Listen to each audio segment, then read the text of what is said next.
Chapter 966, Good Fortune, Then What Brings You Here? Old Master Qiao's voice boomed with anger. You have already offended the Tian family, and yet you dare to dream of becoming the Primus? How ludicrous! Do you have any idea what kind of family the Tian family is? They are like the mighty clouds in the sky, while you are nothing more than mud on the ground. If you provoke the Tian family, they can squash you as easily as they would crush an ant. Do not assume I am deceiving you. The power of the Tian family is beyond your wildest imagination. Understand this, even if you were to be killed, the Ministry of Justice wouldn't dare to investigate your case. Now, can we engage in a civilized conversation? Xiao Yunduan and Xiao Xian realized that they were in the company of those who served the Tian family, mere minions and lackeys. Correction, they aspired to be the lackeys, minions, and lapdogs of the Tian family. Xiao Yunduan had to ensure that the Tian family had concluded their business so that he could fulfill his role as their lackey, minion, and lapdog. It was no wonder the entire Qiao family had gathered here.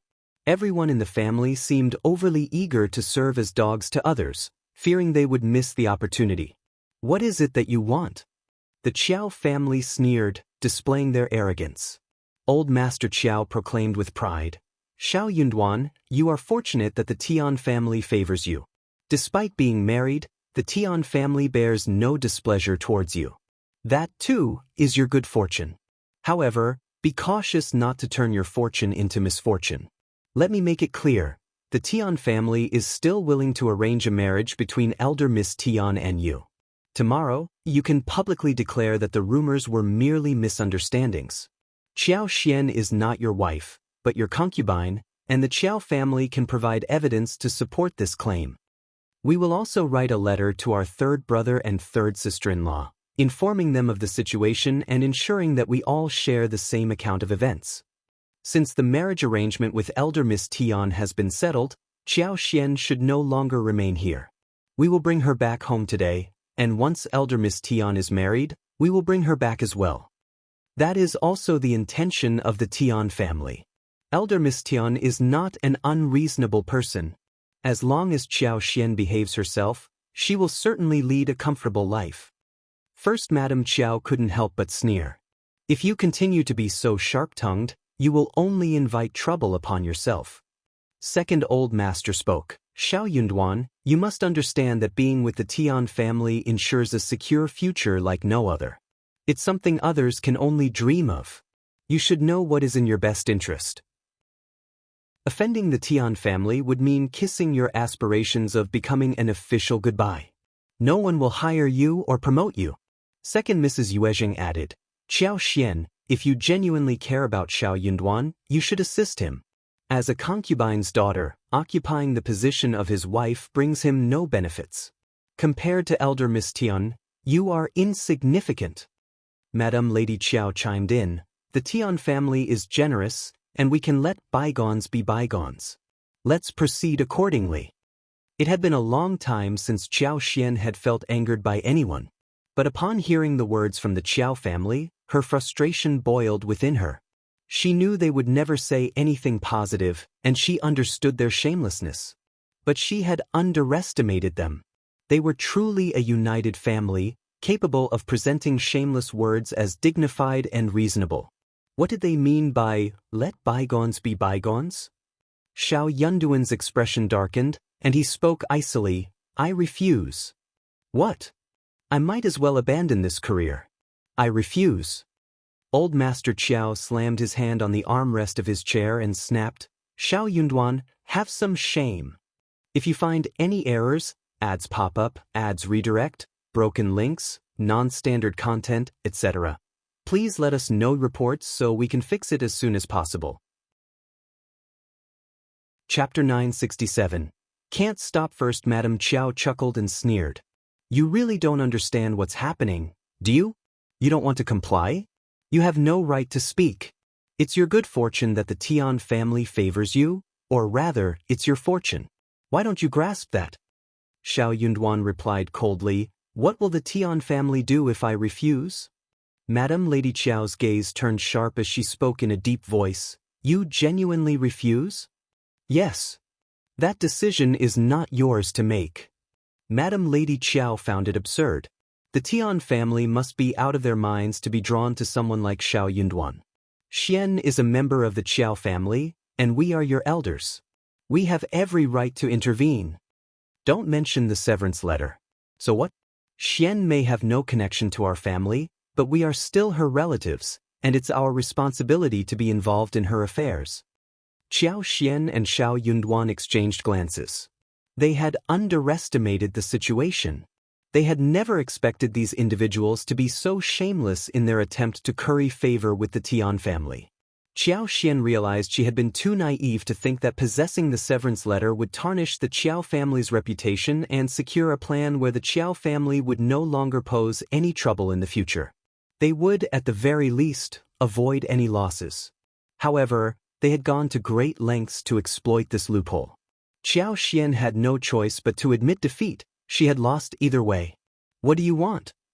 Madam Lady Qiao smiled coldly. It seems you prefer the hard way, refusing to listen.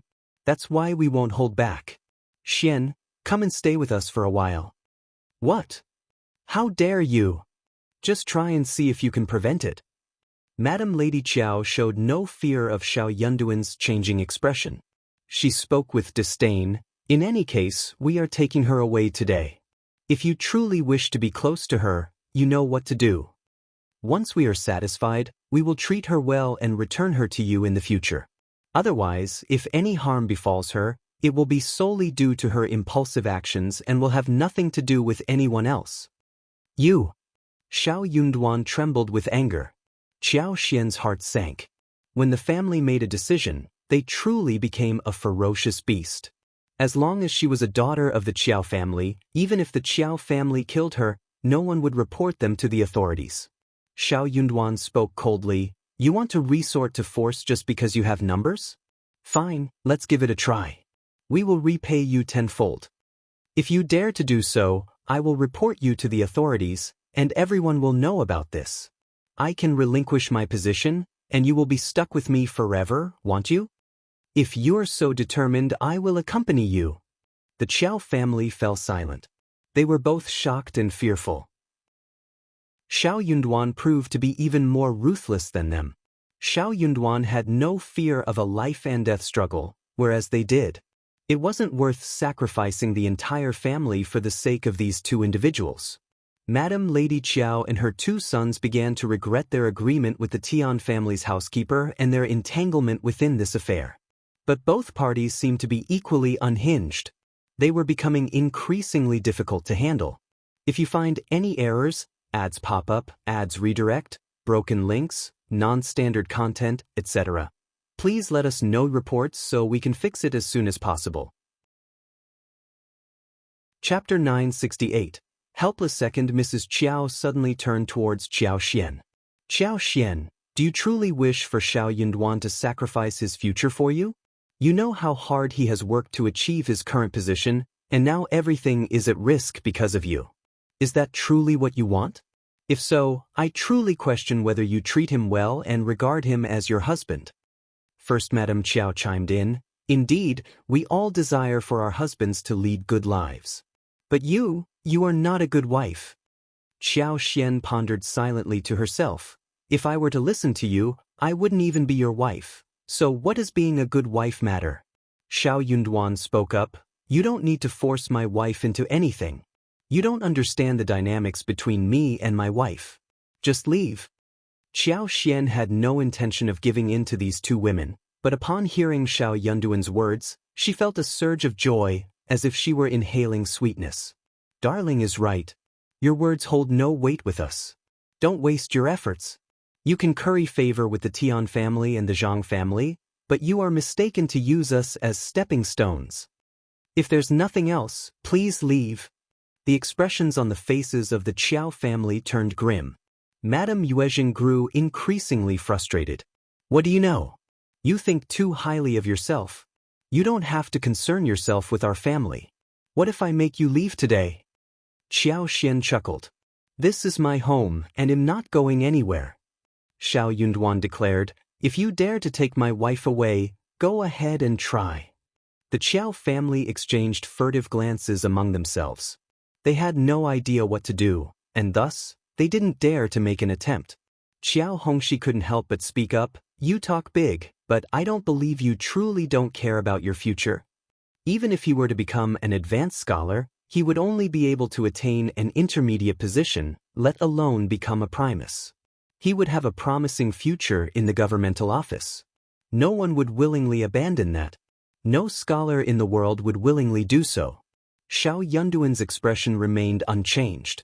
If the Qiao family wants to make a wager, I'll accompany you. Qiao Hongxi grew so frustrated that he was left speechless. The mention of gambling irked Xiao Yunduan. He despised such risky bets. You're on your own. If you regret it, you can send Qiao Xian home. Xiao Yunduan, you're still young and you'll come to regret this. Old Master Qiao retorted with a harsh tone. Madame Yuezheng glared at Qiao Xian, snorted, and then assisted her daughter-in-law before leaving with the others. As the door closed behind them, they exchanged glances and burst into laughter. Darling, are we laughing because we're being reckless? Xiao Yunduan smiled. Qiao Xian chuckled and sighed. If you don't regret it, then I won't consider myself clever either. Let's take it step by step. If it truly comes to that, if it does, we can simply leave the capital, Xiao Yunduan interjected, covering her mouth with his hand. Qiao Xian blinked and nodded in agreement. The Tian family was merely seeking revenge. If they were to depart, the Tian family wouldn't go as far as to kill them all. It wouldn't be beneficial for them to do so. After all, they weren't mortal enemies. If you find any errors, ads pop up, ads redirect, broken links, non-standard content, etc., please let us know reports so we can fix it as soon as possible. Chapter 969. Humiliation. However, if that were the case, Xiao Yunduan's dreams of becoming an official would be shattered forever.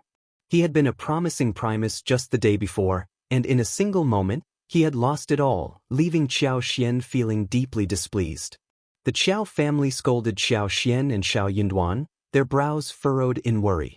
What were they going to do now? How would they explain this to the Tian family? They had made a promise to the Tian family through their housekeeper, but now, it was a humiliating situation to be in. But that was the least of their worries. Offending the Tian family meant they would never have a chance to excel in the intermediate level. If the Tian family was displeased, they would undoubtedly seek revenge. Those two wretches are so stubborn and unyielding. I don't understand how third brother and third sister-in-law raised her. How can Xian be so disrespectful? It's humiliating. What's the point of saying this now? The entire family lacked the courage to confront Xiao Yunduan and Qiao Xian directly, so they had no choice but to face the scolding from the Tian family. As the housekeeper of the Tian family listened to old Master Qiao's feeble response, he fell silent for a moment. He couldn't believe it. After all, in such a situation, anyone would know what to do. Did they truly not care about their promising future and insist on keeping a concubine's daughter as the wife? Furthermore, the Tian family was not an unreasonable family. They simply wanted the concubine's daughter to relinquish the position of the main wife, allowing her to benefit in the future. He wasn't even willing to do that? Did you really tell them everything? Everything? Butler Tian repeated, seeking confirmation.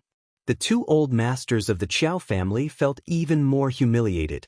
They had no choice but to nod, admitting their incompetence.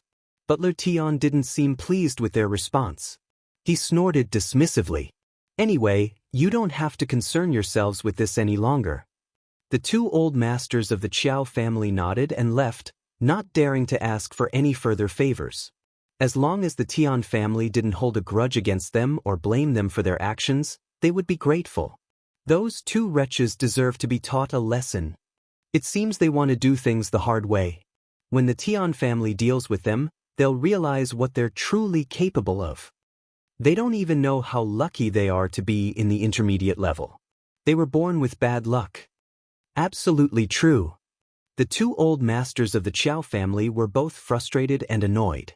They wondered why such a great opportunity hadn't fallen on their own sons but instead on the foolish head of Xiao Yunduan.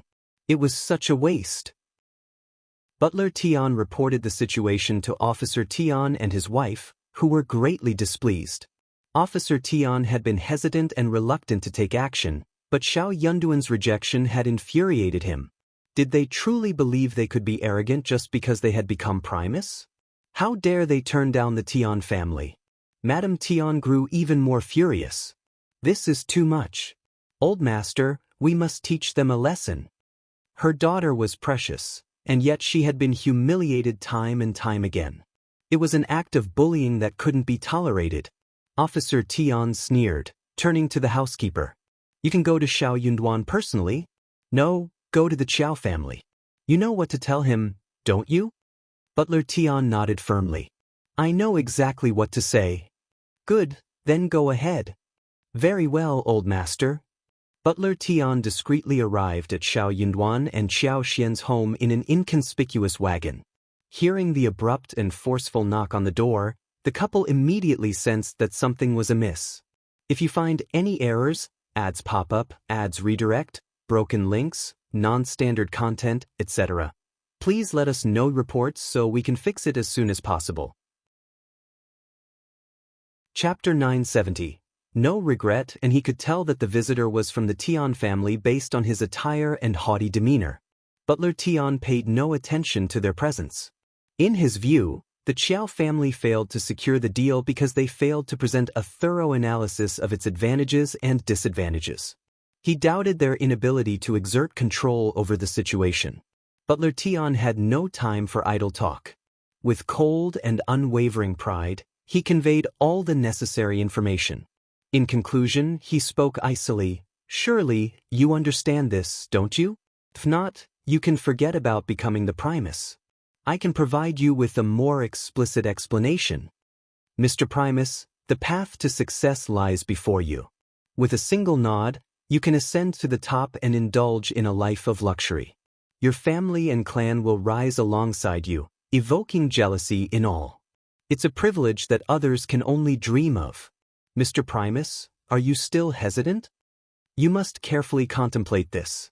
It marks a significant divergence. Butler Tian refrained from issuing any direct threats, yet each word carried an ominous undertone. Xiao Yunduan felt an unexpected tranquility within his heart. He possessed his own ambitions and objectives, and he refused to accept such an offer. But he would never have regrets. He could not engage in such immoral, shameless, and dishonorable acts, nor had he ever contemplated leveraging nepotism for personal gain within the government.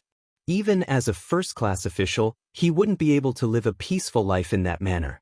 In this world, there were those who solely pursued profit, and there were those who upheld righteousness and integrity. I will ponder upon it, Xiao Yunduan replied slowly after a moment of silence. Qiao Xian cast a glance at him but remained silent. Butler Tian wore an expression of smug satisfaction. There's no need for you to contemplate, is there? Mr. Primus, I expect a prompt response. Our old master and madam await my answer. Xiao Yunduan replied, I need time to think. Steward Tian stumbled over his words, his irritation evident.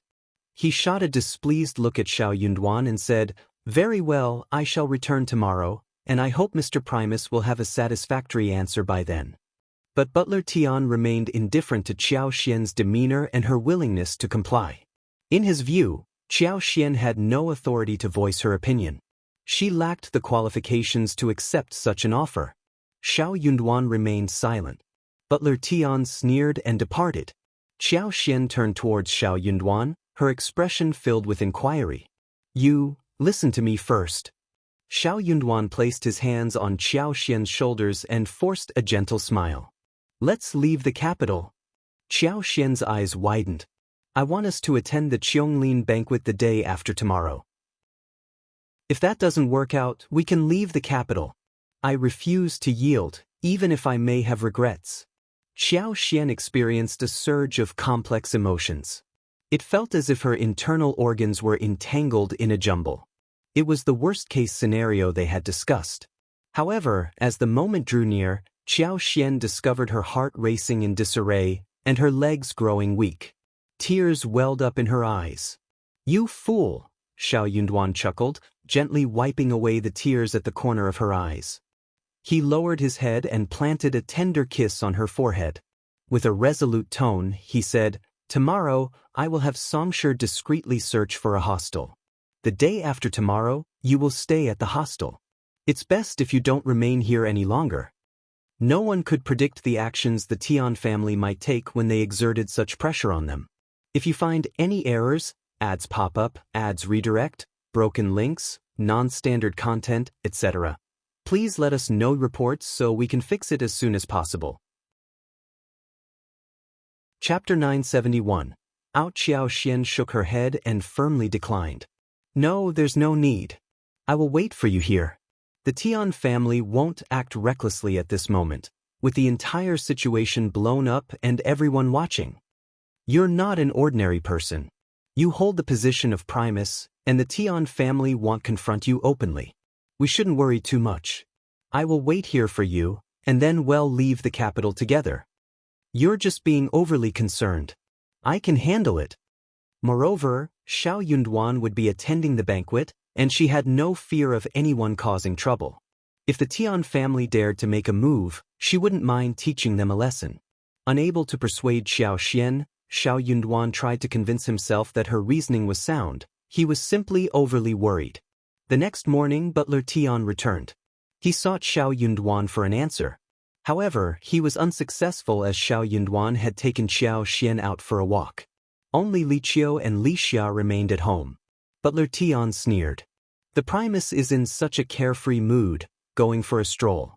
It seems he has already made his choice and is completely unconcerned. He must be consoling Ms. Qiao for her position as the official wife. That must be the case. Butler Tian wasn't particularly pleased. He felt that Xiao Yunduan was excessively indulgent towards Qiao Xian, and if he happened to encounter someone who knew him, they might speak ill of Miss Qiao. He lacked discernment. Butler Tian needed to report this to the old master and madam so they could provide guidance and keep him company, or else it would bring disgrace upon the Tian family. As for Ms. Qiao, it seemed that Mr. Primus held affection for her, so they couldn't keep her any longer. When she was sent back to the Qiao family, they could handle her as they pleased. When the Primus and elder Miss were married, they would surely grow fond of each other, and they would no longer remember Ms. Qiao. Butler Tian began to contemplate the future. Meanwhile, Xiao Yunduan and Qiao Xian embarked on a boat trip, enjoyed a lakeside lunch, and went fishing. Luckily, they managed to catch a few fish. For dinner, they found a small restaurant and requested the owner to cook the fish. Alongside 2 home-cooked dishes, they shared a meal together. Only when the sky darkened did they return home, contented. The capital was vast, and regardless of the Tian family's influence, it was impossible to locate 2 individuals amidst the sea of people.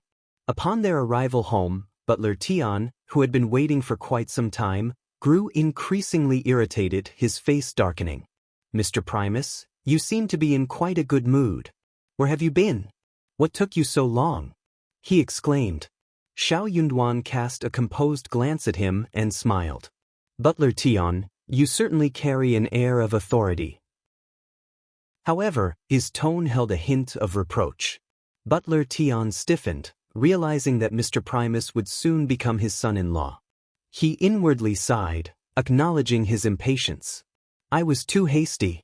Mr. Primus, I seek an answer from you." He glanced disdainfully at Qiao Xian. Xiao Yunduan grasped Qiao Xian's hands and spoke slowly. "I am merely a humble boy from the countryside. I am unworthy of elder Miss Tian. If you find any errors, ads pop up, ads redirect, broken links, non-standard content, etc., please let us know reports so we can fix it as soon as possible." Chapter 972. Not worthy, I apologize. Butler Tian appeared to have trouble comprehending the words, as he failed to react promptly. "What did you say? Say it again." Xiao Yunduan remained silent, gazing calmly at Butler Tian while tightly holding Qiao Xian's hands.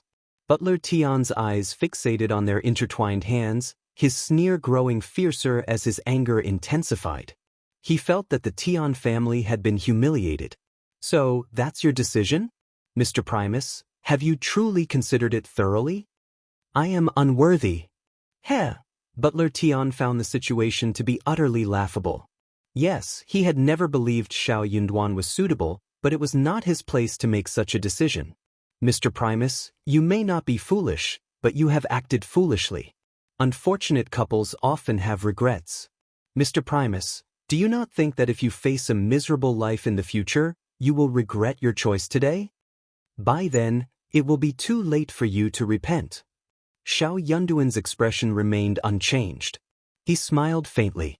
Thank you for the reminder, Butler Tian, but I am not fortunate enough to lead a life like that. He was unaware of what he had traded in for his conscience and social status. At the very least, he couldn't find solace in it. Moreover, he had no intention of abandoning his wife. Good, very good. In that case, Mr. Primus, just wait and see. I hope you can sleep well tonight. Butler Tian sneered and departed without looking back. Xiao Yunduan narrowed his eyes and firmly held Qiao Xian's hands. Don't worry, after tomorrow, we will lay everything bare and depart from the capital. Qiao Xian smiled and nodded in agreement. When Butler Tian returned to the mansion, Tian Shanshan was present at her parents' residence, adamantly refusing to leave. Dad, Mom, this is my marriage. I want to be part of the discussion too, she insisted. Officer Tian and Madame Tian acknowledged her intelligence and independent thinking, so they relented and included her in the conversation. Madame Tian's mood was jubilant as she asked, So, did Xiao Yunduan agree? Tian Shanshan's heart skipped a beat. She lacked the same confidence as her mother. If Xiao Yunduan had agreed, he wouldn't have gone out earlier in the day. She doubted the outcome would be favorable. Her suspicions were soon confirmed. Upon hearing Butler Tian's account, Officer Tian and his wife turned pale.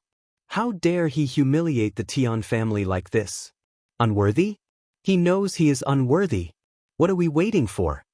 Officer Tian fumed. He has brought shame upon the Tian family. Old Master, do not allow him to remain in the capital. Send him to the most remote and destitute county infested with bandits. Let him serve as a poverty-stricken county magistrate for the remainder of his life.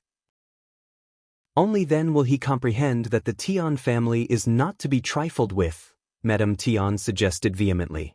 Officer Tian remained silent, a glint of murderous intent flickering in his eyes. But now was not the opportune moment. Aware of the consequences, Xiao Yunduan knew that as the Primus, if anything were to happen to him on the first day of the banquet, it would infuriate the emperor. However, he also realized that he would become a laughingstock at the upcoming event. Tian Shanshan, consumed by a profound sense of humiliation, rose from her seat and bowed to her parents. Then, without a word, she turned and left. She clenched her fists, her sharp nails digging into her palms. The pain, however, failed to distract her from her seething anger. She had lost. As the direct descendant of the Tian family, the niece of concubine Mei, and the most esteemed lineal daughter in the capital, she had been defeated by a lowly concubine's daughter. If you find any errors, ads pop up, ads redirect, broken links, non-standard content, etc., please let us know reports so we can fix it as soon as possible. Chapter 973. Reasonable Tian Shanshan regretted that she did not make the plan earlier. If she had started to work on it when they ran into each other in the pear garden, she could have guaranteed that it would not have turned out like this. Time was running out, and there was little she could do right now to make it happen. She should have known that this handsome man would become the Primus, and she should not have hesitated. Tian Shanshan did not blame Xiao Yunduan. Instead, she liked her even more. She even believed that Xiao Yunduan was the man she was seeking to get. On the contrary, she hated Qiao Xian, whom she had never met before. She was just unreasonable. Tian Shanshan returned to her room and soon changed into a new set of clothes. She was going out. Fu's face changed. Miss, come with me. Tian Shanshan had always had her own ideas. She threw a look at Fu, who was so frightened that he did not dare to say anything to stop her. Xiao Yunduan and Qiao Xian had not expected that Tian Shanshan would come to their door personally so late at night. The two of them were talking about leaving the capital when they heard that someone came to visit them. They did not expect that it was Tian Shanshan and her maid. Qiao Xian already knew who Tian Shanshan was, when she was standing right in front of her. And she could tell that she hated him. Qiao Xian found it strange. She was the one who was thinking about her husband, and before she even started to do anything to her, she started to hate her. Xiao Yunduan was startled. He could tell who this man was. He could not help but feel disgusted. I am sorry for being presumptuous, but I don't think I will feel at ease if I don't show up like this. Tian Shanshan looked directly at Xiao Yunduan. I need to speak with you alone. Please. Xiao Yunduan did not go into the room. He nodded at Xiao Xian and walked a few steps away, intending to have a private talk with Tian Shanshan in the yard. Tian Shanshan felt suffocated. She knew that they did not welcome her, and that was the first time she had been unwelcomed since she was born. Fu snorted. You don't know how to be polite. Don't you know how to invite my miss into the room for a chat? Is that how you treat guests? Xiao Xian was thinking, you two girls are here at someone else's home in the middle of the night and you are talking with the host alone? You are definitely not the polite one? Xiao Yunduan ignored what Fu said, as did Xiao Xian. She was not going to avoid that. She was just standing right there. Fu felt a bit embarrassed. She threw a glare at Xiao Xian. Xiao Xian. She was throwing the look back at Xiao Yunduan. Tian Shanshan was proud and arrogant. She had used up almost all of her courage to come to the door. She was not going to ask Xiao Yunduan to let her in. You remember me? Xiao Yunduan nodded. Yes, I recognize you. For some reason, Tian Shanshan's heart skipped a beat and she felt tears welling up in her eyes. She turned to Xiao Yunduan with a wronged look. What is wrong with me? Why? Under the moonlight, the girl was standing right in front of him, looking so beautiful and pitiful. But Xiao Yunduan did not feel any pity towards her. What right did she have to ask this question? She knew what the Tian family had done. No matter how pitiful they looked, they could not change the nature of bullying people. Lady Tian, I am already married. Tian Shanshan sneered and said aggressively, what if you are not married? Are you willing to marry me? If you find any errors, ads pop up, ads redirect, broken links, non-standard content, etc., please let us know reports so we can fix it as soon as possible. Chapter 974. Unexpected. Tian Shanshan couldn't hide her disappointment as Xiao Yunduan gave his clear and resolute answer. She had hoped for a different response, but his words struck her like a thorn, piercing her heart deeply.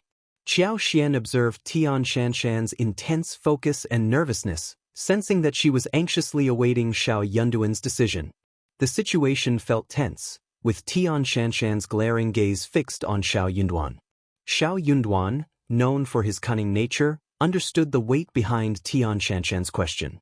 The answer he gave would leave a lasting impact, impossible to shake off easily. However, Xiao Yunduan didn't hesitate to respond. His voice held conviction as he firmly stated, no. Tian Shanshan couldn't contain her frustration any longer and raised her voice. Why? Xiao Yunduan remained composed, his determination unwavering. That is not possible, Elder Miss Tian. Your question holds no meaning. I, Xiao Yunduan, will only marry Qiao Xian. Curiosity drove Tian Shanshan to probe further. What about in the next life? Xiao Yunduan's response reflected his belief. I won't have control over the next life. But if I could, I hope our destined connection would continue in this lifetime. Tian Shanshan found herself at a loss for words, overwhelmed with sadness and a sense of loss. It was the first time she experienced the disappointment of not getting what she desired. Tian Shanshan couldn't shake off the bitter taste that lingered in her heart. She never imagined that she would experience such emotions one day. It was clear to her now that this man, Xiao Yunduan, had left an indelible mark on her life. Pursing her lips with a mix of bitterness and resignation, Tian Shanshan cast a deep, meaningful look at Xiao Yunduan before turning away and leaving without looking back. She halted briefly as she passed by Qiao Xian, uttering words that hinted at a veiled threat, and then continued on her way. Qiao Xian maintained a calm demeanor as she watched Tian Shanshan's departure. The encounter left her contemplating the implications of that final statement. It carried an air of intimidation that sent a shiver down her spine. Sighing softly, Qiao Xian smiled at Xiao Yunduan. We won't have any unwanted guests tonight, will we? Xiao Yunduan smiled in return and approached Qiao Xian, gently taking her hands into his. Whether there are others present or not, nothing will change. Qiao Xian chuckled, reassured by his words. As long as you say that, I won't be bothered, regardless of the circumstances. Xiao Yunduan let out a hearty laugh. I can't agree more. It's getting late, we should rest. All right. That night passed without any further disturbances. Both Xiao Yunduan and Qiao Xian found solace in each other's presence, their minds finally at ease as they drifted into a peaceful sleep. The next morning, dressed in the attire of a Primus from the Ministry of Rites, Xiao Yunduan prepared to attend the imperial palace for the banquet. The grandeur of the banquet in the midst of the imperial garden was enhanced by the vibrant blooming of centaurea flowers. The enchanting spring scenery added to the overall splendor of the event, creating a dazzling and pleasant atmosphere. As Xiao Yunduan made his entrance, the maids and eunuchs, under the guidance of the Ministry of Rites officials and administrators, were bustling about with their tasks.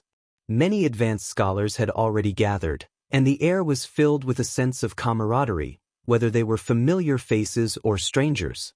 They greeted each other warmly, striving to forge connections and establish friendships. In the future, they would be colleagues, and fostering positive relationships was crucial. No one knew who among them would rise to prominence or require assistance down the line. It was wiser to maintain goodwill and amicability rather than fostering enmity. However, as Xiao Yunduan stepped into the imperial garden, a hush fell over the advanced scholars who had been engaged in lively conversations. All eyes were fixed on him, filled with various emotions, curiosity, avoidance, mockery, disdain, or even a somber demeanor. If you find any errors, ads pop up, ads redirect, broken links, non-standard content, etc., please let us know reports so we can fix it as soon as possible. Chapter 975. No regrets. The advanced scholars observed him intently, but none approached him. They merely smiled and nodded from a distance. By declining the Tian family's offer, he effectively severed his career prospects. His reputation would suffer greatly. Furthermore, befriending him meant going against the powerful Tian family, a risk no one was willing to take with their own future. It was fortunate that they refrained from kicking him when he was down. Most people regarded him as foolish. Some secretly admired his courage, yet they questioned the value of his actions. He should have been surrounded by admirers, greeted with laughter upon his arrival. Instead, he was shunned, receiving no acknowledgement or greetings. She pondered on his emotions and whether he regretted his decision. Xiao Yunduan, however, harbored no regrets. Regardless of others' treatment, he remained the Primus, unmatched by anyone else. Xiao Yunduan chose not to engage in the commotion. He found a seat and patiently awaited his tea. With no desires in her heart, she remained free from worries and concerns. Soon, Lu Min and Gu Zhio arrived together, exchanging greetings with everyone before joining Xiao Yunduan at his side. "Brother Xiao, why didn't you wait for us?" one of them exclaimed. "Yeah, we went to Brother Xiao's home and discovered he had already left," another added. Xiao Yunduan smiled. "I apologize, it's my fault. I will make it up to you, I promise." The three of them exchanged glances and burst into laughter. "Of course. We want stand on ceremony with you, Brother Xiao." They then shifted their conversation to another topic. Xiao Yunduan hadn't invited them to accompany him because he didn't want to trouble them. They understood that their previous comments had made their position clear. Xiao Yunduan felt grateful, their loyalty hadn't been in vain. Lu Min and Gu Zhio didn't consider it a big deal. They hailed from the same place as Xiao Yunduan and had always shared a good relationship. Even if the Tian family held a grudge and severed ties with Xiao Yunduan, they wouldn't let it affect their friendship. If the Tian family wasn't narrow-minded, they wouldn't mind continuing to spend time with Xiao Yunduan. After all, they were friends. So they decided to be open and candid as always, to avoid unnecessary complications. Gradually, all the advanced scholars arrived, including the second and third place winners, whose treatment stood in stark contrast to Xiao Yunduan's as the Primus. As the runner-up and third-place winner entered, they received an abundance of flattery and warm greetings. However, both individuals were over 40 years old with half of their hair already gray. They didn't possess the same level of attractiveness as Xiao Yunduan. Even though they received flattery from the crowd, a sense of regret lingered within them. Officer Tian and the other esteemed adults arrived shortly after. The advanced scholars held their breath and respectfully greeted them. Many eyes shifted toward Xiao Yunduan. Remaining composed, Xiao Yunduan greeted everyone without distinction. If you find any errors, ads pop up, ads redirect, broken links, non-standard content, etc., please let us know reports so we can fix it as soon as possible. Chapter 976. Eager Officer Tian cast a disdainful glance at Xiao Yunduan, a sneer playing on his lips. As long as the Tian family held power, Xiao Yunduan would never rise above. How audacious of him to attend the banquet after offending the Tian family. Officer Tian begrudgingly acknowledged that Xiao Yunduan stood out among the advanced scholars. It was no wonder his prideful daughter had developed feelings for him. But Xiao Yunduan was too foolish to comprehend the gravity of his actions, ensuring an unfavorable fate awaited him.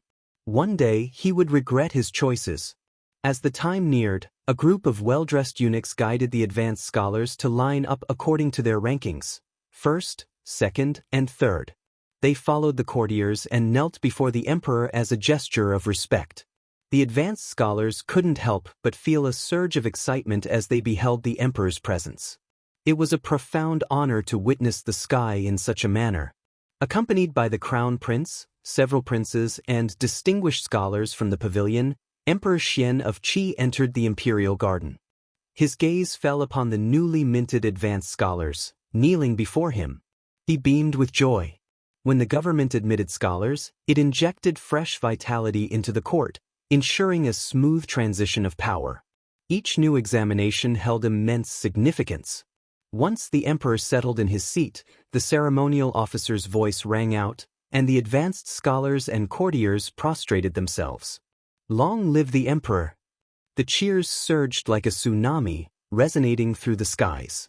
Emperor Qian's face lit up with delight. He laughed heartily, instructing everyone to rise. He commended them and encouraged the scholars to devote themselves to the nation, shoulder the burdens of the imperial court, and work diligently for the well-being of the people under the Qin dynasty's rule. The newly inducted advanced scholars knelt once again and replied with resounding voices, their unified cheers filling the air. Their faces flushed with excitement, and their eyes sparkled with anticipation. The energy within them surged, their hearts yearning to become diligent officials who would work tirelessly for the country and its people, a gesture of gratitude towards the benevolent emperor. Emperor Qian's satisfaction grew, and he instructed the servants to serve wine and delicacies to the scholars. At such gatherings, poetry compositions were expected, serving as a means for courtiers to engage with the advanced scholars and familiarize themselves with one another. It was also an opportunity for the new scholars to showcase their talents. The advanced scholars brimmed with enthusiasm, eager to participate in this customary exhibition. This was the highly anticipated spectacle of every banquet, a lively, captivating display of talent. Following the announcement of the rankings, preparations commenced, and confidence ran high among the scholars. Some even harbored ambitions to surpass the competition with their prowess and secure the top spot. For her, it marked her first appearance before the emperor, a promising beginning.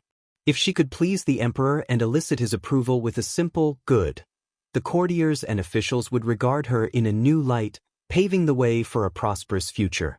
After 3 rounds of wine, the conversation shifted towards poetry. Under the guidance of the crown prince, other princes, and ministers, Emperor Qian of Qi proposed a topic, requesting the scholars to exhibit their talents. Laughter subsided, and their minds began to contemplate, aiming to deliver an impressive speech that would etch their names in history. Emperor Qian was known for his affability, provided his own interests were not at stake. For instance, he sympathized with the advanced scholars, apprehensive that some might exploit the opportunity to criticize and provoke controversies. Hence, he decided to forego a specific format and instead invited the scholars to compose poems. If you find any errors, ads pop up, ads redirect, broken links, non-standard content, etc., please let us know reports so we can fix it as soon as possible. Chapter 977. Good. The advanced scholars reveled in their joy, having successfully advanced to the next level. Their spirit soared, and they sought an outlet to express their emotions.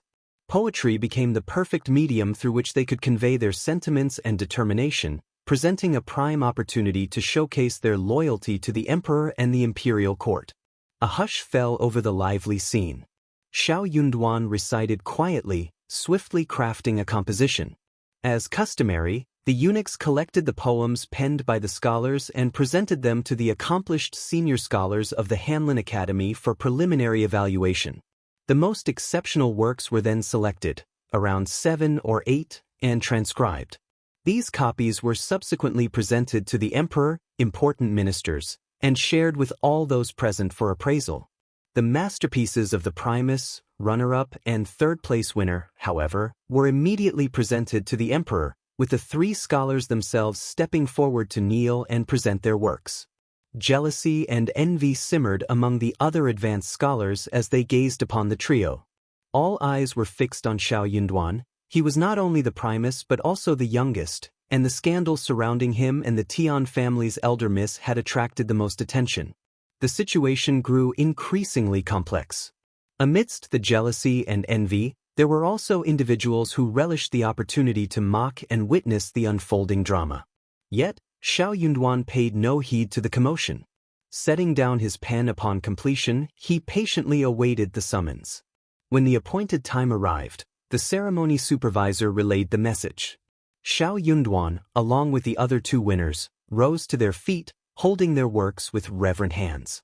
They bowed respectfully, lifting their poems high above their heads, requesting the emperor's guidance and instruction. Emperor Qian graciously accepted the 3 works presented by the eunuch, his gaze lingering a little longer on the Primus and the other 2 winners. Compared to the 2nd and 3rd place winners, the Primus exuded an exceptional air of handsomeness and refinement. Contemplating the beautiful compositions he had penned and considering his youthful age, which promised many years of service to the country and the imperial court, the emperor's satisfaction grew. Recalling the Primus' humble origins in a farmer's family and the arduous journey he had undertaken to rise from a small village, Emperor Qian discerned the scholar's remarkable intelligence and diligence. With a gentle smile, Emperor Qian directed his attention towards Xiao Yunduan, further affirming his contentment. Observing this exchange, the other courtiers and advanced scholars who had been fixated on Xiao Yunduan felt a surge of complex emotions. Some became even more envious, secretly hoping that Officer Tian would be given a humbling lesson. Officer Tian sat with an upright posture, casting a cold gaze in Xiao Yunduan's direction, simmering with annoyance. Though he maintained a composed facade, internally he was writhing in discomfort, beset by embarrassment. The more amiable and satisfied Emperor Qian appeared towards Xiao Yunduan, the more ludicrous it made the Tian family and their daughter.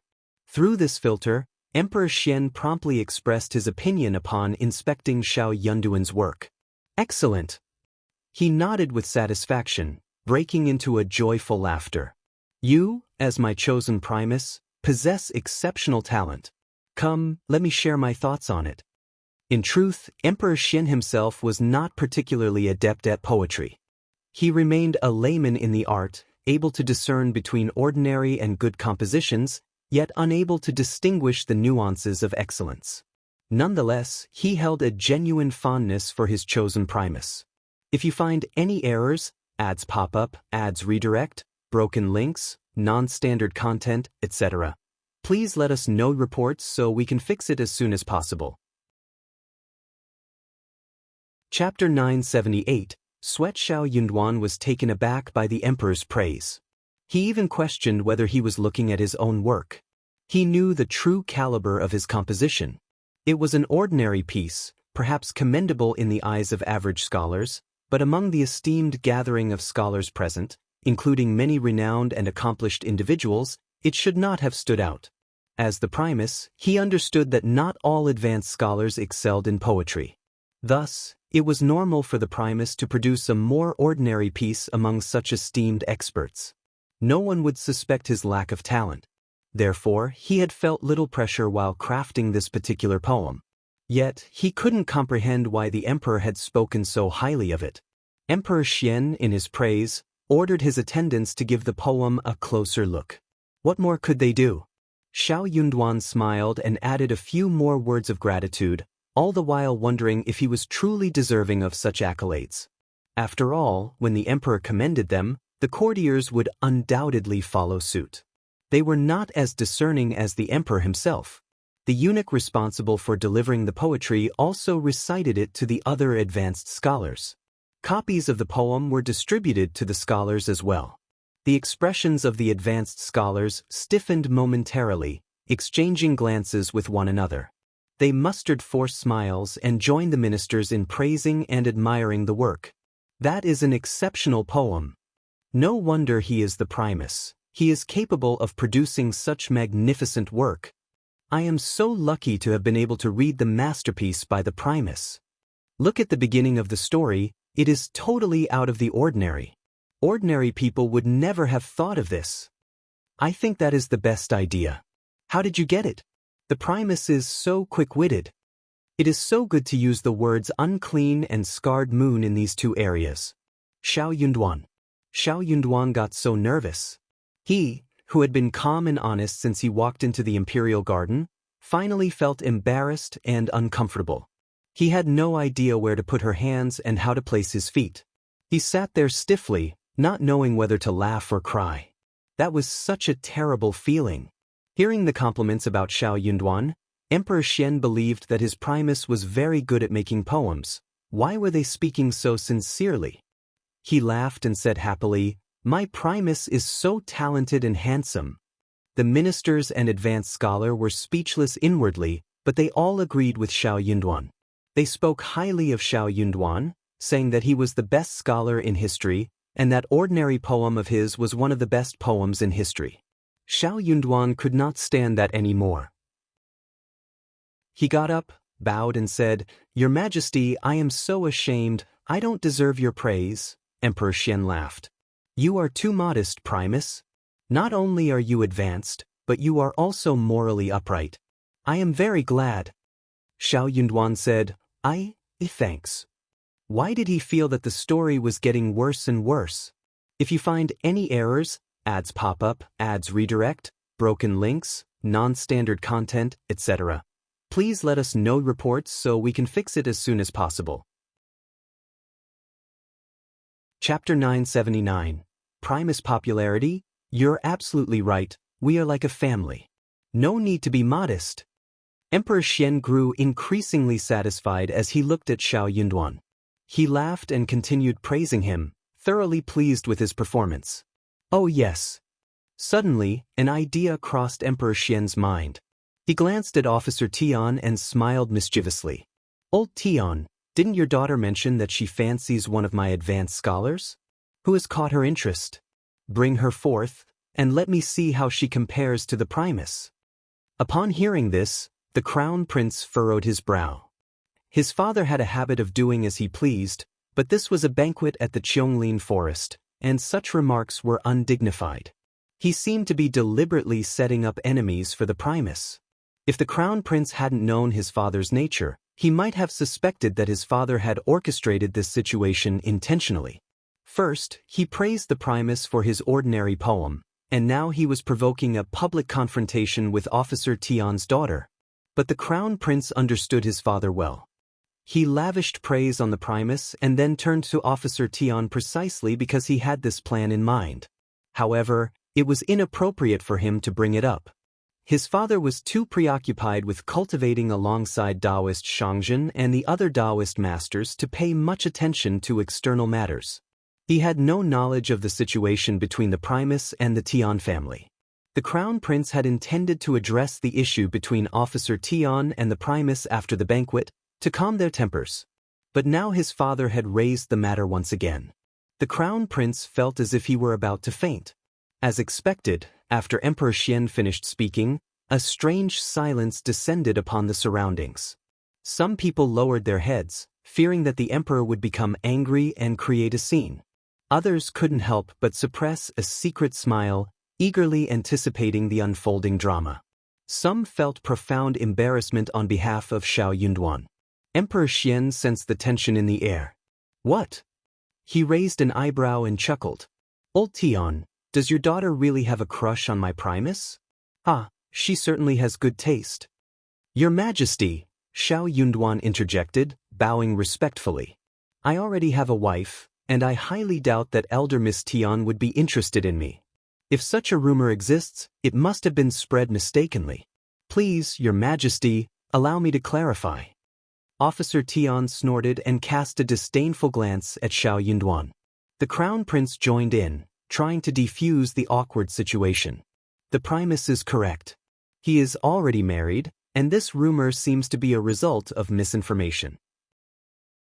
Father, you may not be aware of the details. The crown prince proceeded to provide a brief explanation to Emperor Qian, carefully choosing his words to steer the narrative away from the rumor.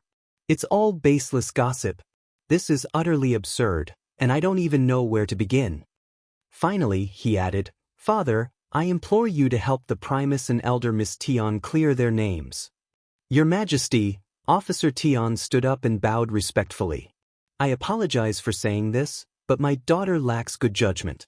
She didn't make it as an advanced scholar, which greatly disappointed me. I forbade her from discussing such matters further, yet somehow these ludicrous rumors have surfaced. It's truly ridiculous. I am confident that the rumor will fade away soon.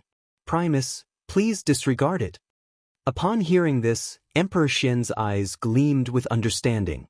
He exchanged a knowing glance with the crown prince and Officer Tian, comprehending the situation clearly. If you find any errors, ads pop up, ads redirect, broken links, non-standard content, etc., please let us know reports so we can fix it as soon as possible. Chapter 980. Peace. Having been emperor for over 40 years and now at the age of 64, Emperor Qian had weathered countless storms throughout his reign. He had witnessed all sorts of rumors and scandals. If the rumor had gained traction, it meant that there was some truth behind it. While spreading rumors about the Primus might not be too scandalous, spreading rumors about the Tian family's elder miss would be a great humiliation for them. However, the fact that even the crown prince was aware of the rumor indicated that it had likely spread throughout the city. The Tian family's reputation would be greatly tarnished if the rumor persisted. Emperor Qian found the whole situation intriguing.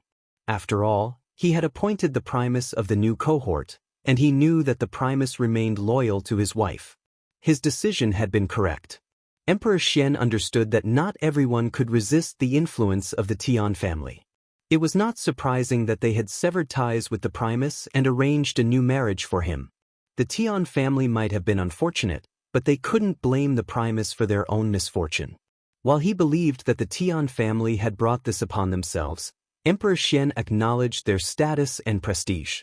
The elder miss of the Tian family was the niece of the imperial concubine and often paid visits to the palace. He had interacted with her before and recognized her intelligence. She displayed a touch of arrogance, but such demeanor was expected from a noble lady in the capital. He quite liked that young woman. Yet, he couldn't help but feel a sense of sadness for her. Emperor Qian decided against pressing for the truth, as doing so would only bring humiliation upon the Tian family. Instead, he spoke out against the rumor. This is preposterous. How dare they spread such false information? It is unfair to both the Primus and the Tian family. Ginseng, present a jade ornament to Mr. Primus and a golden hairpin to the Tian family's young lady, he commanded, wanting to show his support and respect for them. Yes, Your Majesty. Ginseng promptly acknowledged the order and instructed his men to bring the requested rewards. Xiao Yunduan and Officer Tian stepped forward and kowtowed, expressing their deep gratitude. Emperor Qian smiled warmly and directed the couple to drink a cup of wine in front of him. This is all my fault, and your families have been affected as well. Drink this cup of wine in my presence, and let us forget about this incident. We are all officials serving the court, and it is crucial that we foster harmony and work together for the greater good. Yes, Your Majesty. I will always keep your words in mind, and I will never disappoint you. Xiao Yunduan vowed sincerely. Your teachings shall be engraved in my heart, Your Majesty, Officer Tian added respectfully. With their wine glasses in hand, the two exchanged a meaningful glance, clinked their glasses together, and downed the wine in one swift gulp. Xiao Yunduan understood that he would not be leaving the capital. Instead, he would be joining Hanlin Academy. Officer Tian also grasped the situation. For the time being, he would refrain from causing trouble for Xiao Yunduan and treat him amicably on the surface. Both of them, grateful for the emperor's leniency, were left with no room to voice any objections. The consolation bestowed upon Shanshan by Emperor Xian further ensured that no one would dare challenge the situation. However, Shanshan's prospects for finding a good suitor in the next couple of years were dim. All because of Xiao Yunduan. Officer Tian was in no rush. He would make Xiao Yunduan pay for his actions. Keeping him within the capital would allow for easier monitoring and manipulation. Xiao Yunduan had become an eyesore, but Officer Tian was determined to make him regret his deeds. No one would escape unscathed after humiliating the Tian family. If you find any errors, ads pop up, ads redirect, broken links, non-standard content, etc., please let us know reports so we can fix it as soon as possible. Chapter 981. Staying in the capital, the advanced scholars who had eagerly anticipated witnessing Xiao Yunduan's downfall were left disappointed. How fortunate this man was. He had never expected that both the Crown Prince and the Emperor would shield him from disaster so effortlessly. With the Emperor and Crown Prince intervening, no one would dare to bring up the matter again. To do so would be challenging the authority of the Emperor and the Crown Prince themselves. Observing Officer Tian and Xiao Yunduan drinking together, Emperor Xian chuckled and nodded approvingly, effectively reinvigorating the atmosphere. The scene became lively once more. They continued to revel in the enjoyment of poetry, the rewards bestowed by Emperor Xian, and the camaraderie among the advanced scholars. It was a delightful experience that lasted for half a day before everyone departed from the Imperial Garden. As they bid their farewells, several of Xiao Yunduan's classmates, apart from Lu Min and Gu Zhiyou, approached him and exchanged pleasantries. Xiao Yunduan maintained a composed demeanor, responding politely to their greetings. Such was the way of the world. Most individuals possessed an innate instinct to seek advantages and avoid disadvantages. He did not hold their swift change in attitude against them. However, he recognized that true feelings were revealed during times of trouble. While they exchanged greetings and pleasantries, he did not consider them genuine friends. Lu Min and Gu Zhiyou were genuinely overjoyed for Xiao Yunduan. They held great admiration for his talent, and with Xiao Yunduan by their side, they unconsciously felt a sense of security, as if they had found a pillar of support. With the crisis now averted, the Tian family would likely let the matter go. Thus, the two of them breathed a sigh of relief. Accompanying Xiao Yunduan on his way home, Lu Min and Gu Zhiya's presence startled Xiao Xian upon seeing them together. Lu Min and Gu Zhiyou were bursting with excitement, their eyes shining as they eagerly recounted Xiao Yunduan's triumph at the banquet and how the Tian family had been saved. Xiao Xian turned to Xiao Yunduan, his curiosity piqued.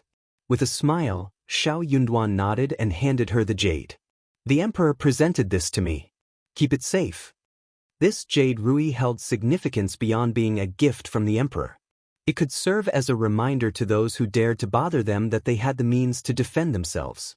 Xiao Xian carefully opened the brocade box, revealing a long, white jade Rui nestled on the bright yellow satin.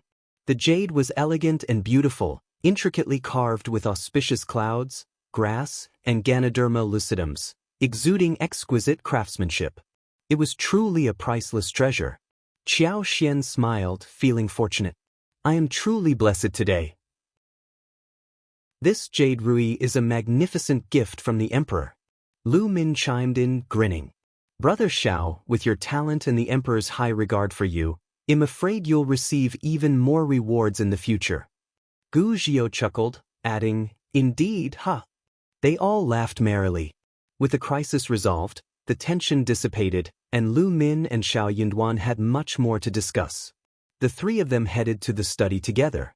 Qiao Xian instructed Li Qiao and Li Xia to purchase ingredients for dinner, ensuring they would have a meal before returning home.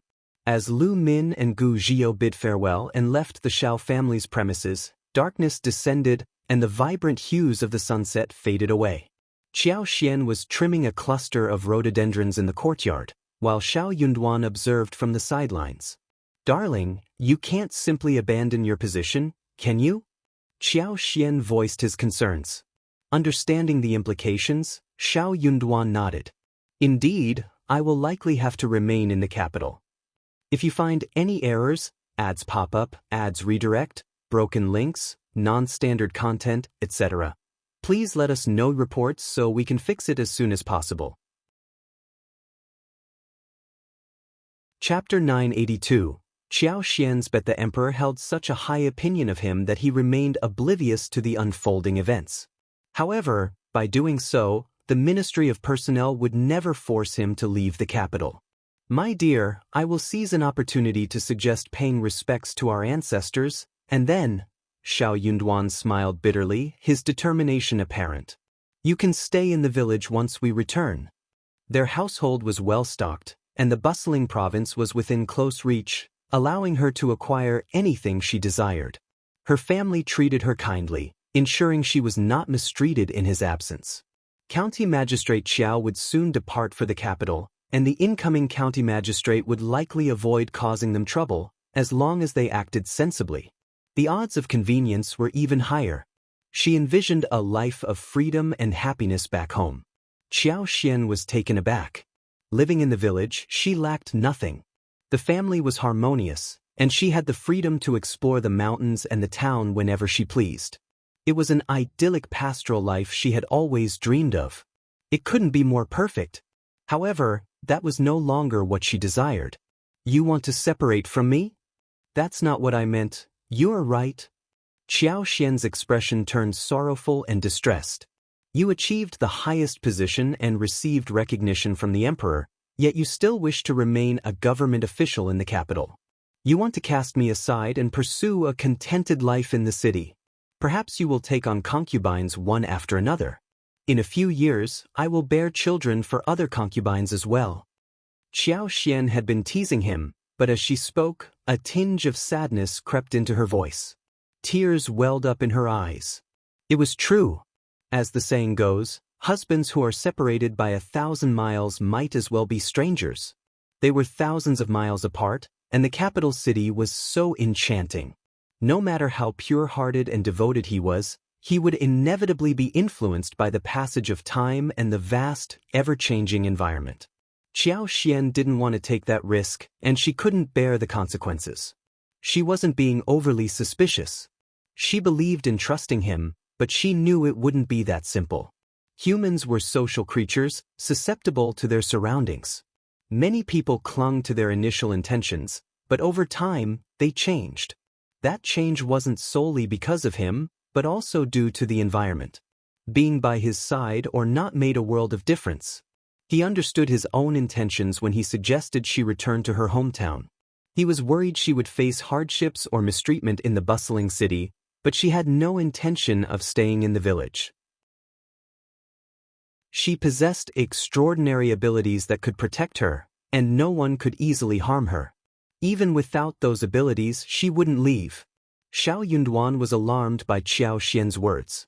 Anxiously, he tried to explain, No, my love, you've misunderstood me. That's not what I meant. That's exactly what you're implying. No, I'm just concerned about your well-being. So, I shouldn't feel hurt when you take on a concubine? I don't have any concubines. What about in the future? There won't be any. You'll be thousands of miles away, and I won't be able to see you either, right? What if someone tries to woo you?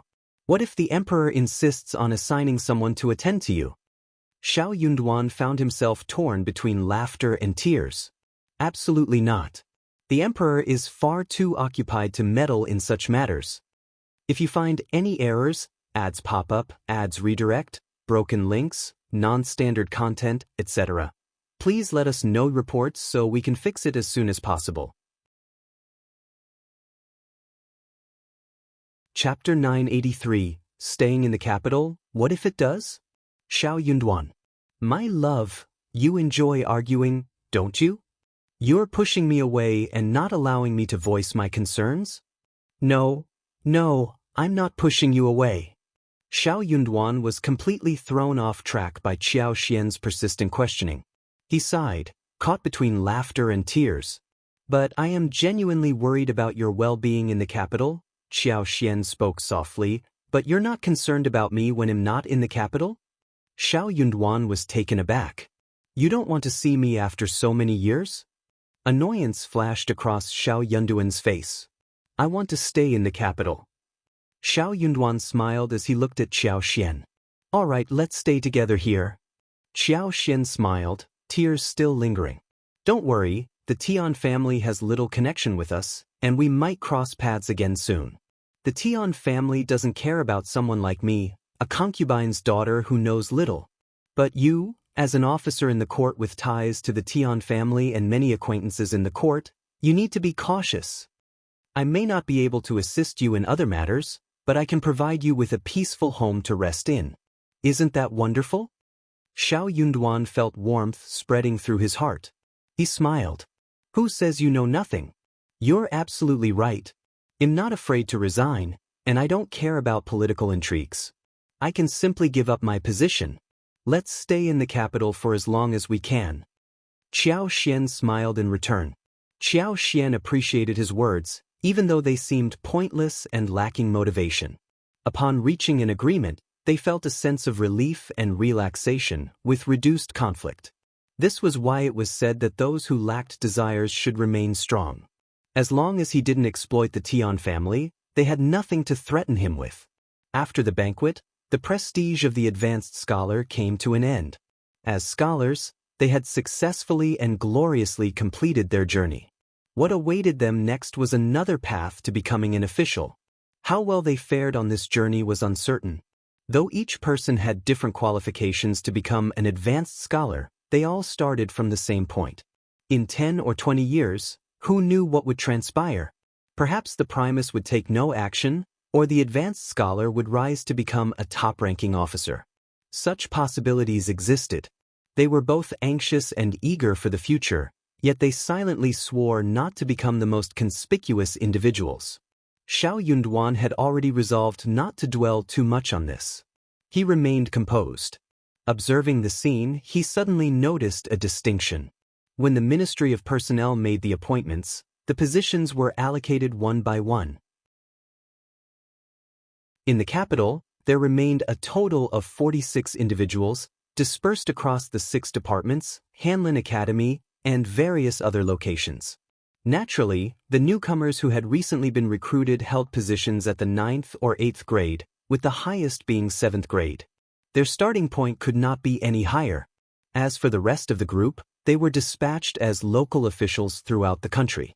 The distinction lay in the fact that some were stationed in Jiangnan, the Central Plain, or the remote southern regions, while others were assigned to the bitterly cold and harsh territories in the northwest.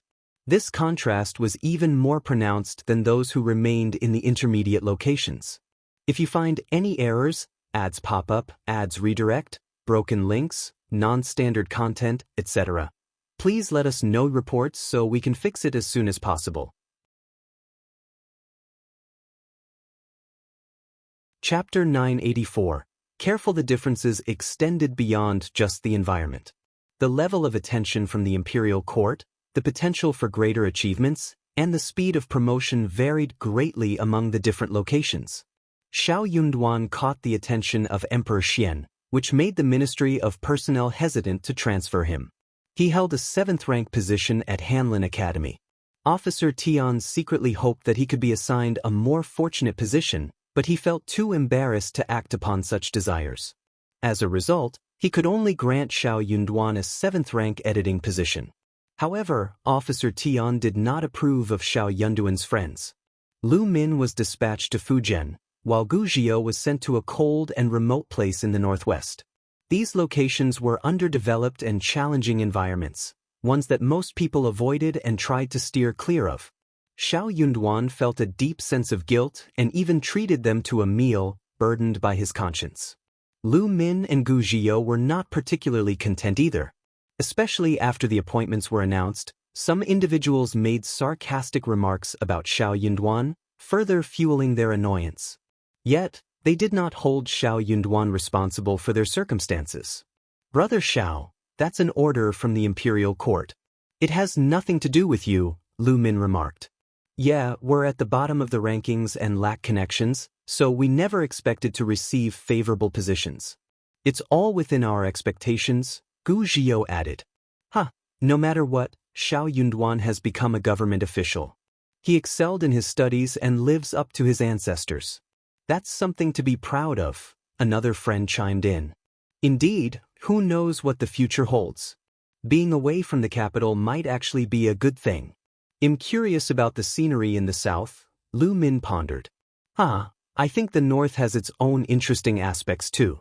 But Xiao Yunduan, you're headed to advanced mountains and rivers, and we're uncertain when we'll meet again. People in the intermediate positions can be quite treacherous, and you're a bit different. Be cautious in the future," Gu Zhiyou advised. "Absolutely. Brother Xiao, please take care." They expressed their concern sincerely. Xiao Yunduan felt immense gratitude and nodded, engaging in a brief exchange of words with them. After their gathering, they were set to depart the following day. A long journey awaited them. Upon finishing the meal, Xiao Yunduan retrieved 2 envelopes and placed them in front of Lu Min and Gu Zhiyou, speaking earnestly. "There's 500 liang in each envelope, totaling 20,000 liang. Please don't refuse it. You'll definitely need it in your new locations. We're friends, so don't worry about it. If you feel guilty, you can always return it to me later." Both Lu Min and Gu Zhiyou were taken aback. "Brother Xiao, isn't this too much?" they exclaimed. Though they were able to sustain their studies and had a decent family background, they were only well off within their local province. By living frugally, they could earn around 20 or 30 taels annually. For them, 20,000 liang was an enormous sum. Xiao Yunduan smiled warmly. "We won't know the extent of our needs until we're in our respective positions. It's always good to have some for self-protection. Consider it a gift from me and your sister-in-law, and please don't turn it down." Moved by his kindness, they gratefully accepted the 2 envelopes. "Brother Xiao, thank you so much. Well, all live well, and we'll meet again in the future. Take care, Brother Xiao." "You too." Qiao Xian also handed each of them a cloth bag, each containing 5 potatoes. "If you find any errors, ads pop up, ads redirect, broken links, non-standard content, etc., please let us know reports so we can fix it as soon as possible." Chapter 985. Future. This is a yam from the west. It seems quite rare. When you bring it to your new locations, cut the seeds into pieces and plant them like regular yams. They might grow well, Qiao Xin explained. Since it's called yam, it should be similar to what we have. You can steam, stir-fry, or cook it. I'm not sure about the taste, but the ingredients should be good. Take it with you as a keepsake, Qiao Xian suggested. Qiao Xian had pondered for a while before deciding to share the seeds with each of them. Given the stinginess of the Tian family and the remote and impoverished location they were assigned, the local residents struggled with year-round starvation and a difficult existence. Potatoes were a high-yielding crop that thrived in various types of soil. If they discovered this when planting them in the current year, it would naturally lead to promotion. With Qiao Xian's superpower-enhanced seeds, they would likely be more resistant to pests and environmental challenges, resulting in a bountiful harvest. Even if they had just a few seeds, they could ignite a significant change. Moreover, being in the south might provide an opportunity to find more potatoes. Lu Min would be in Fujian and might be able to obtain additional potatoes for planting. Regardless, Qiao Xian had already provided assistance when it was needed. What unfolded in the future would depend on their luck. By spreading potatoes locally, the residents wouldn't need to worry about lacking promotion and would have a more promising future. However, Qiao Xian couldn't explicitly explain the benefits of potatoes. It was something she couldn't articulate. Xiao Yunduan grinned. Take all of it. It's your sister-in-law's precious treasure, and she keeps it personally. No one else is allowed to touch it. Laughter filled the air. Lu Min and Gu Zhio expressed their gratitude to Qiao Xian. Qiao Xian continued to remind them, and they nodded in acknowledgement. As they departed, Xiao Yunduan expressed his gratitude to Qiao Xian. Thank you for your generosity. Without Qiao Xian, he wouldn't have received such a significant sum of money. Qiao Xian smiled and replied, My husband and I are one. You don't have to treat me as an outsider. No, I truly appreciate your help, Xiao Yunduan insisted. You're welcome. They exchanged smiles.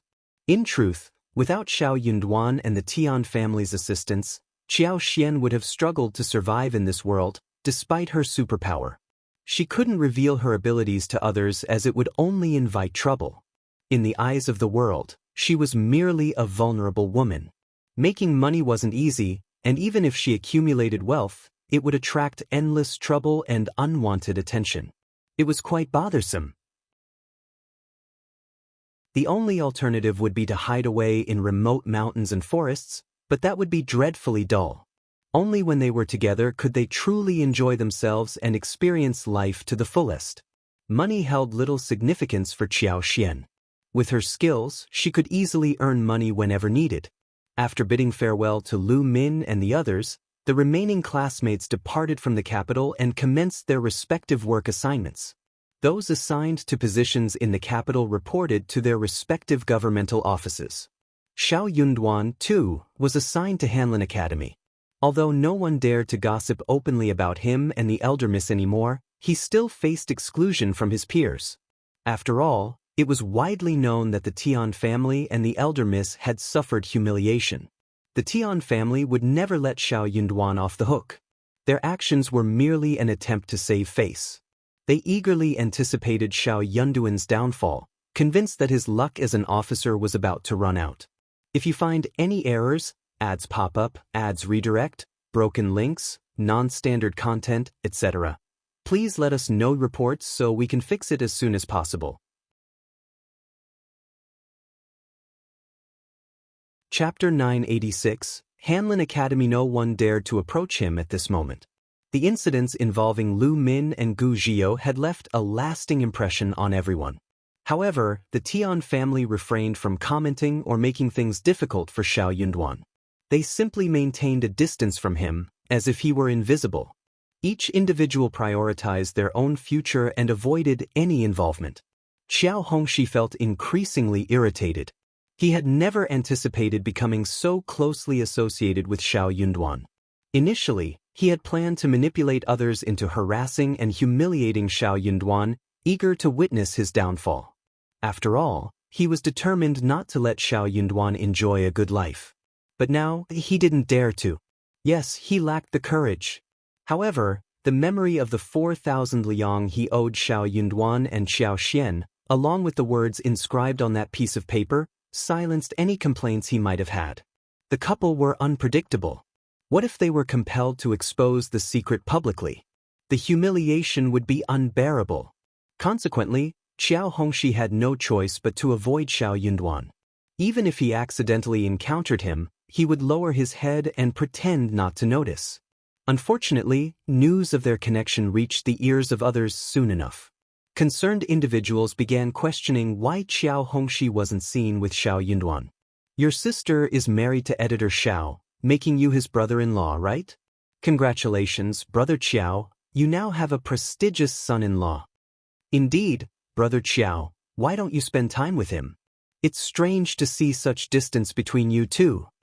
Qiao Hongxi grew increasingly frustrated as he witnessed others either teasing him out of curiosity or plotting something malicious. Internally, he cursed at the absurdity of being judged for being a brother-in-law. After all, Qiao Xian was just the daughter of a concubine. Did anyone have close relationships with their concubine's siblings? However, he couldn't express these thoughts aloud. Qiao Hongxi had no choice but to avoid discussing the matter. When he couldn't bear it any longer, he resorted to making vague comments to discredit Xiao Yunduan and shift blame onto him. He insinuated that Xiao Yunduan looked down on the Qiao family because of his position as Primus and lacked respect for them. Upon hearing these rumors, Xiao Yunduan simply smiled and ignored them. If someone was curious enough to approach him, he could only sigh and claim his innocence. Regardless of the inquiries, he would shake his head and remain tight-lipped. He had the support of the senior members of the Qiao family, including Qiao Xian and Qiao Hongxi. What did he have to fear? No matter how hard Qiao Hongxi tried to discredit him, as long as he possessed that leverage, Qiao Hongxi would never dare to cause any trouble. Xiao Yunduan secretly wished that Qiao Hongxi would intensify his discrediting attempts, making the situation appear even worse. It would only amplify the humiliation. Clearly, Qiao Hongxi wasn't particularly clever. After all, he and the Qiao family were holding something over Xiao Yunduan, forcing him to remain subdued. Unfortunately, Xiao Yunduan's words proved ineffective, and the rumors spread even further. Furthermore, certain individuals sought to ingratiate themselves with the Tian family, fueling the situation. Surprisingly, the person who relentlessly attacked Xiao Yunduan was unexpectedly promoted to a vacancy at the Hanlin Academy. If you find any errors, ads pop up, ads redirect, broken links, non-standard content, etc., please let us know reports so we can fix it as soon as possible.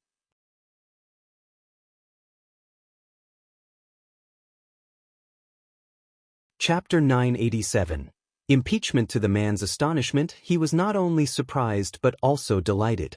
The news caused a commotion among the members of the Hanlin Academy. Everyone there knew all too well that he was not supposed to be promoted this time. In a world filled with intelligent individuals, it became clear to them what had transpired. It was the doing of the Tian family. Officer Tian must have intervened and influenced the decision. Indeed, the Tian family showed no signs of relenting in their pursuit to keep Xiao Yunduan under their control. Others deeply regretted their actions. They had missed a golden opportunity. They lacked the courage to take advantage of such a foolish situation.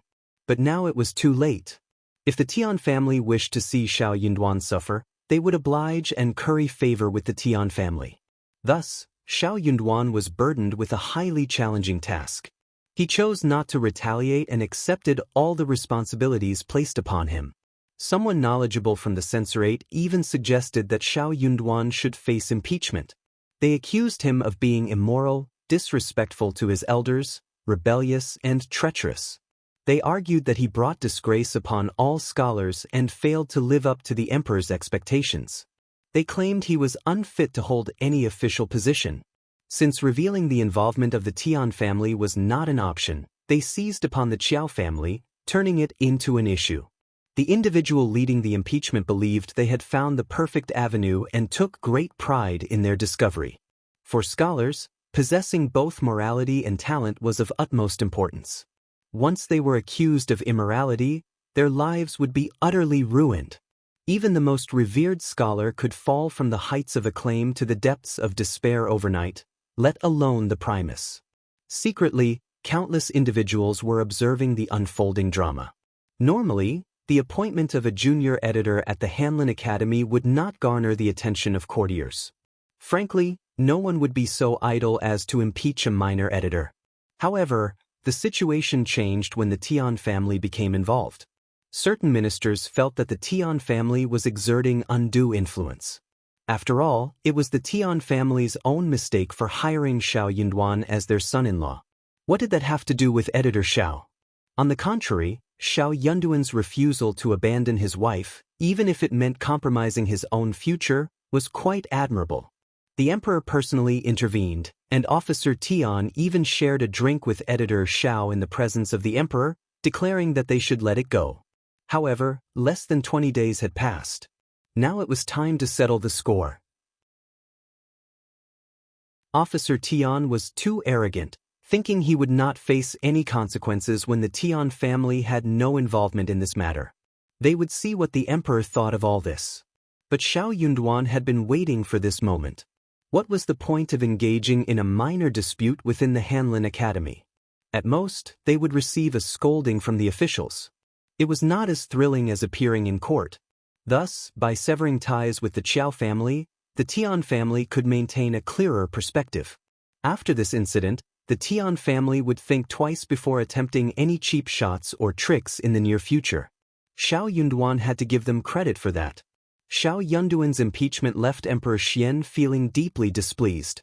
The emperor held a favorable opinion of his newly appointed Primus. This young man possessed talent, and his rise from a humble background to the position of Primus was no easy feat. He exhibited diligence and, even after achieving success, did not succumb to greed for wealth and power. Furthermore, he remained steadfastly loyal to his wife. If you find any errors, ads pop up, ads redirect, broken links, non-standard content, etc., please let us know reports so we can fix it as soon as possible. Chapter 988. Xiao Yunduan was a man who adhered to principles and morality. He would not engage in any actions that went against his principles. Emperor Xian had a temperament that could swing between broad-mindedness and narrow-mindedness, depending on his mood and circumstances. When in a good mood, he could easily dismiss offenses and let them slide. However, if he happened to be in an unfavorable state, he could unleash consequences that were detrimental to the offender. In essence, Emperor Xian possessed the power to act as he pleased, and his moodiness was well known. Nevertheless, he was also highly intelligent. One would be wise not to attempt any deceit or manipulation in his presence, as the repercussions would be unbearable for anyone involved. Emperor Xian held a favorable impression of Xiao Yunduan. In fact, he sent someone to gather information about the situation between Xiao Yunduan and the Tian family. As a result, he sympathized with Xiao Yunduan, considering him a pitiable man. However, the fact that Xiao Yunduan was impeached by the censor within less than 20 days of joining the Hanlin Academy led Emperor Xian to doubt that the Tian family had no involvement. What was the motive behind the Tian family's actions? What did old Tian mean? He had assured the emperor that the matter was resolved, even sharing a drink with editor Qiao in his presence as a means to reconcile and seek revenge with a smile? Emperor Xian did not appreciate being disregarded as the emperor. Furthermore, he was intensely curious about the conflict between Xiao Yunduan and the Tian family, prompting him to delve into the details of Xiao Yunduan's connection with the Qiao family. He even made a copy of the letter of severance. The contents of the memorial that Xiao Yunduan had been informed of were strikingly similar to what was written in the severance letter. However, Xiao Yunduan and Qiao Xian had been coerced into signing the contract, despite its unfavorable terms. No one would willingly accept something that was detrimental to their own interests. The Qiao family's behavior was utterly domineering. They were simply bullying Xiao Yunduan, a recommended individual with no notable prospects, and Qiao Xian, a daughter of a concubine, as if they believed the two were powerless. On the occasion of their only visit to the Qiao family, as Qiao Xian departed, she received a slap across the face. Many onlookers witnessed her tearfully seeking solace in Xiao Yunduan's arms at the entrance of the Qiao family. Yet, the Qiao family shamelessly claimed that it was the couple who had instigated the confrontation. Such an assertion was preposterous. That was the Qiao family's account. Surely, no one else would believe such a fabrication, right? Little did they anticipate that Xiao Yunduan would eventually become the Primus and join the prestigious Hanlin Academy. Qiao Hongxi proved to be the most vexatious of all. He was well aware of the truth, yet he persisted in discrediting Xiao Yunduan. Conversely, Xiao Yunduan remained an honest and well-mannered man. He could only defend himself with a bitter smile and a sigh, insisting on his innocence and refraining from speaking ill of the Qiao family. That was an act of great benevolence. If that gesture didn't suffice, what more could be expected of them? How dare they question Xiao Yunduan's morality? It was utterly absurd. Emperor Xian formulated some conjectures based on the information he had gathered. Xiao Yunduan didn't need to explain anything further. The emperor had already grasped the situation clearly. Feeling that he, as the Primus, had been unjustly treated, Emperor Xian resolved to defend him. Old Tian, that wretched scoundrel, had caused quite a commotion this time. Consequently, the next morning, Emperor Xian of Qi, who had been absent from court for at least half a month and was under the supervision of the crown prince, with the assistance of the second, third, and fourth princes, attended court. If you find any errors, ads pop up, ads redirect, broken links, non-standard content, etc., please let us know reports so we can fix it as soon as possible. Chapter 989, Emperor Xian's Anger. Additionally, Emperor Xian pointed to the memorial and ordered someone to summon strategist Qiao from the Hanlin Academy. He intended to personally interrogate him. Officer Tian and his associates felt a pang of unease, their hearts skipping a beat. The fact that the emperor said, "Please," indicated that the Primus held significant importance to him. They were all perplexed. Emperor Xian had been in power for over 40 years, and a new Primus was appointed every 3 years. It was nothing out of the ordinary. True, this young man was handsome, and people naturally paid attention to him, but what was the purpose behind all of this? They had assumed that the emperor would harbor disdain for Xiao Yunduan and strip him of his position. However, now he was planning to personally interrogate him. Ministers who had a cordial relationship with Officer Tian couldn't help but reproach him for his pettiness. They had already let the matter go, so why did he continue to bear a grudge? As a first-class officer of the imperial court, he had made a mistake due to his family's actions. Yet, the emperor had attempted to reconcile the situation, but Officer Tian persisted, incessantly harassing Editor Qiao. How narrow-minded he was. Others became even more cautious. The Tian family's pettiness served as a warning to tread carefully when forming alliances with them in the future.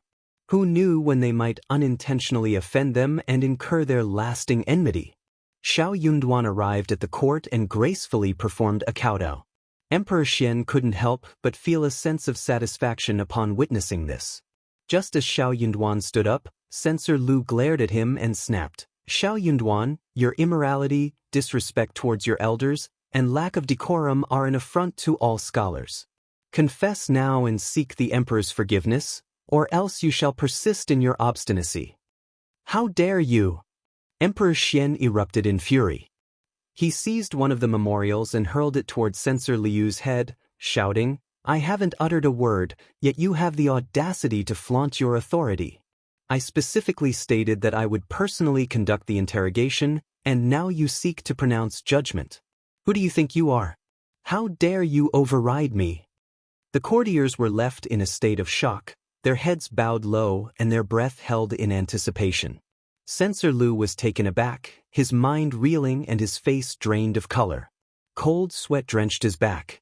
"Your Majesty!" Censor Lu collapsed to the ground, his voice trembling. "I don't dare. I am innocent. I simply couldn't bear what he and Editor Qiao were doing. I couldn't bear it any longer. That's why I spoke up, Your Majesty, please." "You're lying." Emperor Xian remained unmoved by his explanation. He delivered a fierce kick to Censor Lu and sneered, "You're merely bullying him because he is young and inexperienced. You're trying to intimidate him into admitting fault without offering a defense. Do you think him a fool? You must have a death wish to play such a petty trick in front of me." "Your Majesty, I beg you, I would never dare." Censor Lu nearly crumpled to the ground. Fear had rendered his voice hoarse and trembling. He continued to kowtow, the resounding thuds echoing through the silent throne room. The courtiers were seasoned political players, adept at reading between the lines. Censor Liu's intention had been to catch Xiao Yunduan off guard by attacking him before he could gather his bearings. However, the emperor saw through his scheme, laying it bare for all to witness. If you find any errors, ads pop up, ads redirect, broken links, non-standard content, etc., please let us know reports so we can fix it as soon as possible.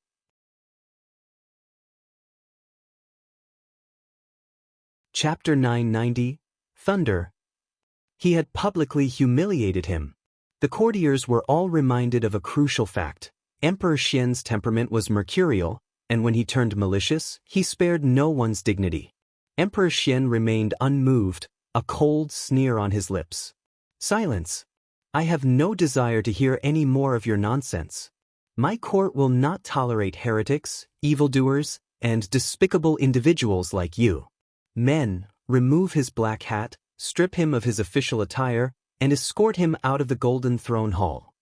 Censor Lu felt as if he had been struck by lightning. Your Majesty, he had intended to plead for mercy, but upon seeing the icy glare in Emperor Xian's eyes, he dared not utter a word. If he said anything more, the emperor would surely reprimand him for his lack of insight. His entire body went limp as he was dragged out of the chamber. Officer Tian felt as though he had been slapped across the face, the sting of humiliation searing through him.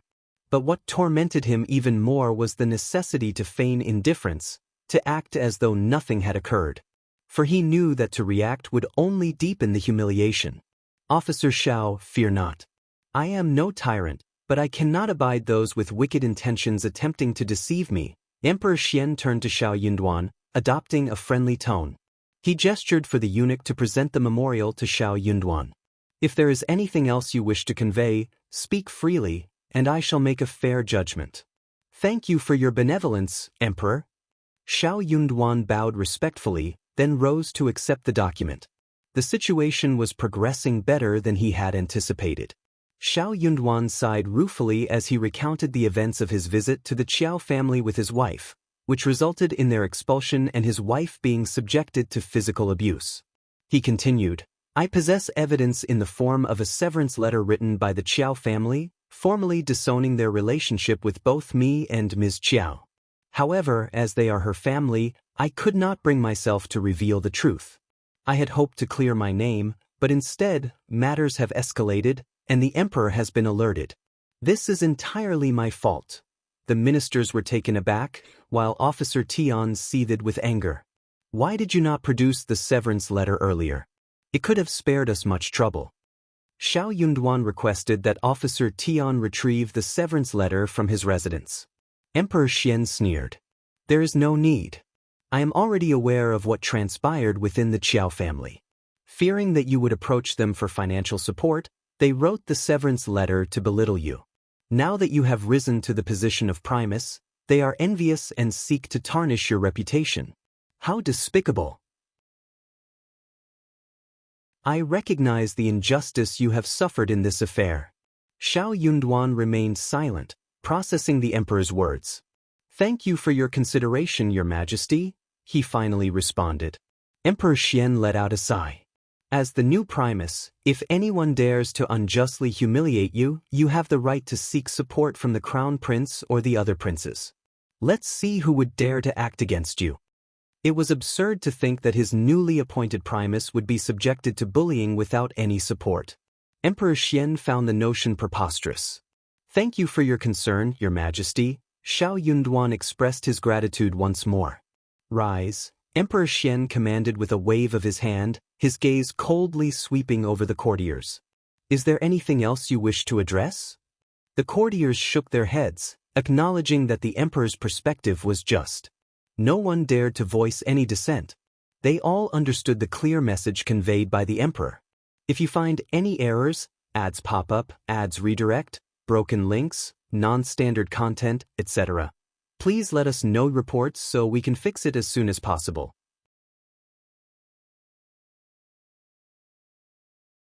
Chapter 991, Officer Tian. The courtiers watched as the emperor defended editor Qiao, realizing that he had received a stroke of good fortune.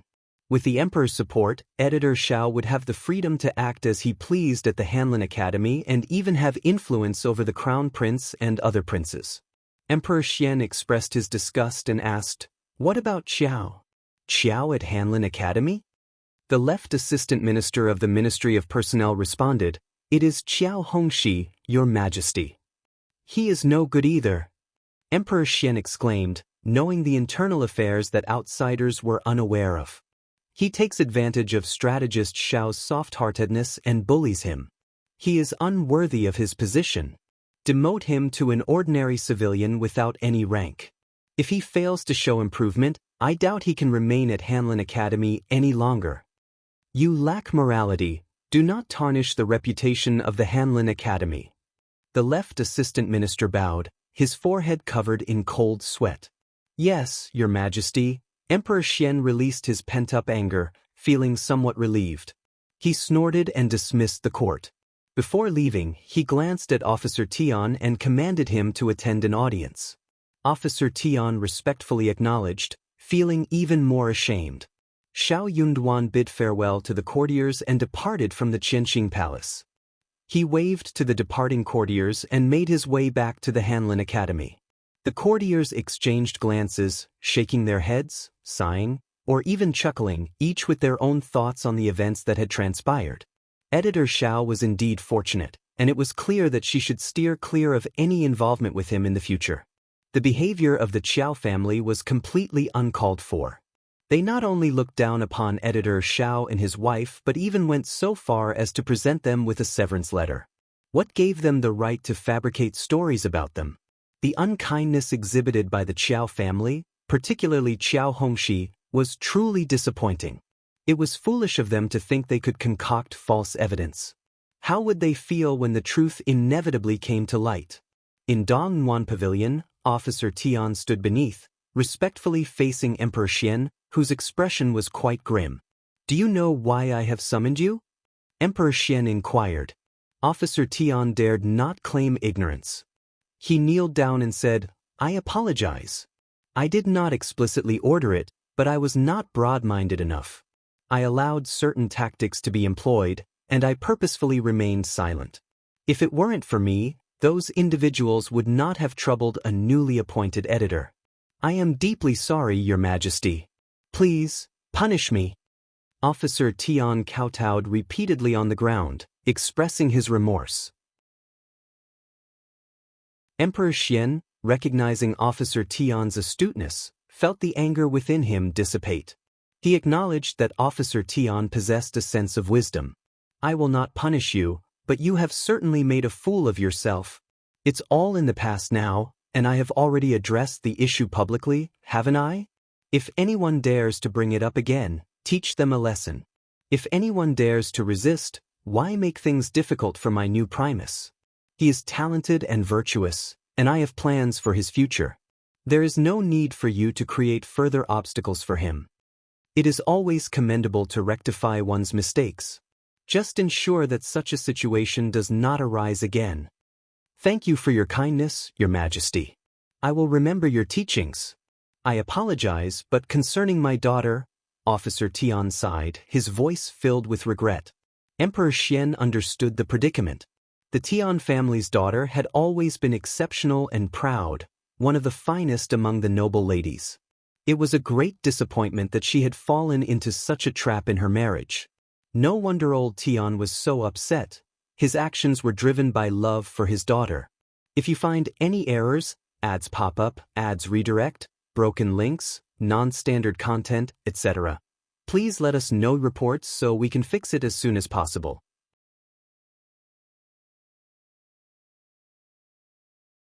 Chapter 992, Revenge. No one was to blame, it was simply a regrettable mistake. Emperor Qian's expression softened. "Very well, let's put this behind us. Never speak of it again." "Yes, Your Majesty. You may go now." "Thank you, Your Majesty." Officer Tian let out a sigh of relief as he exited the pavilion. That was a close call. He had felt utterly humiliated. For the time being, he would refrain from taking any actions against Xiao Yunduan.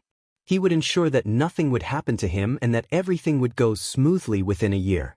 Otherwise, the blame would fall on his daughter, and that was simply exasperating. Officer Tian's annoyance grew, prompting him to change his plans. Instead of heading to the governmental office, he decided to go straight home to Madame Qiao. Inside the residence, Tian Shanshan was engaged in conversation with her mother. Observing Officer Tian's troubled expression, she offered a comforting smile. "Who upset you? You must also take care of yourself. Don't let these matters get to you. If you show your anger, it will only invite sympathy from others and make us feel sorry for you." Madame Tian joined in, her smile gentle. "Shanshan is right, my dear husband. Look at how filial our daughter is. Shanshan has always been a paragon of filial piety, and I am well aware of that. I am blessed to have such a wonderful daughter. Officer Tian chuckled, finding solace in Tian Shanshan's words. He felt a sense of relief wash over him. However, the weight of his daughter's recent misstep lingered in his mind, causing him further distress. She was such a kind-hearted girl, so why did she have to encounter such unfairness? He could no longer tolerate it. There was no time like the present to seek vengeance. After a brief exchange, Officer Tian escorted Tian Shanshan away and recounted the morning court incident to Madame Tian. Madame Tian felt a sense of suffocation. What does this have to do with you, dear husband? It's not your fault. If that Qiao person has offended someone, it's only natural for others to seek revenge. If he lacks the ability to handle it, he'll have to face the consequences. Why should you bear the blame? The Emperor's actions are completely unfair this time. Are we expected to shoulder the responsibility for anything that befalls the Qiao family? Madame Tian's words were fueled by her frustration, but Officer Tian could only offer a bitter smile and sigh. You're right. What do you mean? From this point forward, I will make it known that no one should cause any trouble for Qiao. I'll ensure that people pay attention to him and offer assistance if anything happens. Dear husband, you're being unreasonable. Madame Tian's annoyance grew. Don't worry, it's never too late for revenge. We can discuss this after a year and a half. Once this matter subsides, we won't be held accountable for any misfortunes that befall him. The Emperor believes that someone is trying to gain favor with me. If I don't take action, the blame will fall on me. Madame Tian's frustration grew. It's just too much. But that's what the Emperor has decided. What can we do? Madame Tian's eyes welled up with tears. She used a handkerchief to wipe them away. Poor Shanshan, she doesn't deserve this. Officer Tian's heart ached. It wasn't just his daughter who had been wronged. He felt deeply humiliated as well. The Emperor's scolding of Censor Lu in front of everyone had been unbearable. He had never felt such shame in the court before. Things will get better in the future. Our Shanshan is wonderful, and she will surely find a great partner.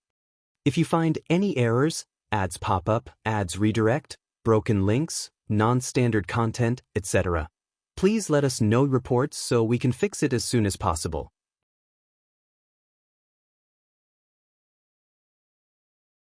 Chapter 993, Venting Anger on His Daughter-in-Law. Yeah, that man doesn't deserve someone like Shanshan. Exactly. Mrs. Tian's frustration lingered, and she pondered for a moment before speaking up. We may not be able to touch Mr. Qiao, but what about Ms. Qiao? Madame Tian didn't want to wait for 1.5 years to seek revenge. The thought of it was infuriating. Officer Tian considered the suggestion and replied, The Emperor won't interfere in matters concerning women. But be cautious and don't let things escalate. You can trust me, old master. Mrs. Tian grinned. Rest assured I know what needs to be done. Madame Tian sneered inwardly. If the Emperor still remembered the man named Qiao, she could temporarily spare him. After all, the Emperor wouldn't always remember him. She would let him live in misery for a while. Her daughter-in-law was merely a concubine's daughter, cut off from her own family. She must have been spoiled by her maternal relatives, which explained her cowardice and lack of intelligence. Humiliating such a woman would be a piece of cake. There were plenty of people willing to do the dirty work for the Tian family. She didn't need to personally intervene. It was for Ms. Qiao's own good, of course. Ms. Qiao had been publicly humiliated by the government officials, and everyone was laughing at her. They were about to witness whether Ms. Qiao could salvage her pride. Then he would realize how mistaken he was. He would learn the weight of his loss if he didn't marry Shanshan. Ms. Qiao's humiliation was imminent, and she would no longer find a place for herself in the capital. The more Madame Tian dwelled on this thought, the more content she became. Xiao Yunduan and Xiao Xian held a small celebration in the courtyard of the Qiao family. Both of them felt a sense of relief. With this knowledge, the Tian family wouldn't dare to make a move for at least 1.5 years. And 1.5 years provided ample time to bring about significant changes and accomplishments. In a few days, he'll find an opportunity to inform the secretary of Hanlin College that we'll be returning to our hometown to pay respects to our ancestors. We'll take care of everything back home. Qiao Xian nodded in agreement. Yes, we should handle our family affairs diligently. Qiao Xian couldn't simply disregard the fields and other properties they owned. Although Ms. Fang and her family would assist in looking after them, the Yuezheng family in the province would also lend a helping hand. However, Qiao Xian's unique abilities were required to tend to the fruit trees and crops. They decided to explore the capital and purchase gifts to bring back home, allowing everyone in the family to experience a taste of the city. Xiao Yunduan had no objections to the plan. While Xiao Yunduan attended to his duties at the Imperial Academy, Qiao Xian ventured out with Li Qiao and Li Xiao to shop for various presents for their family. Considering the long journey ahead, Qiao Xian refrained from purchasing too many items, opting for lighter and more manageable choices. However, due to the nature of snacks and pastries, it was challenging to transport them over a long distance. As a result, they reluctantly decided to forego the delectable treats and instead purchase dried fruits that could be used to make candied delicacies. Qiao Xian made another visit to various pharmacies, hoping to come across some live ginseng roots. The intention was to acquire them and store them in the space, anticipating the possibility of pleasant surprises. Qiao Xian couldn't shake off the feeling that the space was on the verge of undergoing an upgrade. If you find any errors, ads pop up, ads redirect, broken links, non-standard content, etc., please let us know reports so we can fix it as soon as possible.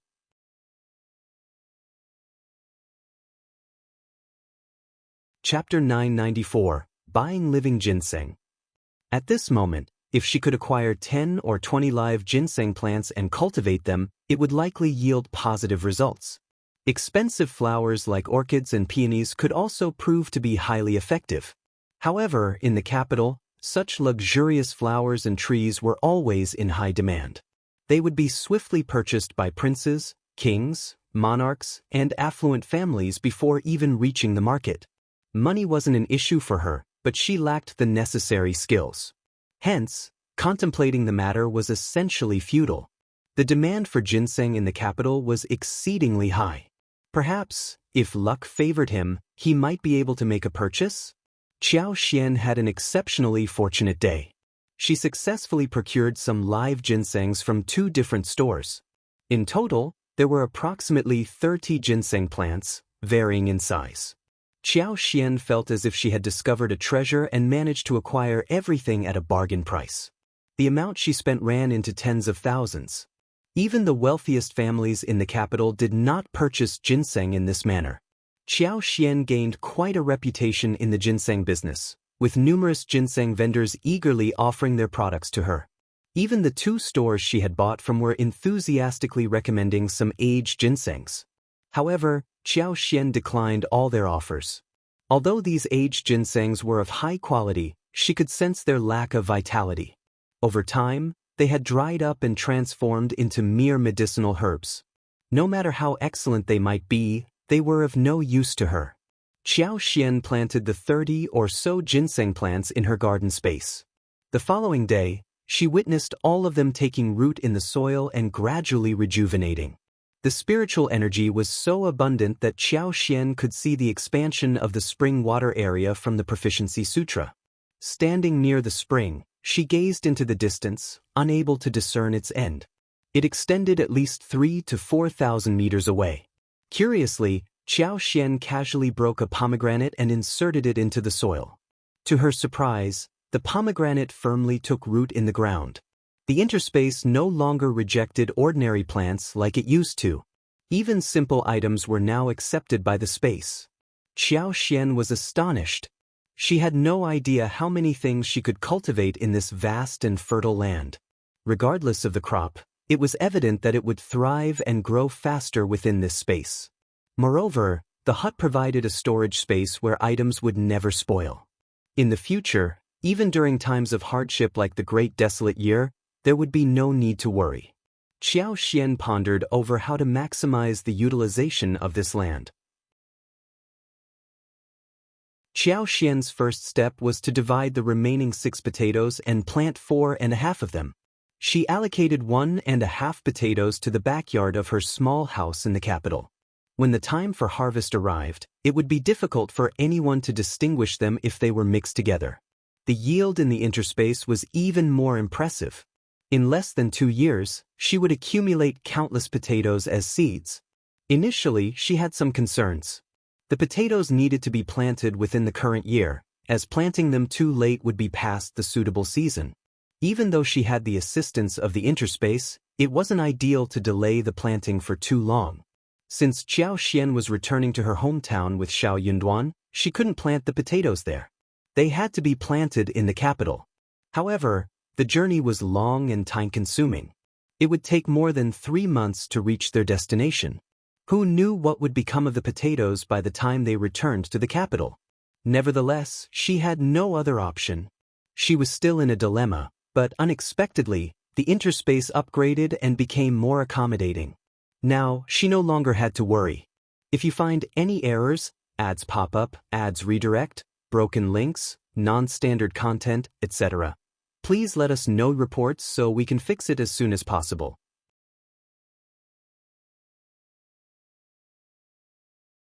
Chapter 995. Updated Space. They could simply plant some in the backyard. Even if something went wrong, they could utilize the space to compensate for any setbacks. That was an incredibly positive development. Qiao Xian sensed that there was more than 300 mu of available land for cultivation in the intermediate space, although the exact number was not fixed. She could sense that the amount of arable land was increasing every day, but she wondered how long it would continue. Based on current estimates, another 300 mu would be available in approximately 10 days. If this situation could persist for 1 or 2 months, it would be fantastic. Qiao Xian had already made a firm decision. She was going to plant rice on the additional 300 mu. Farming in this space was different from outside. There was no need to flood the fields with water. The seeds could be sprinkled directly. When she purchased the rice seeds, she felt a bit overwhelmed by the large patch of land. Even if she were to plant just rice seeds alone, it would be an arduous task for one person. So Qiao Xian attempted to plant the seeds using her divine sense, which turned out to be successful. She was overjoyed. Within less than an hour, all 300 mu of rice had been planted. She concentrated and composed herself. She could even feel the rice seeds silently burrowing into the ground, reaching a depth, preparing for germination and gathering strength to emerge from the soil. At night, she couldn't resist coming to check again. The 300 mu of rice fields were already displaying a faint, tender green color. The rice seeds had already sprouted, and small needle-like sprouts were growing. From a distance, the sight was a soothing, pale green, soft, and adorable, evoking a sense of relaxation and joy. Qiao Xian was filled with immense delight. It was as if they had already glimpsed the bountiful harvest that awaited them. This place was abundant in fertility and vibrant energy, alleviating any concerns about diseases, pests, and unpredictable weather. They were undoubtedly poised for a bountiful harvest. Qiao Xian contemplated that upon her return to the village, she would plant additional fruit trees and create an orchard. This way, fresh fruits could be enjoyed throughout the year. And the beauty of it was that it didn't matter whether one resided in the north or south. Qiao Xian happily entertained these thoughts when Xiao Yunduan brought up the idea of paying respects to their ancestors to the Chancellor of Hanlin College. But now, he needed to carefully consider the matter. It was every scholar's ultimate dream to return to their hometown with honor after achieving the position of Primus. Paying homage to their ancestors was a glorious act, one that brought great honor to their family. The Chancellor dared not refuse them outright, yet he also hesitated to agree too hastily, fearing the wrath of the Tian family.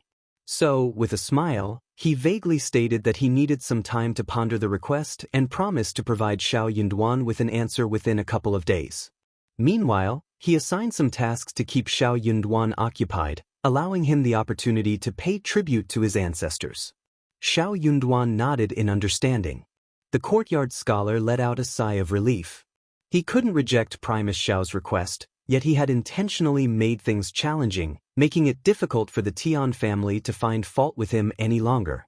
Xiao Yunduan and Qiao Xian paid little heed to these circumstances. On that day, Qiao Xian received an invitation from Madame Lin of Hanlin Academy, inviting her to a gathering the next day. Qiao Xian promptly replied, assuring her attendance. Of course, she would attend. Xiao Yunduan worked at Hanlin Academy and had numerous colleagues there. If she were to skip the gathering, it would seem rather unsociable. If you find any errors, ads pop up, ads redirect, broken links, non-standard content, etc., please let us know reports so we can fix it as soon as possible.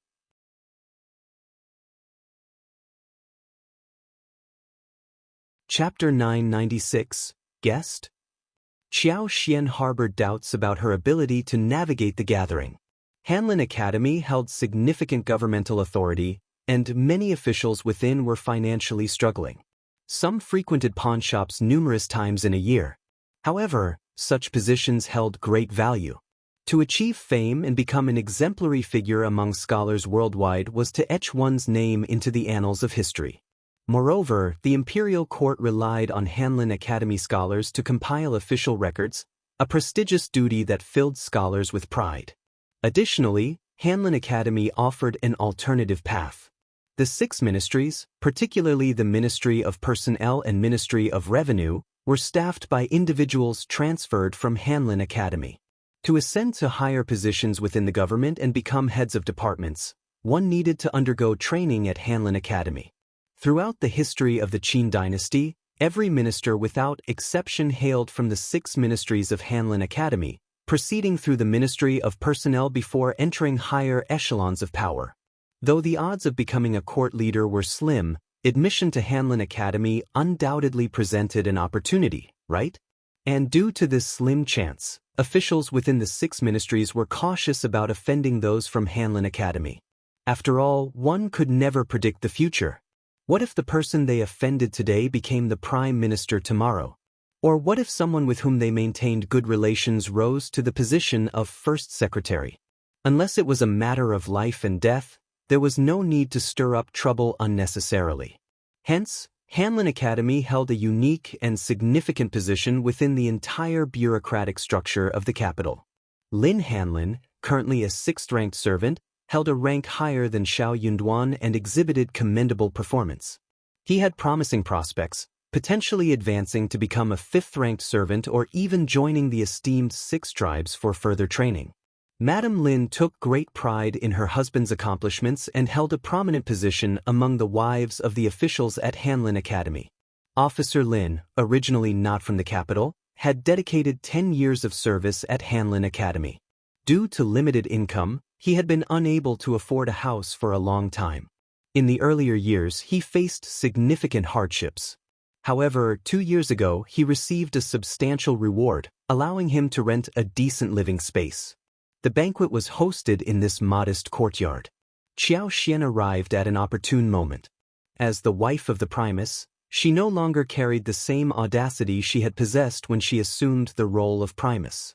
She now identified herself simply as Mrs. Editor. Qiao Xian understood her place very well. Upon her arrival at the Lin household, she presented the gifts and greeted everyone with politeness. By this point, Qiao Xian had already discerned that the banquet might not unfold favorably.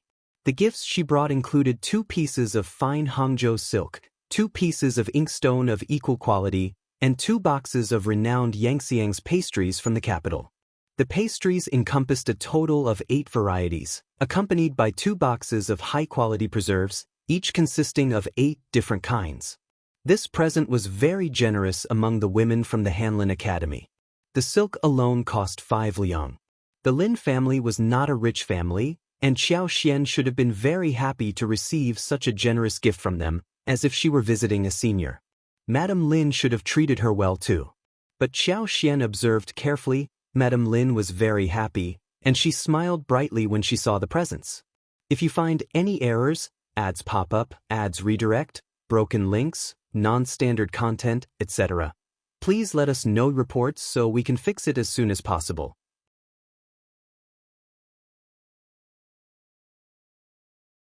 Chapter 997, Good Helper.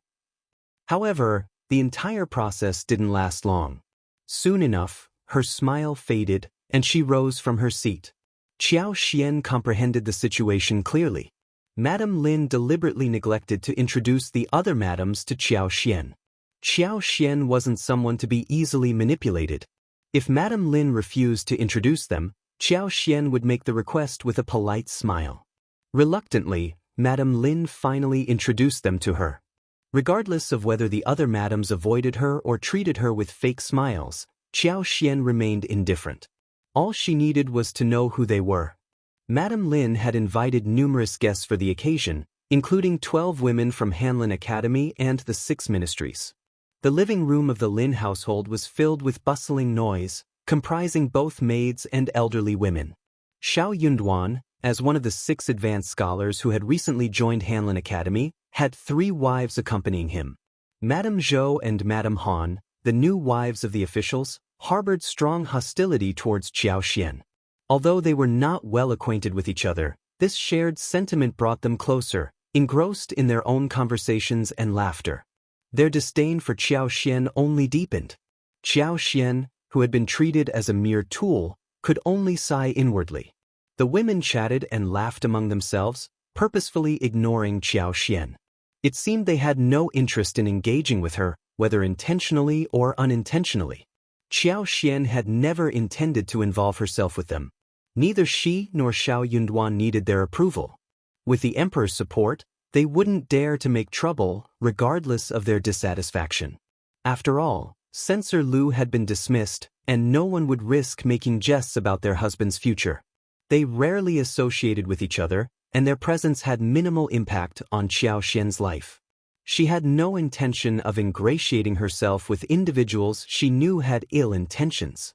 That was simply the nature of their social circle.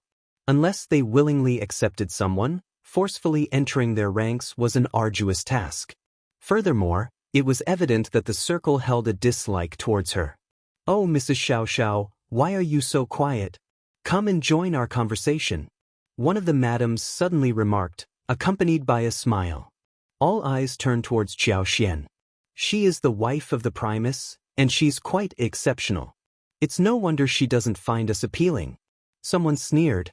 The comment wasn't particularly loud, yet it resonated with everyone present. Another person chimed in, laughing brightly, "Well, that's not entirely accurate. Times change, and the concept of honor and humiliation can fluctuate. We ought to see what the future holds."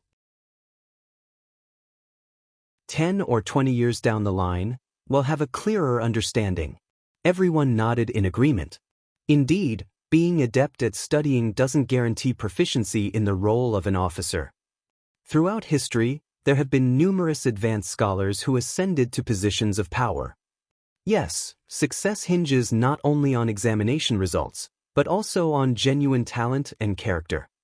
Absolutely. If one lacks integrity, everything else becomes a facade. In my view, having a virtuous spouse is crucial. Laughter erupted among the gathering. That's right. We need a virtuous spouse to support us. A harmonious marriage is the key to avoiding trouble. If you find any errors, ads pop up, ads redirect, broken links, non-standard content, etc., please let us know reports so we can fix it as soon as possible.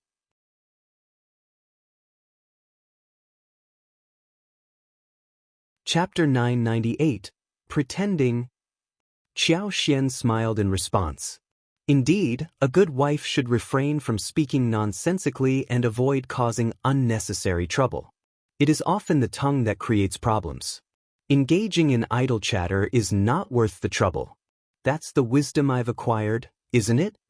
Her words caught everyone off guard, and the expressions on 3 or 4 individuals' faces changed abruptly. They exchanged bewildered glances. They had marginalized Qiao Xian and spoken ill of her, believing she was meek and foolish. In their eyes, she had merely put on a facade of composure. Little did they know that within her, she was already crumbling. As they looked down upon her, their envy grew.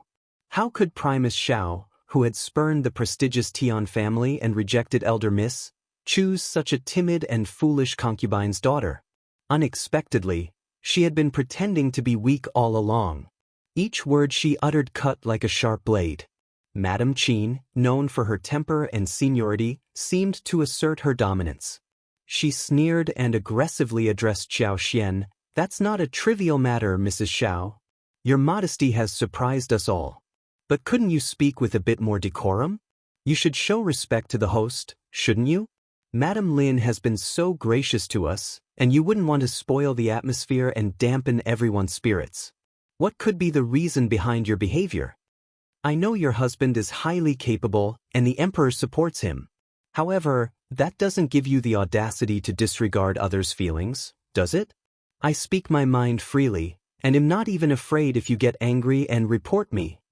They exchanged glances, surprised by Madame Qin's obstinacy. Most of the other madams were aware of Madame Qin's hot temper and her penchant for putting on airs. She always sought praise wherever she went and enjoyed lecturing others with a sense of righteousness. Due to her husband's position as a fifth-ranked scholar, the second in command at the Hanlin Academy, everyone accorded her respect. Over time, her arrogance only grew. Unexpectedly, Madame Qin was causing a scene once again. The other madams felt a mix of nervousness and excitement. How would Mrs. Xiao respond? Qiao Xian was taken aback. Yes, she had been mocking Madame Qin. What was wrong with that? After all, they had all been mocking her. She could sense that Madame Lin must have been influenced by the Tian family.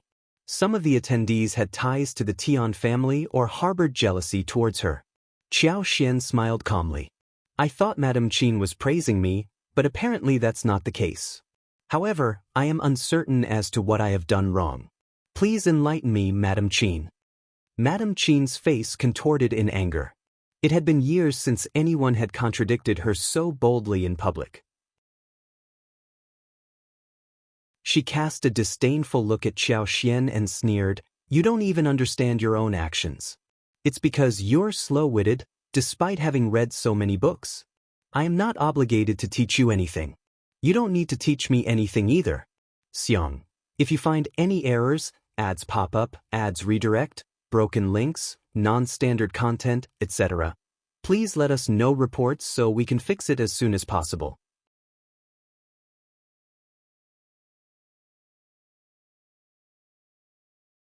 Chapter 999. Apology. She stood up and declared, "Inform Madame Lin that I am taking my leave."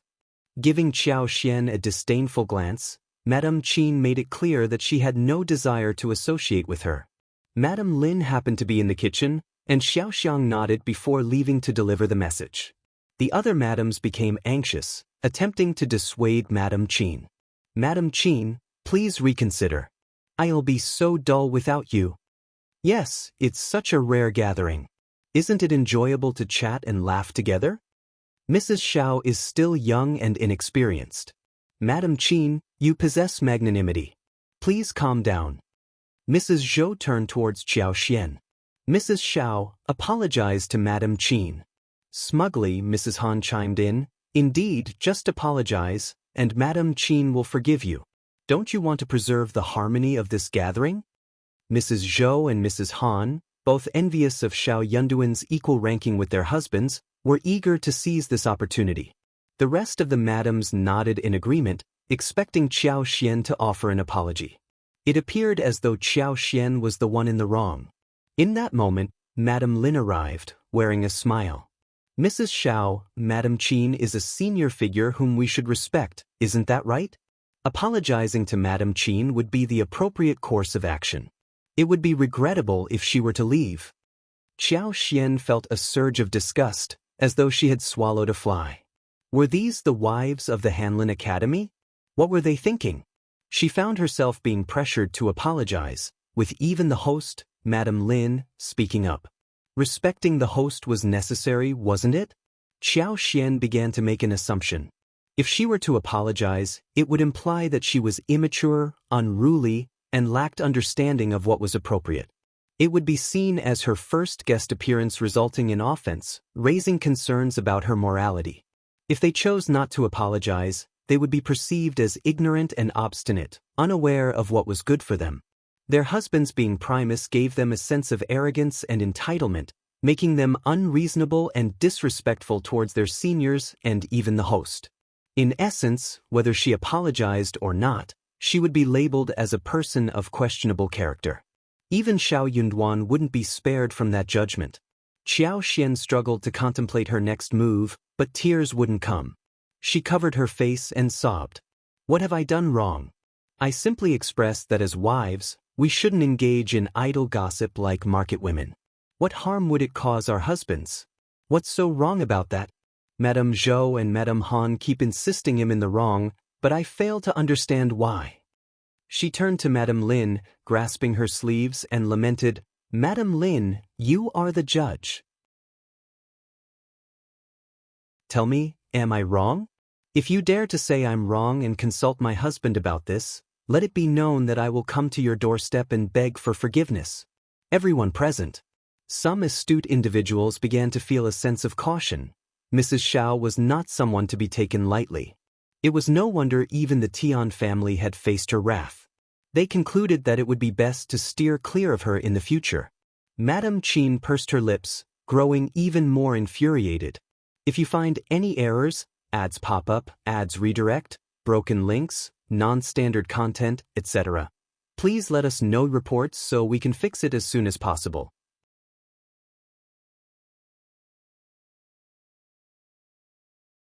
Chapter 1000, Exposure. Madame Lin was at a loss for words. Well, Qiao Xian didn't give her a chance to think.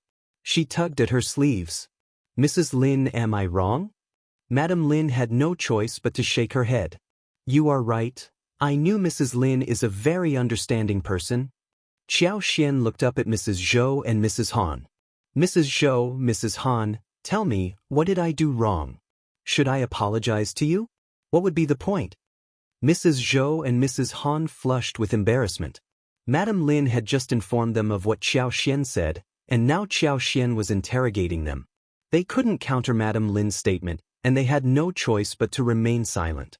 Annoyance began to well up within them towards Qiao Xian. As a couple, they felt even more humiliated in front of the gathered guests. They weren't as quick-witted or as audacious as Qiao Xian. Panic set in, leaving them dumbfounded and unable to utter a word, as beads of sweat formed on their foreheads. Madame Han snapped, her voice filled with anger. So many people have said that Mrs. Xiao is trying to drag us into her grudge. Qiao Xian almost burst into laughter, inwardly cursing at Madame Han's foolishness.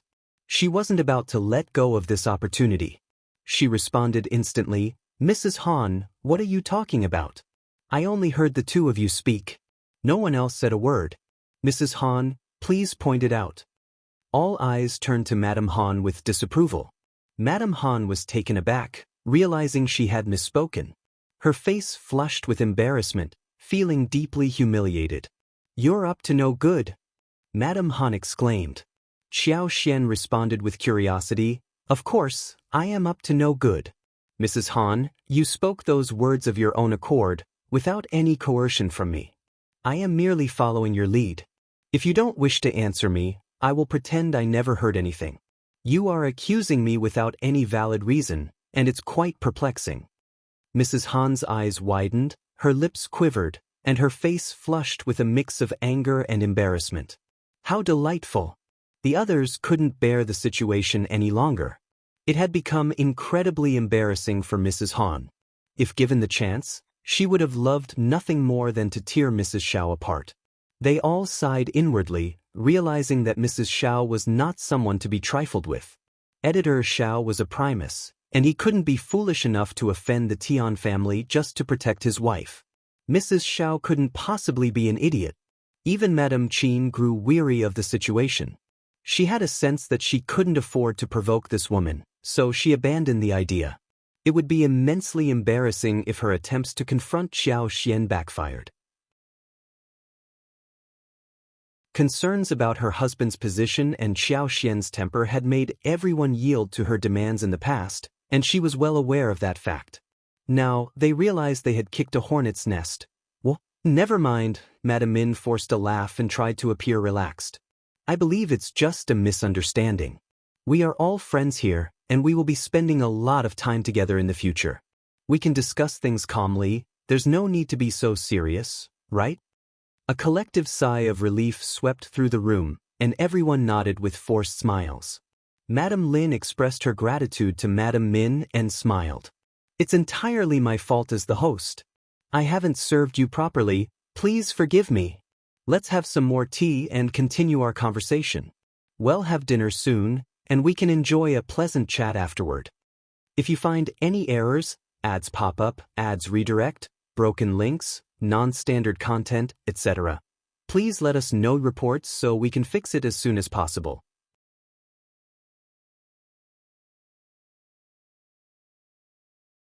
Chapter 1001, Famous.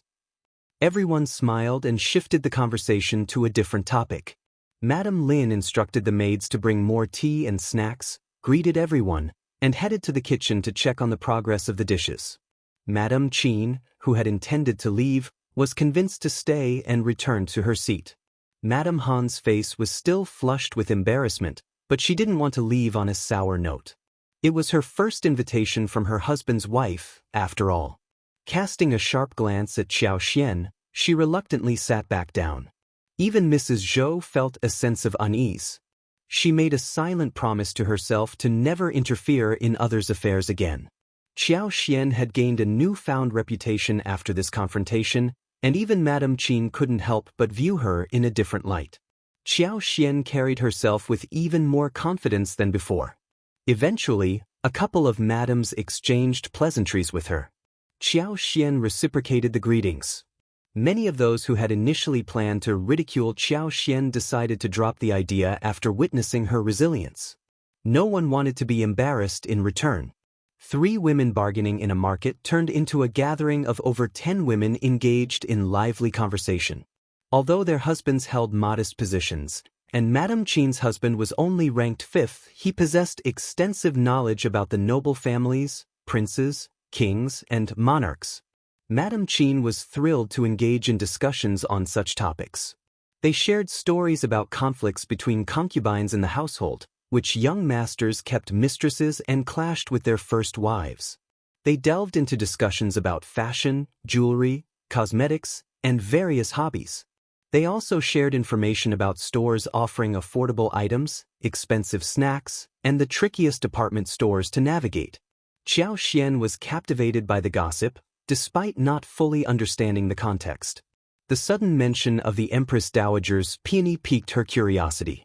One of the women continued, "I heard that the peony withered just a few days ago." The news spread like wildfire within the palace walls. The emperor's anger was so intense that he punished the eunuchs responsible for the imperial garden. He even issued a decree that anyone in charge of the garden would be buried with the peony if it died.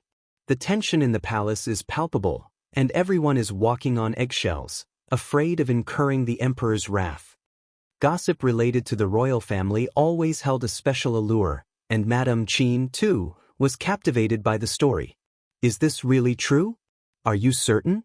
"It must be true. My cousin has close ties with the 7th young mistress of Lord Jian's 3rd household, and she's the one who shared this information with me. She wouldn't spread false rumors." It does sound plausible. During the Empress Dowager's lifetime, she had a deep affection for peonies. The emperor himself personally planted a peony for her, symbolizing their mother-son relationship. The Empress Dowager personally cared for it while she was alive. Even after her passing, the emperor would visit the peony and reminisce about her. If the peony were to wither, the emperor would undoubtedly be infuriated. The women exchanged intrigued glances, engrossed in the tale of palace intrigue. They all sighed. Those gardeners in the imperial garden are so useless. They can't even take care of one flower. True. If they can't be saved, then the palace? Just drop it. Right. So the gossips soon turned to the topic on which princess in the palace was favored and whether she would be selected next year. If you find any errors, ads pop up, ads redirect, broken links, non-standard content, etc., please let us know reports so we can fix it as soon as possible.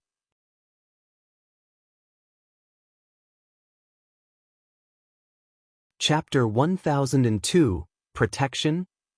Qiao Xian was not in the mood to listen anymore. She was thinking about peony flowers. That was just gossip for others, but for Qiao Xian, it was a temptation that she could not give up. If the peony flowers were really so precious, and if she could save them, the emperor would definitely be very happy. Also, no one knew what would happen to the peony flowers in the future, so no one would dare offend her at all. What if she was harmed, and the peonies went wrong in the future, and the emperor could not find anyone to save them? Then the culprit would definitely be investigated thoroughly. In that case, the culprit would definitely be doomed when found out. That was totally a protecting amulet for herself. She and Xiao Yunduan had no one to rely on in the capital, and the Tian family hated them for no reason. If they had such a strong supporter, they would have nothing to worry about. The more Qiao Xian thought about this, the more excited she got. Of course, it was not easy to make a big deal out of this.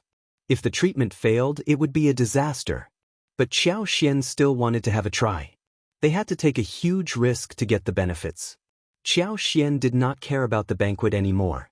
Qiao Xian's relentless pursuit of information about the peony flowers paid off as the madam willingly shared more details.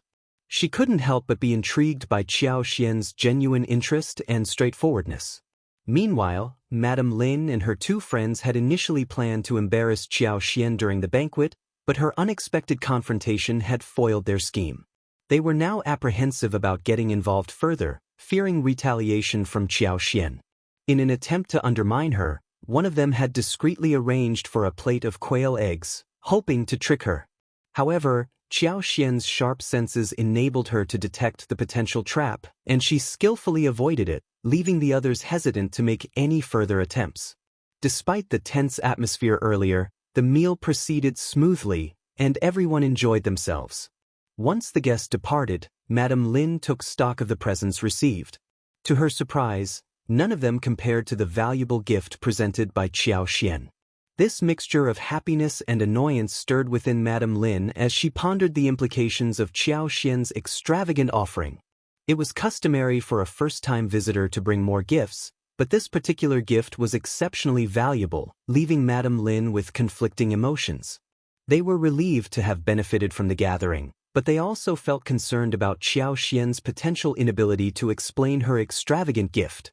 However, a maid came up with a clever solution, suggesting that they assist Qiao Xian in promoting her status. Madame Lin found the idea quite brilliant and smiled approvingly. "You're quite clever. That's a wonderful suggestion." Many of the officials at the Hanlin courtyard were financially strained, with some even living in cramped shared housing. Each winter, they had to resort to pawning or borrowing money just to make ends meet. If word spread that Mrs. Xiao was wealthy and generous, it would pique the interest of these officials, who would undoubtedly seek financial assistance from her.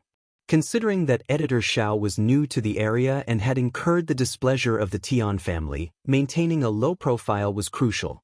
However, if he ever found himself in need of being asked to loan out money to those officials, he would definitely have to do so. If you find any errors, ads pop up, ads redirect, broken links, non-standard content, etc., please let us know reports so we can fix it as soon as possible.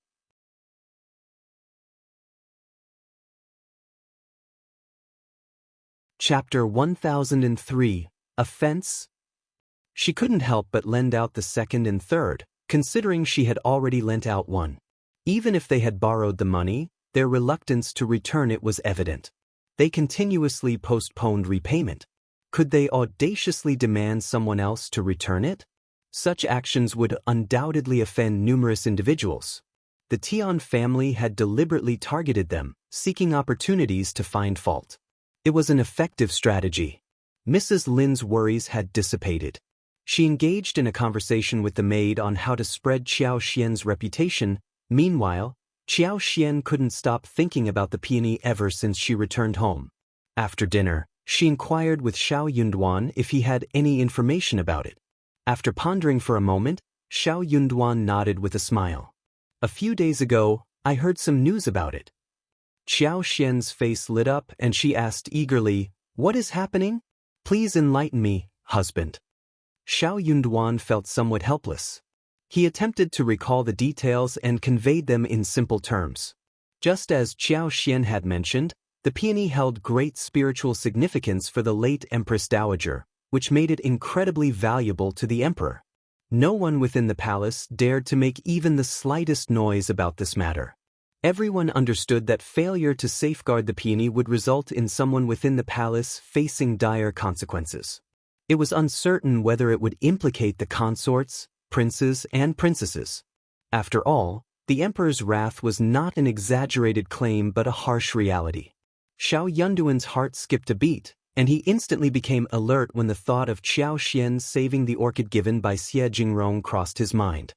He looked at her with concern and asked, "Why are you inquiring about this? Do you believe you can handle it?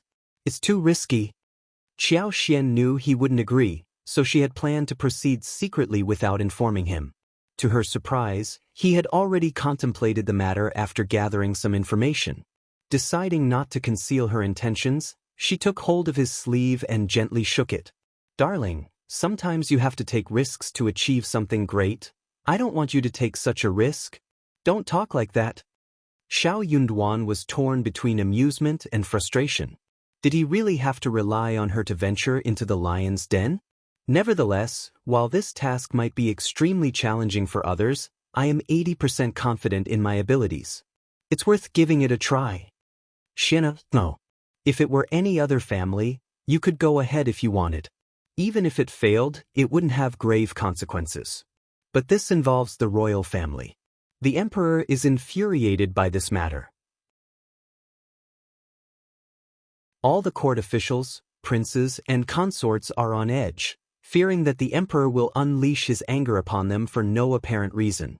Right now, others can't wait to keep their distance, and yet you dare to approach him? Not even 99%. Have you considered the consequences if he fails? Have you thought about what the emperor might do? Failure could cost him his life. His words resonated with Qiao Xian, leaving her feeling both hesitant and moved.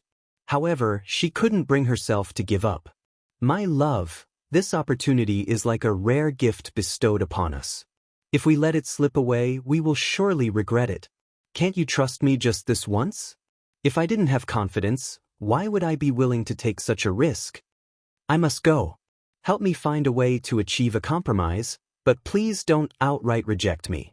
Don't you realize that Madame Lin is hosting an event in my honor today? Those wives of Hanlin scholars and low-ranking officials are intentionally ridiculing and isolating me. I simply cannot tolerate this humiliation." Xiao Yunduan furrowed his brow. "What did they do?" Qiao Xian smiled. "It's nothing more than petty and somewhat amusing. If you find any errors, ads pop up, ads redirect, broken links, non-standard content, etc., please let us know reports so we can fix it as soon as possible."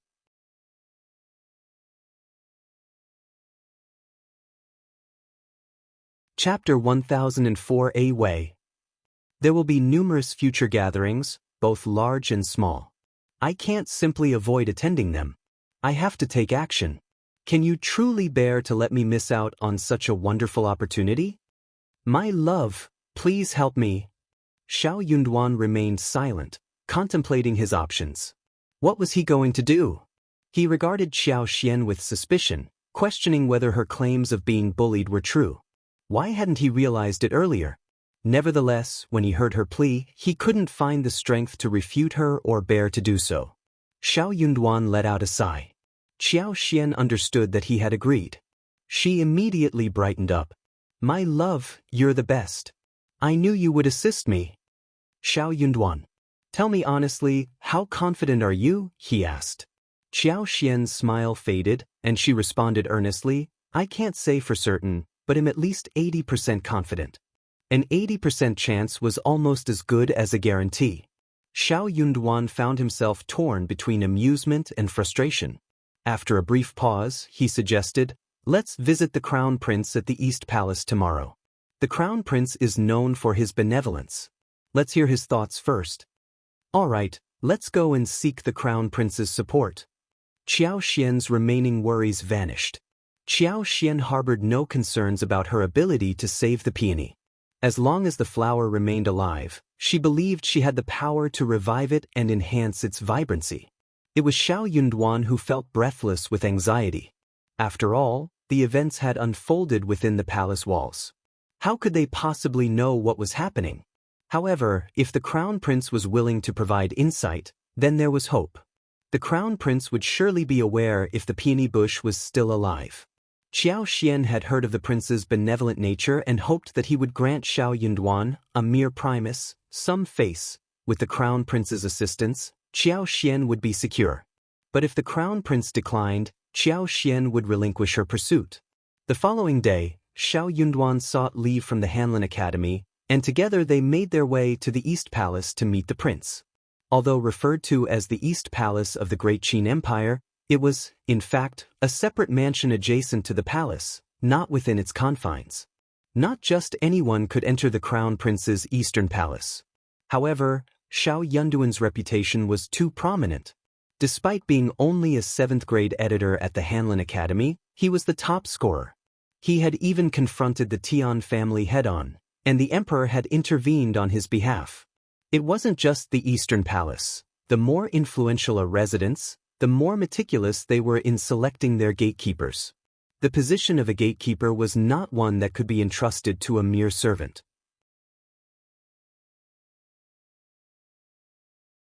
A single offense, mistake, or unauthorized entry could potentially lead to a disastrous outcome. Upon Xiao Yunduan's introduction, a polite greeting came from the gatehouse. Coincidentally, the Crown Prince happened to be present within the mansion, and someone hurriedly went to inform him. The current Crown Prince was not the offspring of the current Empress Qi. The biological son of Empress Qi was the 3rd prince, who had recently turned 30. The Crown Prince's biological mother was the late Emperor Xian of Qi's Empress Li. Having held power for a considerable duration, Emperor Xian of Qi's reign saw the Crown Prince reach the age of 43 this year. He was known for his integrity, refinement, and gentleness, earning him a reputation as a virtuous individual among the people. The court officials were indeed respectful and deferential toward him. If you find any errors, ads pop up, ads redirect, broken links, non-standard content, etc., please let us know reports so we can fix it as soon as possible.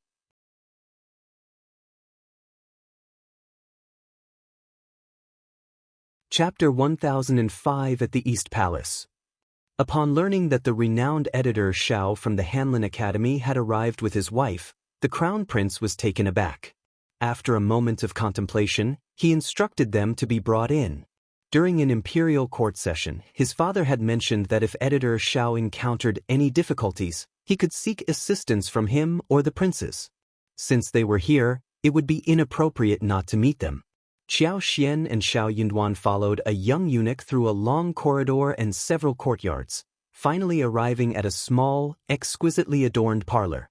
Seated on the main chair in the hall was a middle-aged man donning a ginger-colored round dragon collar robe. His eyes exuded gentleness, elegance, and nobility. It was evident that he was the Crown Prince. Xiao Yunduan promptly approached and performed a kowtow. The Crown Prince smiled and raised his hand in a gentle gesture. "Rise. Have a seat." "Thank you, Crown Prince." Xiao Yunduan stood up and attempted to assist Qiao Xian in getting up. However, when he turned to her, he was taken aback. Qiao Xian seemed lost in her thoughts. Xiao Yunduan grasped her arms and whispered, "Wife, wife." He called her multiple times, gradually raising his voice. Eventually, Qiao Xian snapped out of her reverie. Startled, she apologized, "Please forgive me." "It's all right, rise." The Crown Prince remained affable and harbored no ill feelings. The Crown Prince held a simple understanding of the situation. He considered that Miss Qiao was a sheltered woman who had not experienced much of the world. It was natural for her to feel nervous and lose her composure upon seeing him.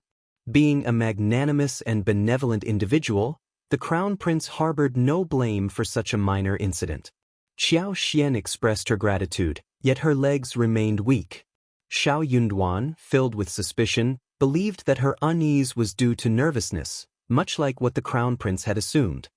He cast a concerned gaze her way and helped her find a seat. The Crown Prince observed the entire scene and inwardly sighed. His fondness for Xiao Yunduan grew stronger. Xiao Yunduan displayed loyalty and did not forsake his wife. It appeared that he was not merely seeking fame. He genuinely cherished his wife. Sincerity or not, certain details could not be feigned.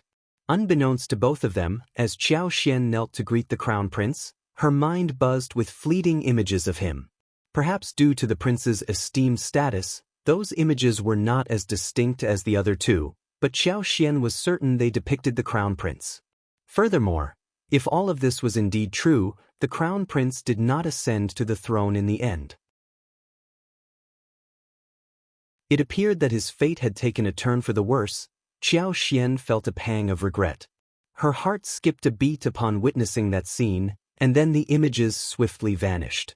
If only she had known earlier, she would have exercised control over her thoughts and observed more.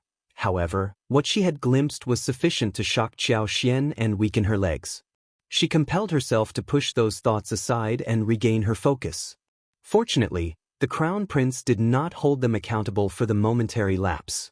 Yet, the weight of the crown prince's grim fate weighed heavily on Qiao Xian, causing her to feel a sense of suffocation. The crown prince gazed at the couple and inquired with a gentle smile, "Editor Xiao, why have you come to see me?" Xiao Yunduan and Qiao Xian exchanged glances and were about to rise and respond when the crown prince interrupted, "Please remain seated. There is no need for formalities in my presence." "Yes, thank you, Your Highness." "Your Highness, I heard that there has been an issue with the peony flowers in the palace. It is quite coincidental. My wife possesses expertise in cultivating and preserving flowers and trees. Perhaps she could find a way to save them. If you find any errors, ads pop up, ads redirect, broken links, non-standard content, etc., please let us know reports so we can fix it as soon as possible."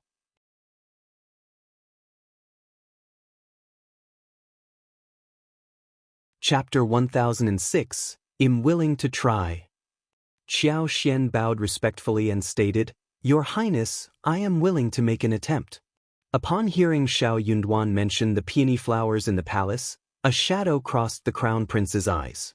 Although Xiao Yunduan referred to them as peony flowers, it was evident to everyone what specific peony flowers he was alluding to. The crown prince harbored no desire for the royal family's affairs to become public knowledge. A tinge of disgust toward Xiao Yunduan flickered within him. However, the crown prince's demeanor changed upon hearing Xiao Yunduan's words.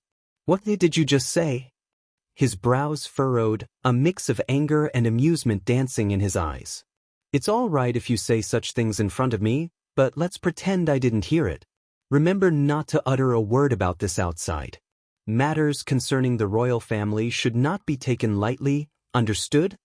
Qiao Xian spoke up, "Your Highness, I am willing to attempt it." The crown prince fell silent, studying Qiao Xian intently before speaking with seriousness. "Do you comprehend the gravity of what you are suggesting? Even the most skilled and experienced gardener in the palace has been unable to tend to the flowers. Mrs. Xiao, where do you find the confidence to believe that you surpass them?" Qiao Xian and Xiao Yunduan felt a sense of relief.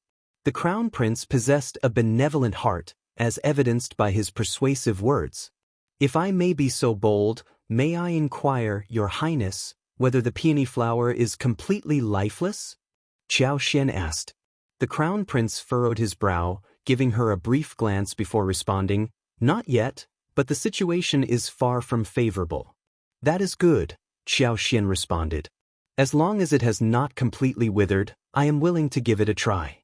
During my time in the province, I managed to revive an orchid for the Xie family, so I do have some experience in this field." Xiao Yunduan provided further explanation to the crown prince. Understanding dawned upon the crown prince, and he nodded. He was aware of the Xie family as well. The eldest son of the Xie family was a remarkable individual, and the crown prince held great admiration for him. With this knowledge, the crown prince's confidence in Qiao Xian grew. After contemplating for a moment, he spoke, "How about this? Tomorrow, or perhaps even today? Do you require any preparations?" Qiao Xian hurriedly replied, "I am prepared and ready. We should not delay any further." The crown prince nodded, placing even greater trust in her. "In that case, I will have the Crown Princess Consort accompany you to the palace today. You may first inspect the flowers. If you succeed in curing them, the Crown Princess Consort will report it to Father, and you can openly attend to them. However, if it proves futile, do not utter a word and simply leave the palace with the Crown Princess Consort. Touched by the Crown Prince's consideration, Qiao Xian and Xiao Yunduan stood up and expressed their heartfelt gratitude. Deeply troubled by what she had witnessed, Qiao Xian couldn't help but feel a sense of unease about the future. She pondered whether paying more attention to those visions could have the power to alter the course of events. Following the Crown Prince's instructions, Princess Consort Fu did not object. She instructed Qiao Xian to disguise herself as a maid and accompany her. Together, they made their way to the imperial court. The news of the peony flower predicament had caused quite a stir in the court. It was only natural for the Crown Prince and Princess Consort to show concern for the flowers, thus justifying Princess Consort's visit to the court. Upon entering the court, Princess Consort sent her maid to greet the queen and informed her of their intention to visit the flowers in the imperial garden. Leading Qiao Xian, they proceeded towards the imperial garden. Within the imperial garden, a vast expanse of peonies flourished, featuring a variety of exquisite and rare blooms. The cluster of flowers held immense value and was even enclosed by white jade railings. Carefully tended to by dedicated gardeners, every precaution was taken to prevent any mishaps. The winter frames provided warmth, while the summer shade offered a cool respite. If you find any errors, ads pop up, ads redirect, broken links, non-standard content, etc., please let us know reports so we can fix it as soon as possible.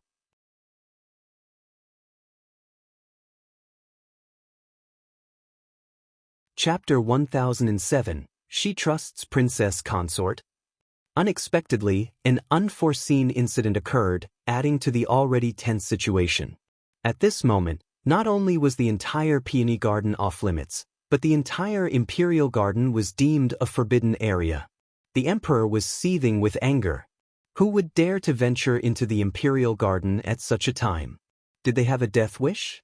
Only the queen, noble consort May, Princess Consort, and a select few noble family members dared to display their concern for the peonies in the imperial garden. No one else possessed the qualifications to show such concern. Accompanied by her attendants, Princess Consort arrived, and the two eunuchs who appeared visibly distressed immediately prostrated themselves, bowing deeply. Acknowledging their presence, Princess Consort turned to Dao seeking and inquired, "Where is Qin gone?" Respectfully, the young eunuch replied, "Princess Consort, Master was here just moments ago." He went back to retrieve something. The hearts of the two young eunuchs were heavy, yet they dared not reveal their sorrowful expressions in front of their master. They kept their heads slightly lowered.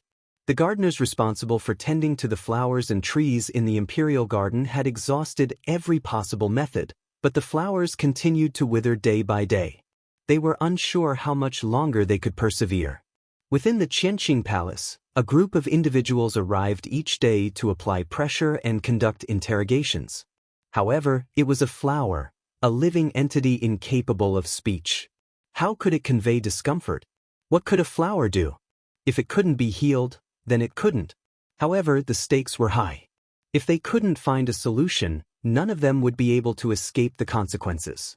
Princess Consort nodded and casually found a pretext to dismiss the others, then turned to Qiao Xian and asked, "Take a look and see if there's a remedy." Qiao Xian could sense that the peony flowers still clung to life. Although their condition was dire, there was still hope. Qiao Xian carefully inspected the roots, adopting a professional demeanor. In truth, she couldn't be certain if it was due to pests, soil issues, or some other factor. But as long as the plant itself was resilient and provided with sufficient soil, water, and sunlight, there should be no insurmountable problem. After pretending to examine for about 15 minutes, Qiao Xian rose to her feet and addressed Princess Consort with a confident smile. "Princess Consort, I can indeed nurse these peony flowers back to health. However, time is of the essence. If we delay for another 4 days, even divine intervention may prove futile." Princess Consort's eyes lit up and she cautioned, "Are you absolutely sure, Miss Qiao?" Think carefully before answering. If you succeed in saving the flowers, even without my intervention, you will be greatly rewarded by the emperor. However, if anything goes awry, not only will you be in trouble, but Editor Qiao and I will also face dire consequences. Qiao Xian's confidence shone through her smile. Thank you for your concern, Princess Consort. Rest assured, I am fully confident in my abilities. Very well. Princess Consort sighed with relief and nodded. Then come with me to meet the queen. Yes, Princess Consort. Empress Qi felt a surge of joy upon hearing the news. Although she didn't fully trust Qiao Xian, she had faith in Princess Consort's judgment. If Princess Consort had brought Qiao Xian to her, it meant she had confidence in her abilities. Accompanied by Princess Consort, Qiao Xian was personally taken to Emperor Xian, where she was instructed to begin her treatment. News of this event quickly spread throughout the palace, capturing the attention of numerous eyes fixated on the peony garden within the imperial grounds. The crown prince had always been dependable, and this brought a sense of relief to the concubines, princesses, as well as the palace maids and eunuchs, who secretly awaited a favorable outcome before expressing their elation. The emperor's foul mood had cast a pall over everyone, inducing trepidation. Finally, the clouds were starting to disperse. If you find any errors, ads pop up, ads redirect, broken links, non-standard content, etc., please let us know reports so we can fix it as soon as possible.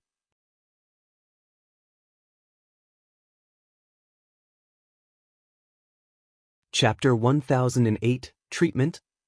Qin and the others formed a circle around Qiao Xian, anxiously awaiting her intervention to save the flower.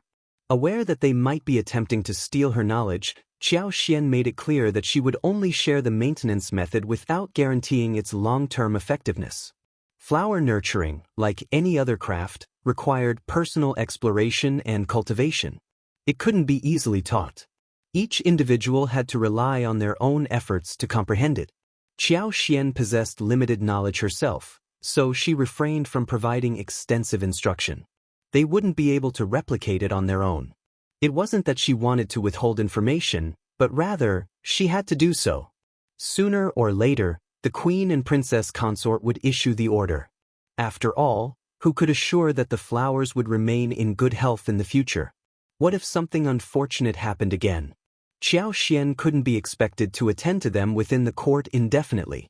Apparently, Qin and the others understood this as well. Upon hearing Qiao Xian's words, they wore expressions of naturally, without a hint of gratitude. Contrarily, they felt a tinge of unease. They weren't certain whether they hoped for Qiao Xian's success or failure in saving the flowers. A conflicted sentiment arose, leaning towards preserving the flowers. Although doing so would highlight their incompetence, at least their positions and livelihoods would be preserved. If Mrs. Xiao failed to save the flowers, they would all face dire consequences. Qiao Xian directed someone to dig out the flowers, replacing the soil and trimming the roots. After 2 hours of exposure to sunlight, she removed all the withered parts and replanted them. Then she watered them and arranged for a shade to be built. Following a series of procedures, evening approached. Is that all? Qin and the others exchanged bewildered glances. Qiao Xian nodded confidently. Tomorrow, you'll see an improvement. Don't worry. The group remained speechless. Concerned, the Empress dispatched her trusted attendants from the palace to guard the imperial garden. Observing Qiao Xian's dramatic actions, Princess Consort couldn't help but inquire anxiously as they left the court. Qiao Xian offered a reassuring smile. Princess Consort, please don't worry. I have great confidence in this. With a smile, Princess Consort sighed. Well, we have no choice but to trust you. News of Qiao Xian's presence in court to treat the flowers quickly spread among the princes, nobles, and upper class of the capital. Even before she had left the palace, word had already reached various ears. Doubt pervaded the minds of many. Some even secretly mocked Editor Qiao for involving his wife in such matters. Could it be that his wife's skills in tending to flowers and plants surpassed those of the specialized palace gardeners? It would be comical if she overstepped her abilities. Madame Tian felt even more disgusted. Madame Lin's attempt to teach Qiao Xian a lesson backfired. Instead, it was Qiao Xian who reprimanded the entire room, leaving Madame Tian fuming with anger. Seething with resentment, Mrs. Tian contemplated how she could humiliate Qiao Xian, when suddenly she heard the news. Madame Tian sneered, unable to contain her derision. She ridiculed Officer Tian, saying, "This woman truly has no sense of her own status. She can't even rise above her station. Yet, she dares to engage in such menial tasks, going to the palace to snatch work from the eunuchs. How utterly laughable." Officer Tian glanced at her, remaining silent. "If you find any errors, ads pop up, ads redirect, broken links, non-standard content, etc., please let us know reports so we can fix it as soon as possible."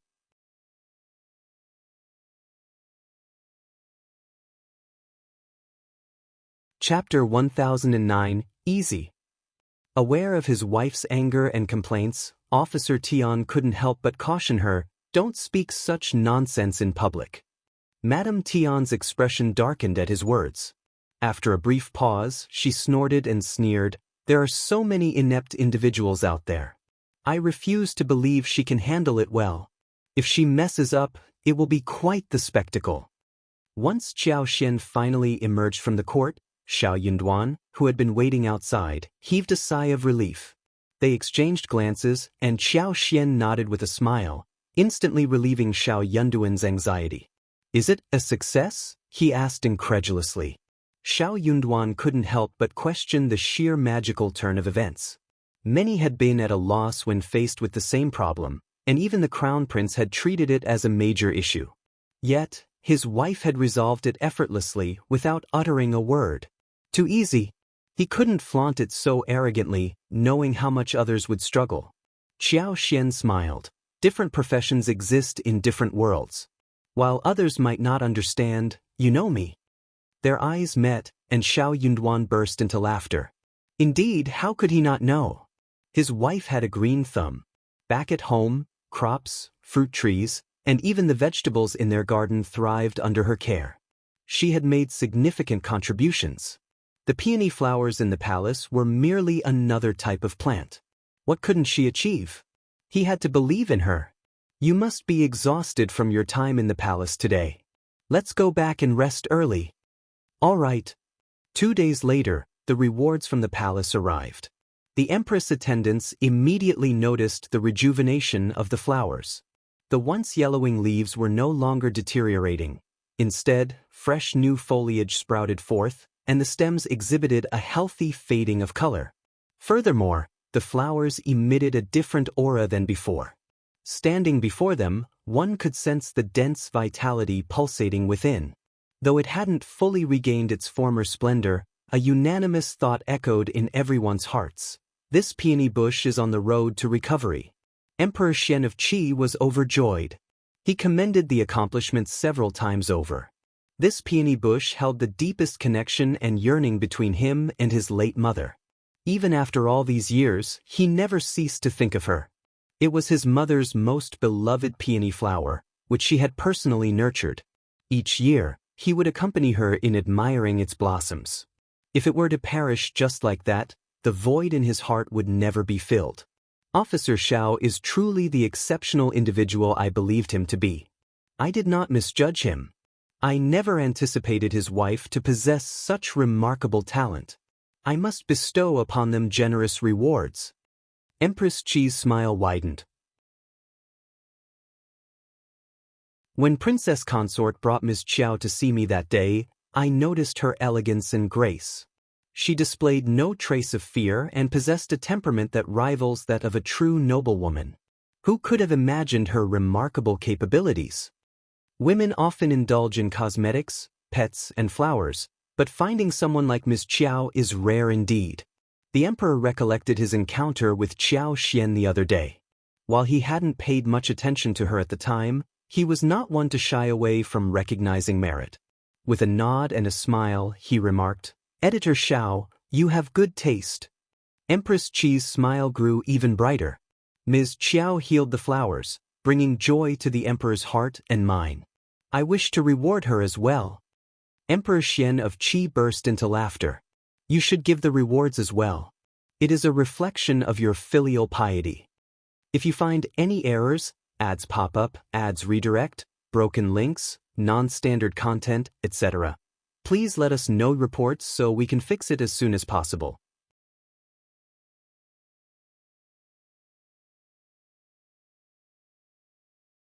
Chapter 1010 Reward. The flower held immense sentimental value for the former Empress Dowager, and Emperor Xian of Qi's recognition was well placed. Empress Qi playfully teased him, bringing an even greater smile to the emperor's face. Soon, the rewards arrived at the Qiao family's residence.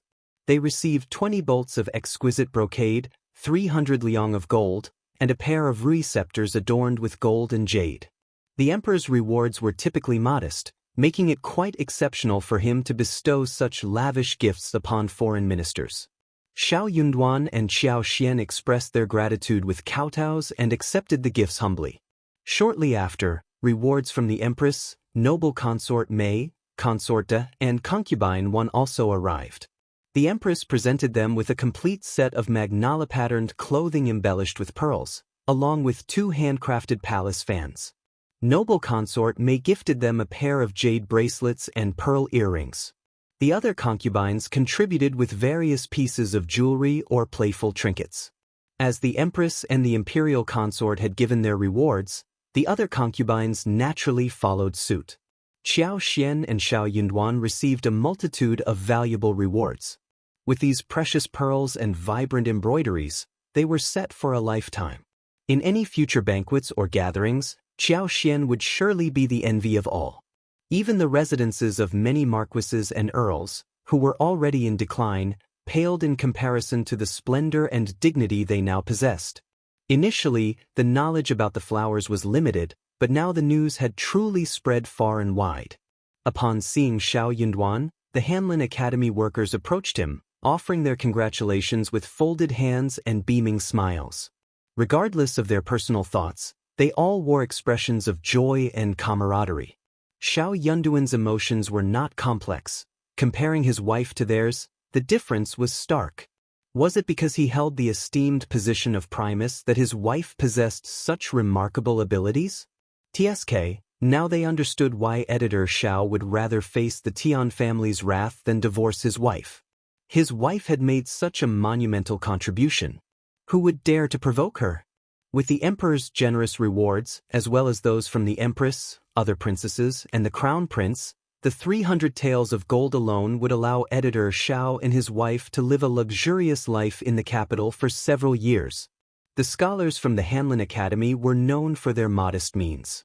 But look at editor Qiao now.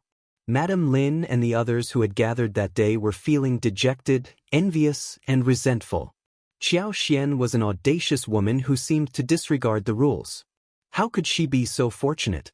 It was exasperating.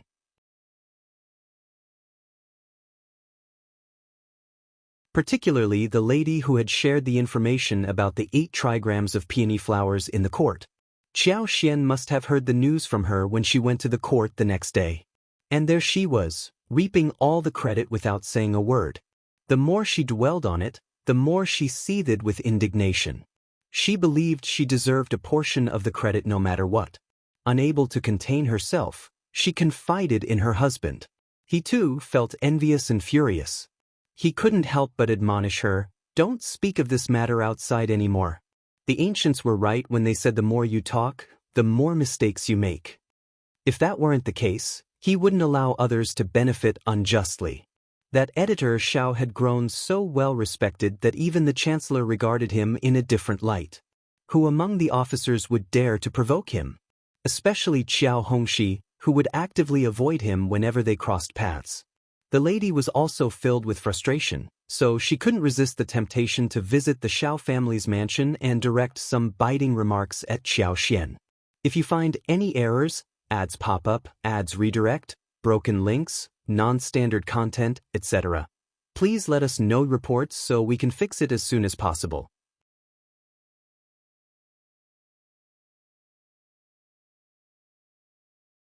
Chapter 1011 Luck?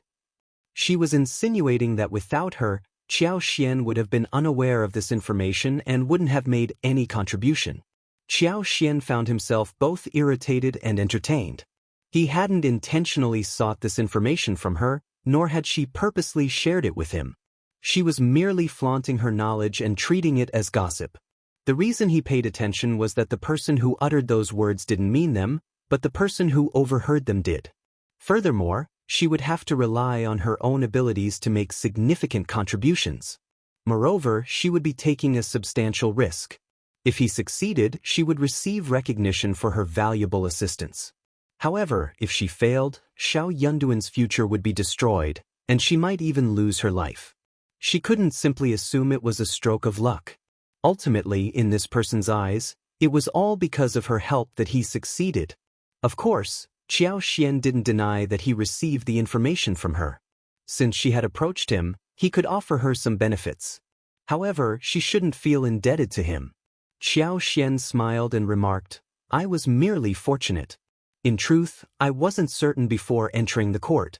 I simply want to inquire, if I had heard the news from my sister and informed her that I could cure the peony in the court, would you have been willing to accompany me to the East Palace?" The madam was rendered speechless in an instant. Although she wanted to say yes, she couldn't bring herself to do so under Qiao Xian's intense gaze. She was absolutely certain that if Qiao Xian had approached her with the same proposition, she would have rejected it without hesitation. What a ridiculous idea! Who would dare to take such a risk? It would be all well and good if she succeeded, but what if she failed? How could she be certain of Qiao Xian's abilities? What if there was no solution? Wouldn't he be implicated because of her? This was definitely insufficient. Qiao Xian smiled knowingly. The lattice face turned crimson, and she felt a tinge of embarrassment creeping in. Qiao Xian's words made her feel slightly ashamed. Qiao Xian paused her actions and spoke with a smile. "The other day, I consulted my husband about this matter, and he informed me. That's why I dared to come to the East Palace to meet the Crown Prince. However, I must acknowledge that I initially received the news from you. Otherwise, I might not have come across it from other sources. I should express my gratitude to you, sister." The madam was left speechless, unable to refute her words. Not many individuals were privy to this information, but it wasn't entirely undisclosed. Qiao Xian could have learned about it from another source. Consequently, all the resentment and the sense of being owed by Qiao Xian, along with the obligation to express gratitude and make amends, vanished. Upon hearing Qiao Xian's words, she felt a sense of relief. Besides being delighted, she was also grateful. With a smile, she said, "Sister, you are truly kind." Qiao Xian modestly smiled and insisted that she stay for lunch, presenting her with a generous gift. The lady bid farewell happily and headed home. Once they arrived, they eagerly opened the gift box. Inside, they discovered 2 exquisite garments and a banknote worth 100 liang. This unexpected windfall brought immense joy to her heart. She couldn't help but inwardly sigh.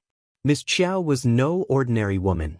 With just a few words, she had rendered her speechless and granted her enough respect to prevent any animosity. Well, let bygones be bygones. In the future, she should strive to grow closer to her. If you find any errors, ads pop up, ads redirect, broken links, non-standard content, etc., please let us know reports so we can fix it as soon as possible.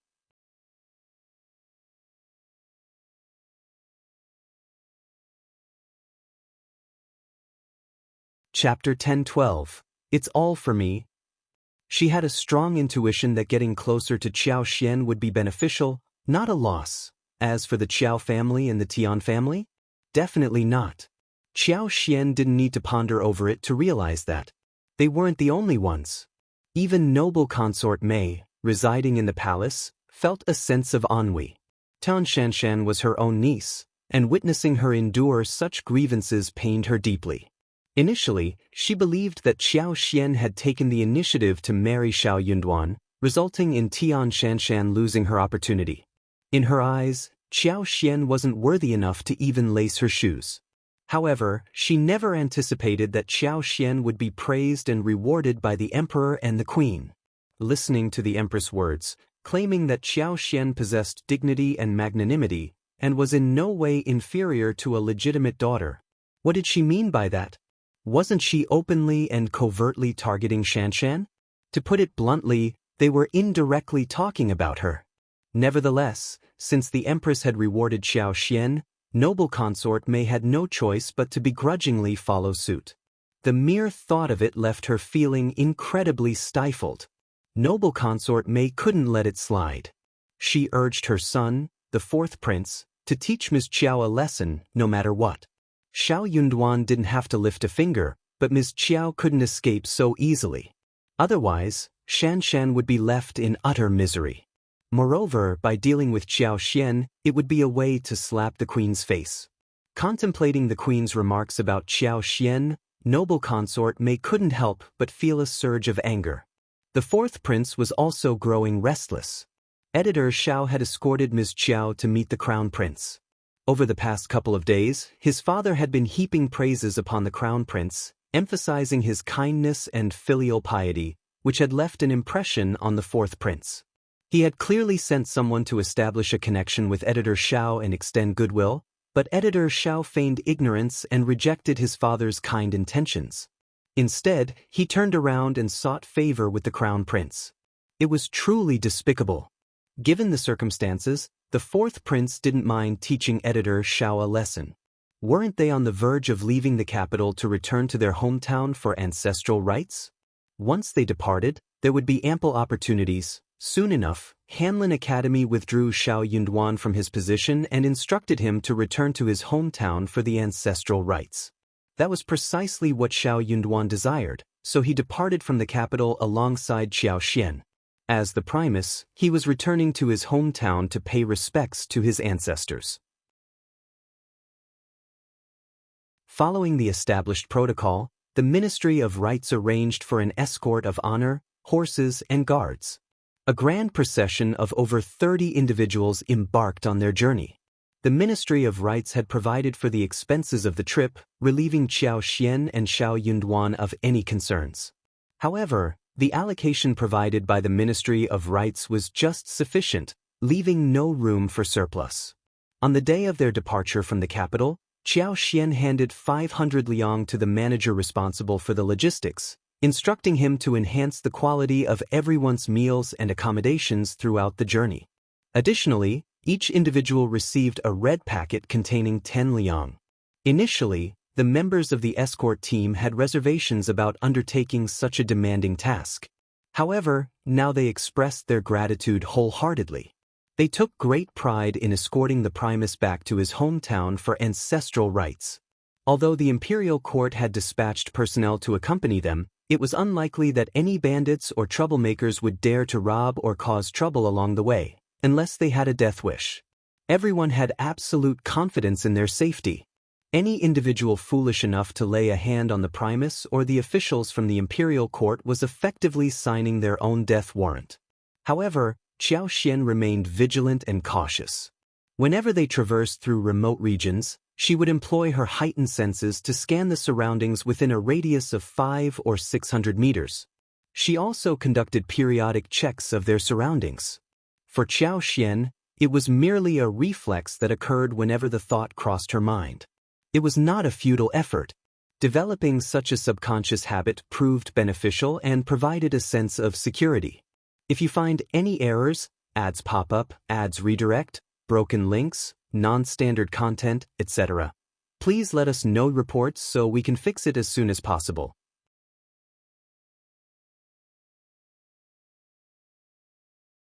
Chapter 1013. Actually, it's all like this. All the precautions and vigilance proved to be worthwhile. To Qiao Xian's surprise, one day while passing through a narrow canyon after entering the Zheng state, she encountered individuals with malicious intent. Behind a mountain rock, dozens of individuals lay in wait, their faces concealed by masks. They donned worn-out combat attire, with some wearing tattered head coverings and others having disheveled hair and dirt-streaked foreheads. Their appearances were reminiscent of a group of mountain bandits. However, that was far from the truth. Qiao Xian overheard their conversations, and with each passing moment, her heart sank deeper and her anger intensified.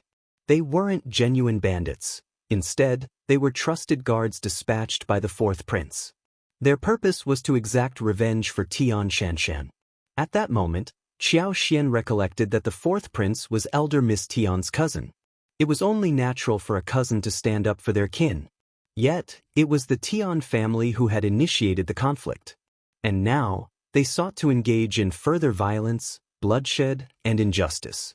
While not everything in this world could be reasoned with, this was an outrageous act. Listening to their jests and boasts, it became apparent that their intention was to rob and harm Xiao Yunduan, both in terms of his wealth and his well-being. They decided to lead Qiao Xian away, leaving tracks for them to follow. They would allow them to chase after her, buying enough time for Xiao Yunduan and the others to come to her rescue. But she couldn't make it too easy for them. They would pretend to put up a struggle for Qiao Xian, as if she were no match for her assailants. This would give her comrades the opportunity to save her. However, she couldn't emerge unscathed. Her clothes had to be torn, her hair disheveled, and one shoe missing for added authenticity. As the group continued their crude banter, their obscene remarks growing more repulsive, Qiao Xian's anger intensified. Despicable, vile, treacherous, and wicked. These people were truly despicable, and the fourth prince was no exception. Qiao Xian activated her powers, manipulating the vines to dislodge rocks and soil from the cliff above. As the dozens of individuals reveled in their conversation, saliva flying, a sudden cascade of rocks startled them. They screamed in terror, scattering in all directions, their initial enthusiasm replaced by panic. "Let's move away. It's dangerous, hurry up." Qiao Xian sneered silently. Leaving? Never. There was a price to pay for one's foul mouth.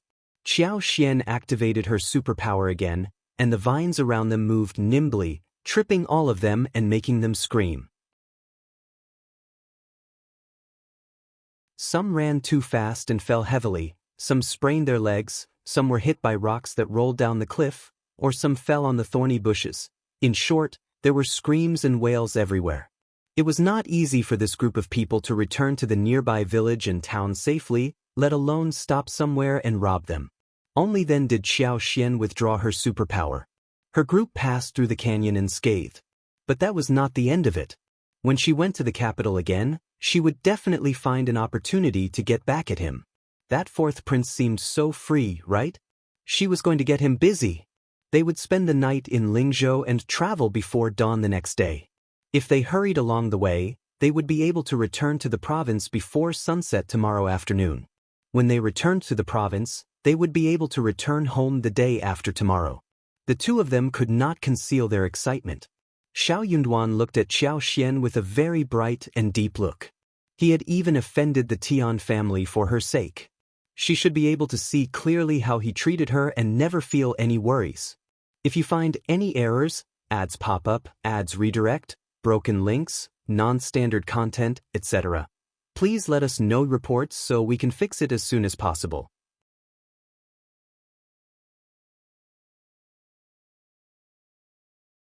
Chapter 10:14, Embarrassed? Since that was the situation, they decided to consummate their marriage. While they were still in the capital, Xiao Yunduan asked Qiao Xian when they would consummate their marriage. Qiao Xian was taken aback and nearly fled in fear. She didn't want to escape, but Xiao Yunduan caught up to her swiftly. Despite his seemingly gentle demeanor, he gradually pressured her without giving her any room for ambiguity. Her face turned red, and she felt anxious. Eventually, she reluctantly nodded in agreement, but a consummation of their marriage was not appropriate within the capital's confines.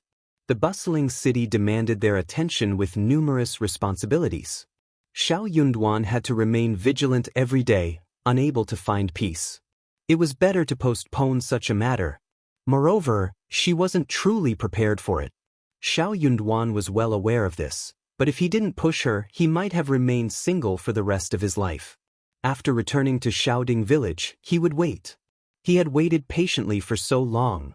Waiting for a little over a month wouldn't make a difference. He had done everything he could, and she had no choice but to agree.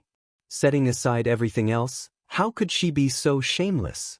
Therefore, since their departure from the capital and passing through the state of Zheng, as they drew closer to their hometown, Xiao Yunduan would gaze at Qiao Xian with tenderness and a smile, causing her to feel guilty and uneasy. She wished she could pretend not to understand the meaning behind his gaze. Unfortunately, she couldn't. She understood it in an instant. Most importantly, he knew that she understood his intentions at a glance. As they drew closer, Qiao Xian grew increasingly flustered. Xiao Yunduan found amusement inwardly but maintained a composed demeanor, as if nothing had happened. Observing this, Qiao Xian became even more nervous. Since it was still early, Xiao Yunduan suggested they take a stroll together and have dinner outside before returning to the inn. Coincidentally, they nearly ran into County Magistrate Qiao and Madame Qiao, who were on their way to the capital. As County Magistrate Qiao's entourage passed by, they began searching for an inn to stay at. Sensing their presence, Xiao Yunduan and Qiao Xian quickly hid, wanting to avoid meeting County Magistrate Qiao's family at this time. When Qiao Xian noticed their family entering a medium-sized inn not far away, she couldn't help but feel a twinge of excitement. I really want to follow them. Most importantly, concubine Xing was not faring well. Dealing with that woman was no easy task, and witnessing her confrontations with Madame Qiao would certainly be interesting. Xiao Yunduan smiled. It's not very convenient. Just endure it for a while. We'll see them in the capital. True. Imagining the reactions of County Magistrate Qiao and Madame Qiao upon learning that the Qiao family had severed ties with them, they couldn't help but exchange smiles. Especially after learning how the emperor protected Xiao Yunduan and Qiao Xian, praising them for their contributions to the empire. If you find any errors, ads pop up, ads redirect, broken links, non-standard content, etc., please let us know reports so we can fix it as soon as possible.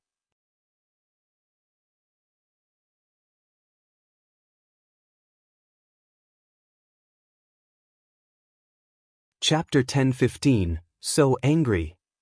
Her father, who was solely focused on climbing the ranks and driven by greed, must have been seething with anger. Wait, the news of Xiao Yunduan's promotion to intermediate Primus must have spread like wildfire, right? Her despicable father and Madame Qiao must have been filled with anxiety upon hearing the news. Indeed, that was exactly the case.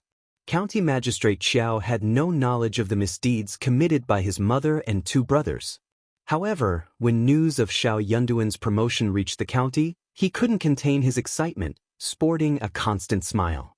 With concubine Xing's praises about Xiao Yunduan, County Magistrate Qiao's joy knew no bounds. This was his son-in-law.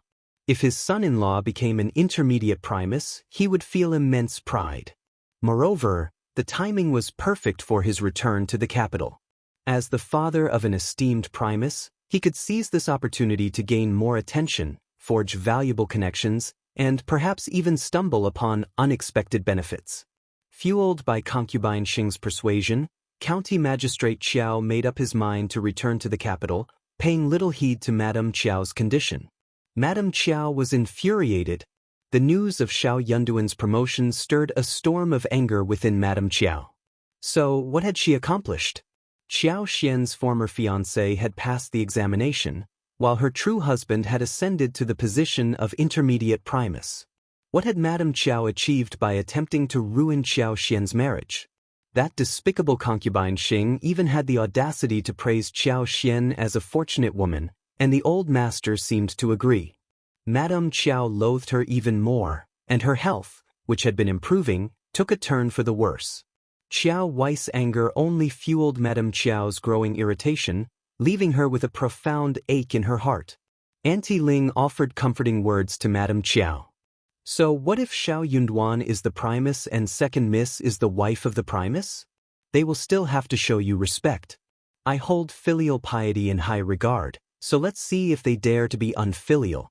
If Madame declares them as such, second son-in-law will lose his position. I doubt they would dare to defy that. Madam, you must take good care of yourself. As long as you're present, they won't be able to cause any trouble.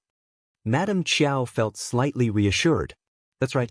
Xiao Yunduan had obtained an official position, and he couldn't afford to disregard filial piety, or else he would risk losing his position.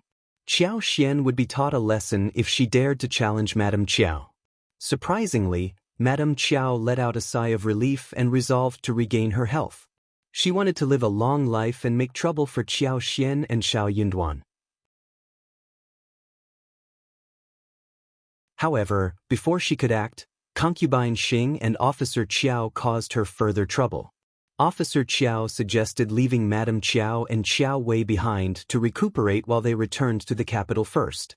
Madame Qiao grew annoyed once again. Of course, she refused and insisted on accompanying them. On that day, she coincidentally encountered Xiao Yunduan and Qiao Xian, who were returning to pay respects to their ancestors. However, they were unaware of Madame Qiao's presence. The following day, before dawn, Qiao Xian, Xiao Yunduan, and the others set off. Their journey went smoothly, and they arrived at the province before sunset. The establishment of the new Primus ceremonial entourage naturally drew attention in the province. The magistrate's office promptly responded and warmly welcomed the group, inviting them to rest at the courier station.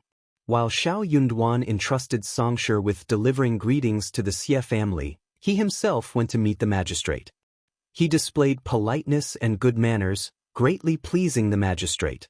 If you find any errors, ads pop up, ads redirect, broken links, non-standard content, etc., please let us know reports so we can fix it as soon as possible.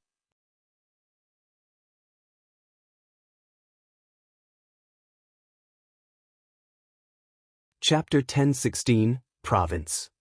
The prefectural magistrate went out of his way to show hospitality, ordering a lavish spread of food and inviting several junior officials and prominent figures from the local government office to warmly welcome them. Although Xiao Yunduan held the rank of a 7th-grade official, his potential for a promising future was evident. Being a capital official, he naturally commanded more respect than local officials. Furthermore, as the province's primus, he brought pride to the magistrate, who was more than willing to extend him courtesies. The magistrate had initially intended for his wife to entertain Qiao Xian, but Xiao Yunduan graciously declined, informing him that Qiao Xian would be visiting First Madam instead. Therefore, the plan was abandoned. Word had spread throughout the province about Xiao Yunduan's ascent to the position of primus. First Madam, Yuezhing Xiao, and Xie Jingrong were all filled with joy for his achievements. First Madam couldn't help but feel envious. She scolded Yuezhing Xiao, "I no longer aspire to be the primus, but being recommended man would make me proud. At least she would be proud of me." Upon hearing this, Yuezhing Xiao's scalp tingled, and he quickly made an excuse to leave. Upon learning that the primus had returned to pay respects to his ancestors, First Madam was contemplating the veracity of the news. She was about to send someone to gather more information when Qiao Xian arrived at her doorstep with Li Xia and Li Qiao. First Madam was elated and personally greeted her. Qiao Xian felt a warm connection with First Madam, as if they were mother and daughter. Qiao Xian also paid a visit to Madame Yuezhing, presenting her with a gift. Madame Yuezhing was equally delighted and engaged her in a friendly conversation. Madame Yuezhing had to admit that the Qiao family had a knack for making friends. Upon arriving at First Madam's residence, Ms. Jean welcomed them warmly and engaged in pleasant conversation. When Qiao Xian distributed rewards, the entire household of First Madam and Ms. Jean shared in the happiness. Since Qiao Xian was staying at First Madam's residence, she joined them for dinner. During the meal, Qiao Xian shared stories about the capital and the sights she had seen. Afterward, she confided in First Madam about the incident involving the Tian family. Ms. Fong had no knowledge of this matter, and she lacked female elders to seek advice from, except for First Madam. Upon hearing Qiao Xian's account, First Madam was taken aback and became worried for her. Her palms instinctively came together, and she chanted, "Truly, it's a blessing from the heavens. A blessing indeed. You are incredibly fortunate." Qiao Xian blushed and modestly replied, "I don't consider myself that lucky, especially since I am only an intermediate." First Madam sternly interrupted, "How dangerous could it have been? Thankfully, Primus Xiao has a conscience. Otherwise, if he had allied with the Qiao and Tian families in the capital, you would have been left vulnerable and defenseless. That would have been exceedingly perilous.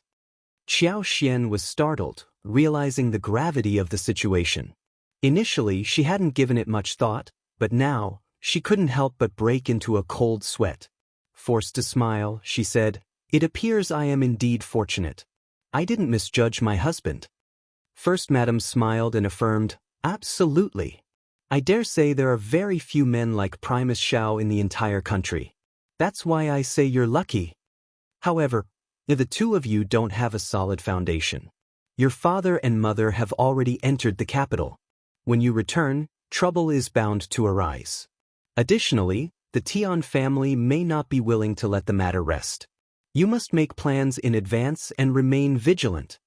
If you find any errors, ads pop up, ads redirect, broken links, non-standard content, etc., please let us know reports so we can fix it as soon as possible."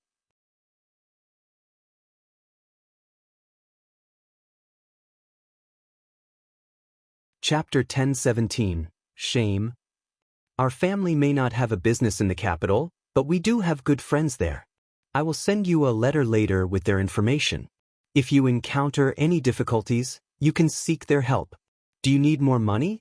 When you return, I will give you tens of thousands of taels extra. It will come in handy when you reach the capital, and if you face any financial constraints, you can turn to my friend for assistance. Qiao Xian was deeply moved and replied with a smile, "Auntie, we have sufficient funds, but if we ever fall short, we will not hesitate to ask for your support."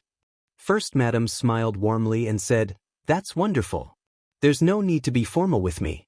Just come to me whenever you need help. I don't believe the Tian family will dare to cause trouble for you in the near future.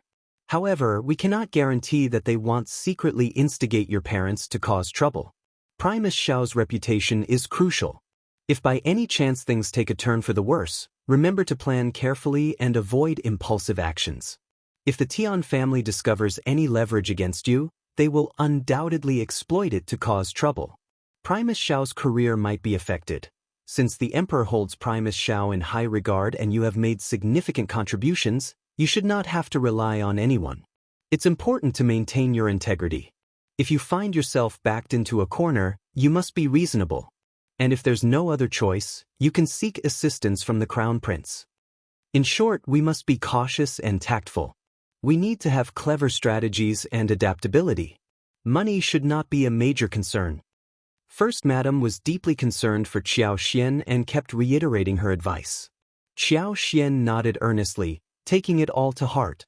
In hindsight, she felt a sense of shame. After smoothly winning 2 rounds, she had become somewhat arrogant, thinking that it was all manageable. Little did they know how wrong they were. So what if the Tian family lost? They would find a way out, or someone would create one for them. But for Qiao Xian and Xiao Yunduan, it was a different story altogether. They knew they wouldn't have another opportunity. If they failed, their reputation would be ruined, and their lives could even be at stake. Therefore, they had to remain on high alert and couldn't afford to be careless.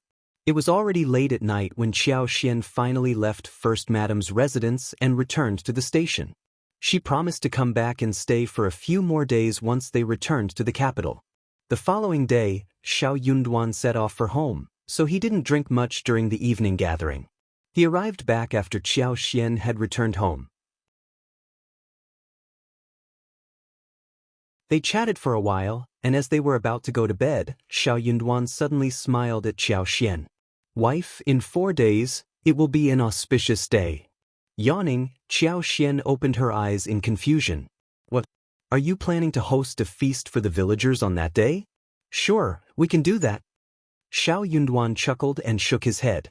"No, my dear. It's an auspicious day for a wedding, my wife."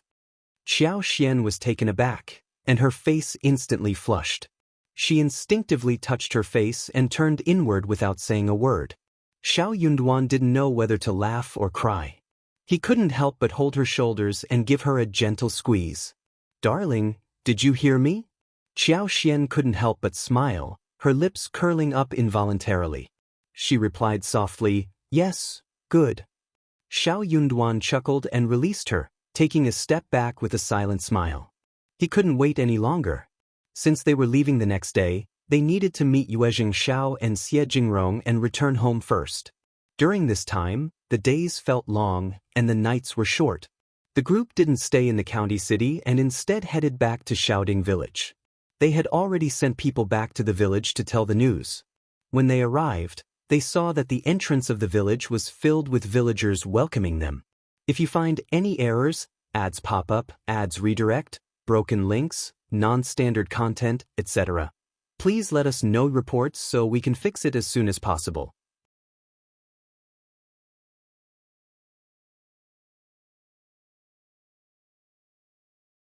Chapter 10:18 Greeting Mr. Primus.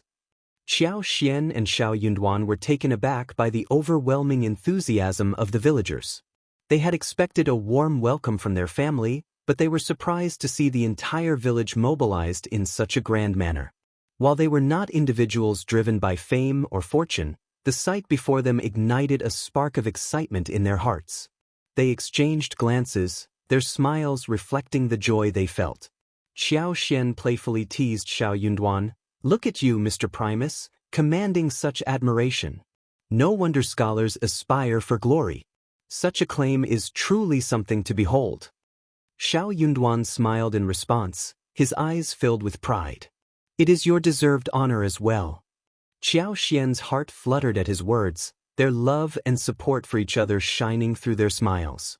The villagers, brimming with excitement, eagerly called out as they spotted Xiao Xian and Xiao Yunduan approaching. "Here they come. Mr. Primus has returned. Our esteemed Mr. Primus has graced us with his presence. Let us welcome our esteemed Mr. Primus. We must ensure that Mr. Primus receives a grand reception." The villagers couldn't contain their joy, their faces lighting up with anticipation. They gathered around Ms. Fong, eldest uncle, the land officer, and a few revered elders of the village. Approaching the group, they bowed respectfully, their voices filled with reverence. "Greetings, Mr. Primus. We bow and pay our respects. We humbly greet Mr. Primus." The sudden turn of events caught Ms. Fong, eldest uncle, and the others off guard. Their expressions showed a mix of surprise and anxiety, unsure of how to respond to such an exuberant display. Yang Xiaoni was stunned and subconsciously knelt down. Xiao Sanlang. Witnessing this, Ms. Su hesitated for a moment before deciding to join them in kneeling. Xiao Yunduan and Xiao Xian were dumbfounded by the sight before them. "No!" they exclaimed simultaneously, quickly stepping out of the carriage and rushing forward. Xiao Yunduan assisted the land officer to rise, while Xiao Xian helped the female elders to their feet. Calling out, "Dad, Mom," she addressed Ms. Su and Yang Xiaoni, caught between laughter and tears. "Sister-in-law, third sister-in-law, please stand up. This is unnecessary." Upon seeing her two daughters-in-law kneeling, Ms. Fong grew infuriated. "What are you doing? Eldest son, third son, have you lost your minds as well?" Xiao Delang and Xiao Sanlang swiftly helped their wives to their feet.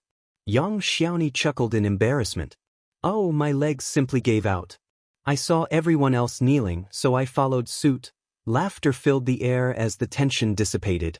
The family elders shared in the mirth, wiping away their tears. They then proceeded back to the village with Xiao Yunduan, while Xiao Xian accompanied the esteemed female family elder and Ms. Fong. The villagers gathered around, joining the celebratory procession as they returned to the village. The gates of the ancestral hall swung open, and Xiao Yunduan, accompanied by the land officer, entered to pay their respects, offering kowtows and incense as a means of conveying the auspicious news to their ancestors. Afterward, they made their way back home. Due to the suddenness of the news, preparations had been made hastily. Fortunately, the spacious first section of the Xiao family could accommodate the influx of guests, and every room was filled with joy and celebration. Xiao Xian and Ms. Fong instructed the servants to prepare tea for the elders and arranged for the ceremonial team to temporarily settle in Xiao Zioki's yard, ensuring they had provisions and seating arrangements. Meanwhile, Xiao Yunduan swiftly took charge of the cooking duties. With an array of meats available, he quickly set up 2 tables. However, the kitchen alone was insufficient, so he sought assistance from their generous neighbors. Just as Qiao Xian was about to join in the cooking process, Miss Fong and Ms. Su intervened. No, no, you don't need to do this. Fifth sister-in-law, please return to your room and rest. Third sister-in-law and I will handle it. Qiao Xian was taken aback, only comprehending the situation after a moment. If you find any errors, ads pop up, ads redirect, broken links, non-standard content, etc., please let us know reports so we can fix it as soon as possible.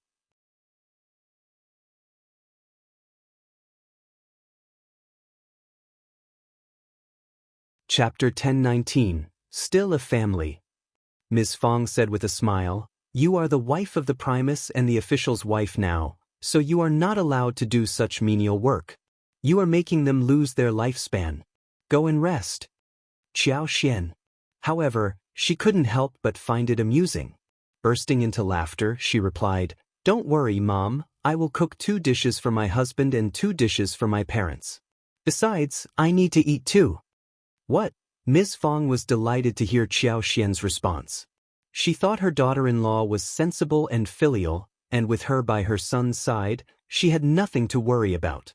It's rare for you to be so filial, but you don't have to go through the trouble today. Rest for a bit. You can be filial to your parents any other day. They won't miss a meal with Yun Duan around. Feeling touched, Qiao Xian smiled and said, "Mom, since you care about me, I will listen to you." All right. Now go and rest. Your sister-in-law and third sister-in-law's culinary skills may not be as good as yours, but they've improved. I'll have them send you some food later. I'll ask Li Xia and Li Qiao to help. They can send it over later. Qiao Xian smiled at Ms. Su and Yang Xiaoni and said, "Sister-in-law, third sister-in-law, we're family, so please don't treat me like an outsider. Let's maintain our close bond just like before." Observing Ms. Su and Yang Xiaoni's respectful but somewhat helpless expressions, and hearing Ms. Zu's hesitant "you," Qiao Xian felt a bit uneasy. She didn't want there to be any distance between them.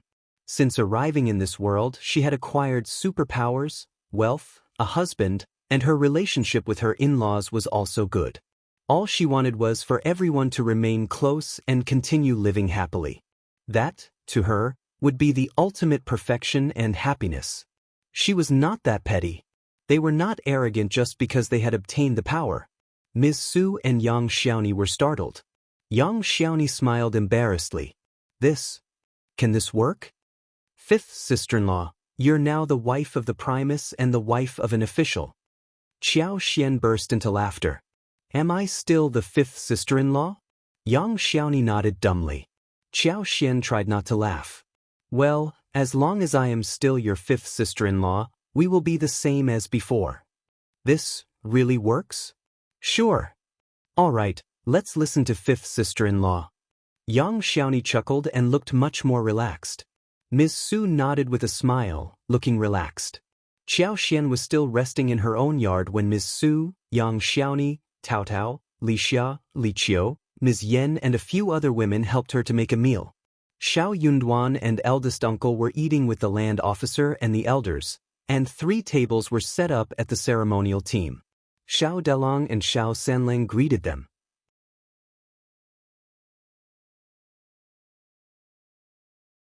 Qiao Xian did not eat in the yard, but stayed with Ms. Fong and the others somewhere else. After dinner, the land officer and the elders chatted with Xiao Yunduan and his son for half the night before they left happily. From the next day onwards, the house became a hub of liveliness. Relatives and friends arrived in a continuous stream, creating a bustling atmosphere akin to revolving doors and musical chairs. Qiao Xian found herself occupied for 5 to 6 days before finally getting a moment to catch her breath. When the auspicious day arrived, the family head led Xiao Yunduan to pay respects to their ancestors. To celebrate, the first branch of the Xiao family hosted a grand banquet, extending their warm hospitality to the villagers. If you find any errors, ads pop up, ads redirect, broken links, non-standard content, etc., please let us know reports so we can fix it as soon as possible.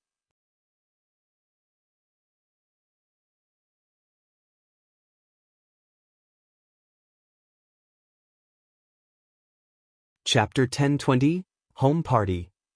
After the long-awaited banquet finally came to an end, the Qiao family let out a collective sigh of relief. Everyone was overjoyed, yet completely exhausted. It had been a challenging journey, but they could finally bask in peace and tranquility, allowing themselves to rest properly. The banquet had attracted not only the villagers but also numerous relatives, friends, local dignitaries, former classmates, and others who came to extend their congratulations. Even the newly appointed county magistrate made a special appearance, accompanied by his grandmaster, to personally convey his good wishes. Impressed by the occasion, Xiao Yunduan requested the county magistrate to escort them to the county, generously offering him a gift of 300 liang. The Qiao family's humble abode was not spacious enough to accommodate such a large gathering, and Xiao Yunduan and Qiao Xian preferred to spend the next few days in the company of their family rather than amidst the crowd. Furthermore, there was little to do in the village, leaving them with a sense of boredom. The sum of 300 liang would sustain them comfortably in the county office for well over a month. Grateful for the newfound serenity, Ms. Feng urged Qiao Xian to organize and arrange all the presents that had been bestowed upon them during the event. Although these gifts were meant for Xiao Yunduan, Ms. Feng refrained from interfering, allowing Qiao Xian to make the decisions herself. Ms. Feng's selflessness was evident, as she had no intention of claiming anything for herself. These were rewards earned by her son, and as his mother, she wholeheartedly supported his rightful ownership. Qiao Xian acknowledged her mother-in-law's sincerity and felt a deep conviction in her trustworthiness. In any other scenario, someone might have seized the opportunity for personal gain. However, Ms. Feng's integrity and maternal love made it impossible to resist her intentions. Qiao Xian smiled in response and, with the assistance of Tao Tao, Li Qiao, and Li Xia, dedicated an entire day to sorting through the gifts and meticulously recording each one. Then, Qiao Xian invited Ms. Feng to take a look at the gifts. The total sum amounted to an impressive 8,688 liang, consisting of 8 screens, each with its unique characteristics. One was made of exquisite rosewood, another intricately carved with crystal, and the third adorned with embroidered 6 jade halls. Among the presents were also 80 pieces of silk and satin, each distinct in its design and texture. Additionally, there were porcelain items, jade artifacts, purple copper, wood carvings, and an array of various decorations. Not to forget, there were calligraphy and paintings as well. Perplexed, Ms. Feng smiled and remarked, "As farmers, we have no need for these items.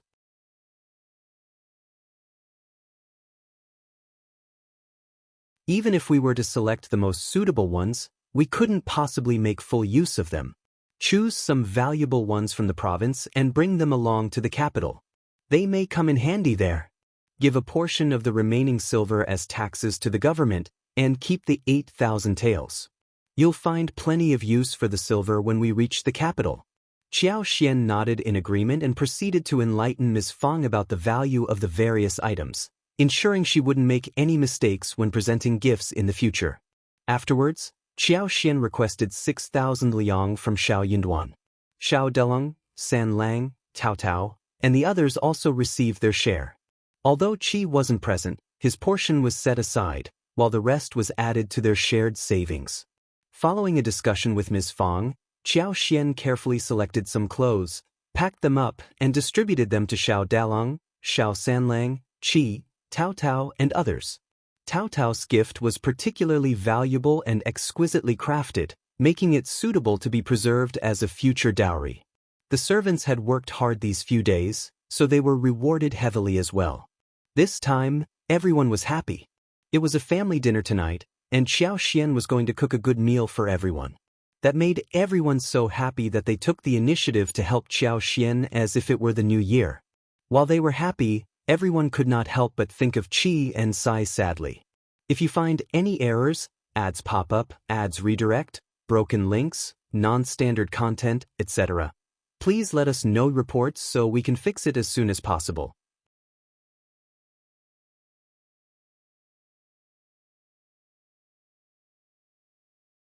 Chapter 1021, Cooking. If only Qi were at home too. Qi would undoubtedly bring back the best game from the mountains and take everyone to the river to catch the plumpest, freshest fish. That would be wonderful. Regrettably, they had no knowledge of which military camp Qi was stationed in the northwest. How was he faring? Did he endure hardships? Did he long for home and his loved ones? The uncertainty of his return weighed on their minds.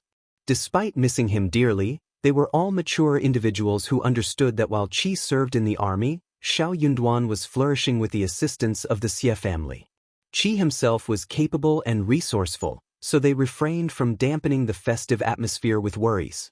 They continued to chat and laugh, cherishing the joyous occasion. The fish and prawns in the Zhang village pond were plump and abundant, prompting Qiao Xian to have someone catch numerous prawns, a turtle, and 2 fish. In the evening, she would prepare crispy shrimp balls, braised chicken nuggets, clear soup fish balls, beetle taro pork, sweet-skinned duck, crispy chicken, mutton soup, tofu, sour soup, stir-fried bamboo shoots, garlic lettuce, and silky yams. As the dishes took shape, the 3 stoves simultaneously burst into action. The kitchen emitted waves of tantalizing aromas that awakened everyone's appetite. During dinner, delectable dishes adorned the table. Everyone gathered happily, engaging in conversation while savoring the flavorsome feast. Their taste buds were captivated. Finally, 5th sister-in-law's culinary skills. 5th sister-in-law is an exceptional cook. No matter how hard we try, we can't match her. It's incredibly delicious. Truly mouth-watering. Qiao Xian was also delighted, sporting a smile. Now that I'm back, I'll cook more often, and our ingredients will always be readily available. I'll visit regularly. She had so much to attend to, how could she possibly leave? Without the assistance of her extraordinary abilities, it would be inconceivable. Upon hearing Qiao Xian's declaration, Yang Xiaoni and the others were filled with joy and eagerly inquired if it was true. Qiao Xian responded with an affirmative nod and a warm smile, bringing a sense of relief to everyone present. Xiao Yunduan exchanged a glance with Qiao Xian and chuckled helplessly. He had already discussed this matter with his wife. It was simply impossible for him to return home every year, let alone multiple times throughout the year. However, Qiao Xian was concerned about her family and their assets. If she were to come back, she would make appropriate arrangements along the way. Anticipation filled the air, enhancing the lively atmosphere at the dining table as everyone enjoyed their meal. With a loving expression, Ms. Fong beamed with joy. They were truly a united family now. It was the greatest gift of all. After dinner, the group engaged in pleasant conversation for a while before retiring to their respective rooms for a well-deserved rest. Qiao Xian, who had been weary from the recent events, was grateful for the chance to finally get some proper sleep. In the courtyard, Xiao Yunduan stood with his hands behind his back, gazing up at the radiant moon in the night sky. The moon was more than halfway full, casting its gentle glow upon the tranquil surroundings. Moonlight cascaded like flowing water, casting ethereal shadows in the small courtyard. Amidst the lush green foliage, white gardenias bloomed, emitting a delicate fragrance that permeated the air. As a gentle breeze caressed the area, the scent of the flowers filled Qiao Xian's nostrils. Admiring the moon here, my love? Having finished her bath, Qiao Xian noticed Xiao Yunduan's absence in their room and found him near the gardenia bush. She approached him with a smile, joining him in his moonlit reverie. If you find any errors, ads pop up, ads redirect, broken links, non-standard content, etc., please let us know reports so we can fix it as soon as possible.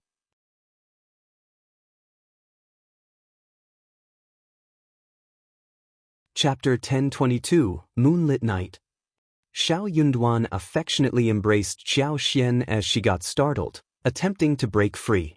However, he seemed unusually resolute today, tightening his hold and preventing her from escaping. Though not physically strong, his determination was evident. As his hands touched her, Qiao Xian's skin grew warm, causing her cheeks to flush. With a smile, she protested, "What are you doing? Let go of me." "Wife, let us consummate our marriage tonight," he whispered. "What?" Qiao Xian's eyelids twitched in surprise. Are you unwilling? His tone and expression softened, melting Qiao Xian's heart. Without thinking, she replied, Of course not. Good, as long as you agree. Qiao Xian was left speechless. Xiao Yunduan's eyes, filled with affection, sparkled under the moonlight. A charming smile graced his handsome face, making her blush. Confused, Qiao Xian stammered, But the auspicious day has already passed. Earlier, he had mentioned that they would consummate their marriage on an auspicious day, but his plans had been disrupted by the whirlwind of his return and busy days that followed. How could he find the time? That day had passed without anything happening, leaving Qiao Xian slightly disappointed. Naturally, she would never admit it to Xiao Yunduan, or his ego would soar. However, Xiao Yunduan was already quite proud of himself. He chuckled and said, So, you've been thinking about the auspicious day. My apologies. But don't fret. Today is also an auspicious day. Qiao Xian grew startled and blushed. Playfully, she landed a punch on his arm. What nonsense are you talking about? I am not thinking about it. You, Xiao Yunduan burst into laughter. Yes, you are not thinking about me, but I am as well. Qiao Xian said proudly, That is more like it. As Qiao Xian felt weightless, she realized that Xiao Yunduan had already scooped her up into his arms. Startled, she instinctively wrapped her arms around his neck. Their proximity brought their gazes together. In each other's eyes, their reflections appeared both clear and hazy. Their entwined gaze blurred their vision, stirred their hearts, and left their minds in a whirl. Feeling overwhelmed, Qiao Xian feigned composure and averted her eyes, her face and ears turning crimson. Xiao Yunduan smiled, lowered his head, and planted kisses on her cheeks, forehead, eyebrows, and finally her lips. Qiao Xian's mind went blank, her body growing limp. Her heart raced in a flurry, causing her to panic. However, Xiao Yunduan only bestowed gentle kisses upon her. Chuckling softly, he carried her towards the bedroom. Thick curtains concealed their intimate moments, keeping them hidden from prying eyes. Qiao Xian drifted into a deep, restful sleep, surrendering herself to the comfort of the bed. When she finally woke up, it was already afternoon. Sunlight filtered through the window veils, casting diagonal beams on the light green tiles. The rustling of leaves could be faintly heard as the wind brushed past. Blushing, Qiao Xian averted her gaze upon seeing Xiao Yunduan's smiling eyes. Savoring the moment, Xiao Yunduan tightened his embrace and brushed his lips against her face. Are you awake? Today, it didn't matter if she slept in. Qiao Xian had no fear of gossip. Instead, she felt a heightened sense of embarrassment in Xiao Yunduan's presence. If you find any errors, ads pop up, ads redirect, broken links, non-standard content, etc., please let us know reports so we can fix it as soon as possible.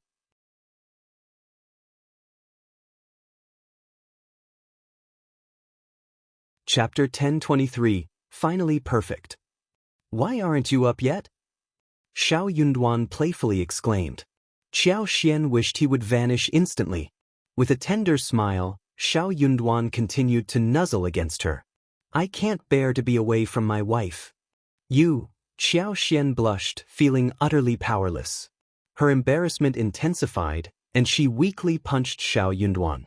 What do you mean you can't bear to be away from me? I don't believe it. You're just trying to make me happy. If he truly couldn't bear to be apart from her, why didn't he stop when she pleaded and cried? Therefore, no matter how gentle and refined a man appeared, he was still the same. Especially in certain circumstances, he couldn't be trusted. Anyone who believed him would be a fool. Xiao Yunduan chuckled and pinched her cheeks. I'm not trying to coax you. Qiao Xian snorted, closed her eyes, and buried herself under the blanket. She didn't feel like talking to him at the moment. Wife. Xiao Yunduan's voice sounded as he was carried away. Sleep a little longer. I'll get up first. I'll ask Li Xia to stay in the outer room. When you're ready, just let her know, and I'll bring you hot water for a bath. That sounds reasonable. Qiao Xian felt a hint of satisfaction and nodded from beneath the quilt. Xiao Yunduan smiled and got up. His wife was finally his. His heart finally found peace. He had always been afraid she would leave, fearful that she would disappear if he wasn't careful. He couldn't bear such an outcome, no matter what. As footsteps faded, Qiao Xian lifted her head from the blanket and let out a sigh of relief. She relaxed on the bed, limbs sprawled. Absently, she stared at the canopy above, allowing her mind to wander freely. Suddenly, the memory of last night flooded Qiao Xian's mind, causing her face to flush. She felt even more tender and vulnerable. Biting her lip, she rolled over with the blanket, letting out a soft sigh. However, a gentle smile tugged at the corners of her lips, and her eyes brimmed with affection. They were truly husband and wife now. From this point forward, they would stay by each other's side, supporting and cherishing one another for the rest of their lives. There was no turning back. And she didn't want to turn back. This man would eventually be hers. It had been worth the wait until now. No matter what, in this moment, she could see and feel how good he was to her. If she let him slip away, she would deeply regret it. In the first section of the family, everyone sensed that something had changed. Yet no one could put a finger on it. Even young Xiaoni, not known for her keen perception, couldn't help but lean into Xiao Sanlang and whisper, "Brother Sanlang, don't you think fifth brother and fifth sister-in-law have grown so much closer? Look at them, they're inseparable and so affectionate." "Oh my, it's embarrassing to witness." Xiao Sanlang, being even more clueless, scratched his head and replied, "Really? I hadn't noticed. But now that you mention it, they do seem quite close. Well, it's not surprising. They must be thrilled to finally be home. Think about it, even though Old Master is highly respected, there's always so much to handle. They must feel more at ease here." Young Xiaoni pondered for a moment and nodded in admiration. She came to a realization. "You're right, Brother Sanley. That makes sense. That's it. If you find any errors, ads pop up, ads redirect, broken links, non-standard content, etc., please let us know reports so we can fix it as soon as possible."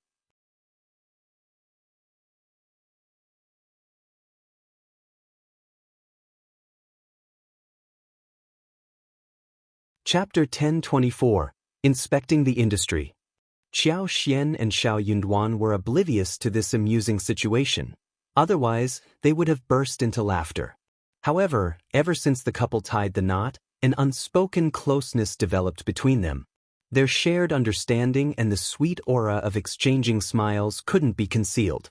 In the past few days, they had become incredibly affectionate, almost like newlyweds. Xiao Yunduan preferred to have no one else around except his beloved wife. They were truly inseparable. Witnessing their intimacy, Ms. Fong couldn't contain her happiness. Her fifth son had finally realized the importance of cherishing his wife. Previously, there had always been a slight distance between them, but now he had learned how to dote on his wife.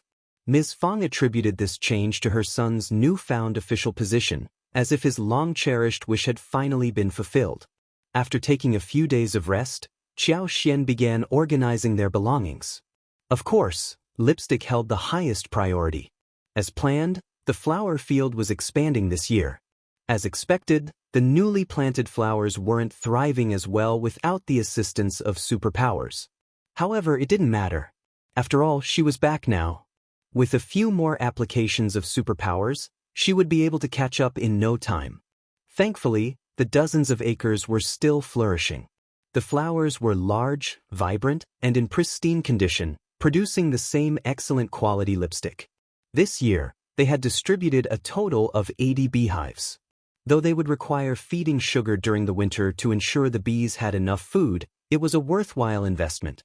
After all, their bees were primarily raised for beeswax, with honey being just a byproduct. No matter how much sugar was fed during winter, they wouldn't be at a loss financially. They needed to increase the production of lipstick. The bees would have to continue multiplying next year. When Qiao Xian and Xiao Yunduan were absent, the silver fungus, covering an area of over 8 mu, had been harvested twice. The quantity was modest, but the quality remained excellent, so Yang Xiaoni and Xiao Sanlang took charge of it. Qiao Xian pondered the possibility of expanding the scale even further. This year, cassava had also been planted on a large scale. The plant was incredibly resilient and vigorous, growing vigorously from any cut made. The abundance of leaves made it an excellent source of feed for cows, chickens, ducks, and pig pens. In the village, almost every family had planted cassava and developed a fondness for it. Many people expressed their intention to increase its cultivation next year. What amazed Qiao Xian the most was the garden spanning 12 acres behind the yard. The day after her return, she took some time to explore the area and discreetly used her superpower to aid its growth. The variety of Gastrodia elata, ginseng, and other medicinal herbs were thriving. However, it was the fruit trees from the southern region that truly astounded her. The trunks of the lychee, mango, and longan trees had grown to the size of eggs. They appeared lush and exceptionally healthy. What excited her even more was the fact that several trees had bloomed this year. Qiao Xian couldn't contain her eagerness to see the fruits, which brought immense joy to her heart. With tangible results, she had the ability to ensure the safe maturation of these fruits. Did this mean that they would be able to enjoy longan, lychee, mango, and carambola this year? It was a delightful surprise. Since these fruits could be successfully cultivated, she planned to seek assistance from Qiao in acquiring more southern seedlings. If you find any errors, ads pop up, ads redirect, broken links, non-standard content, etc., please let us know reports so we can fix it as soon as possible.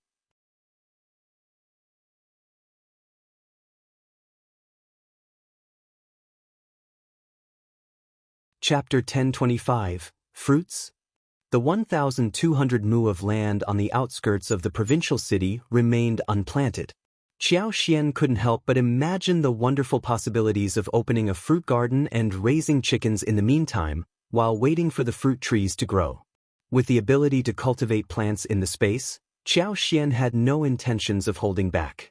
She had already meticulously planned out the land in the space, allocating areas for orchards, herbs, vegetables, and flowers. Of course, the primary focus was growing food. There had to be ample amounts of wheat, rice, oats, corn, and soybeans. She also had plans for cassava. And in the future, potatoes would be included as well. Qiao Xian gathered dozens of false starworts, Gastrodia elata, and other herbs, planting them alongside the ginseng and lingzhi in the space. The spiritual energy within the space was abundant. Even if the seedlings were initially frail and weak, it wouldn't take long for them to thrive and become robust. There were also numerous fruit trees. This aspect was exceptionally convenient as they could grow and mature rapidly. Lychee, longan, mango, papaya, dragon fruit, pomegranate, fig, loquat, cherry, watermelon. Qiao Xian didn't overlook a single fruit. Once the fruits ripened, she would pick and store them in the intermediate compartment of the hut. They would remain fresh and could be enjoyed at any time. When Qiao Xian accompanied Xiao Yunduan to the capital, the honeydew seeds weren't suitable for breeding. Hence, she entrusted Tao Tao and Ms. Su to cultivate and transplant them. During that time, she had attempted to infuse some superpowers into the seeds, but she wasn't certain if it would yield results. Judging by the current progress, it seemed to be quite effective, didn't it? The cantaloupe seedlings also appeared promising, with small melons already growing. They were incredibly adorable and charming. Tao Tao and the others observed her attentively. Qiao Xian also transplanted several trees into the space. With the application of her superpower, the fruit trees in the garden seemed to flourish even more, radiating vibrant greenery and boundless energy. As it was the busiest time for making lipsticks, Qiao Xian, Tao Tao, Yang Xiaoni, Chunyu, Chunfeng, and Li Xia headed to the flower field to lend a hand. Accompanied by 5 girls from the village, Tao Tao took charge and the girls followed her instructions diligently. They were assigned to pick and wash the petals, while Chunyu and the others transported them to the house where the lipsticks were made. The process proceeded with remarkable efficiency and orderliness. Qiao Xian was highly satisfied with the outcome. She gave Tao Tao a thumbs up and complimented her, saying, "Tao Tao, you're becoming more and more capable." Tao Tao's eyes sparkled, her face beaming with pride and a hint of shyness. Fifth sister-in-law taught me everything. I simply followed her instructions. Upon returning home, Tao Tao clung to Qiao Xian, tagging along wherever she went. Xiao Yunduan couldn't help but feel a little down when he saw their closeness as a married couple. Qiao Xian smiled and remarked, Tao Tao is smart. That's why she's able to learn so quickly. Yang Xiaoni agreed, nodding emphatically. Yes, I'm not as capable as her. I'm only good with manual tasks. Using my brain and communication skills is quite challenging. Hearing this, everyone burst into laughter. The following day, Qiao Xian and Xiao Yunduan visited Zhang village, exploring the surroundings. The lush creeping fig, the inviting tea house, and the fertile fields all brought Qiao Xian immense joy and a profound sense of accomplishment. This year, tea saplings were successfully planted in all the tea houses, and the survival rate of the newly transplanted seedlings exceeded 95%. It was an excellent outcome even without Qiao Xian's intervention.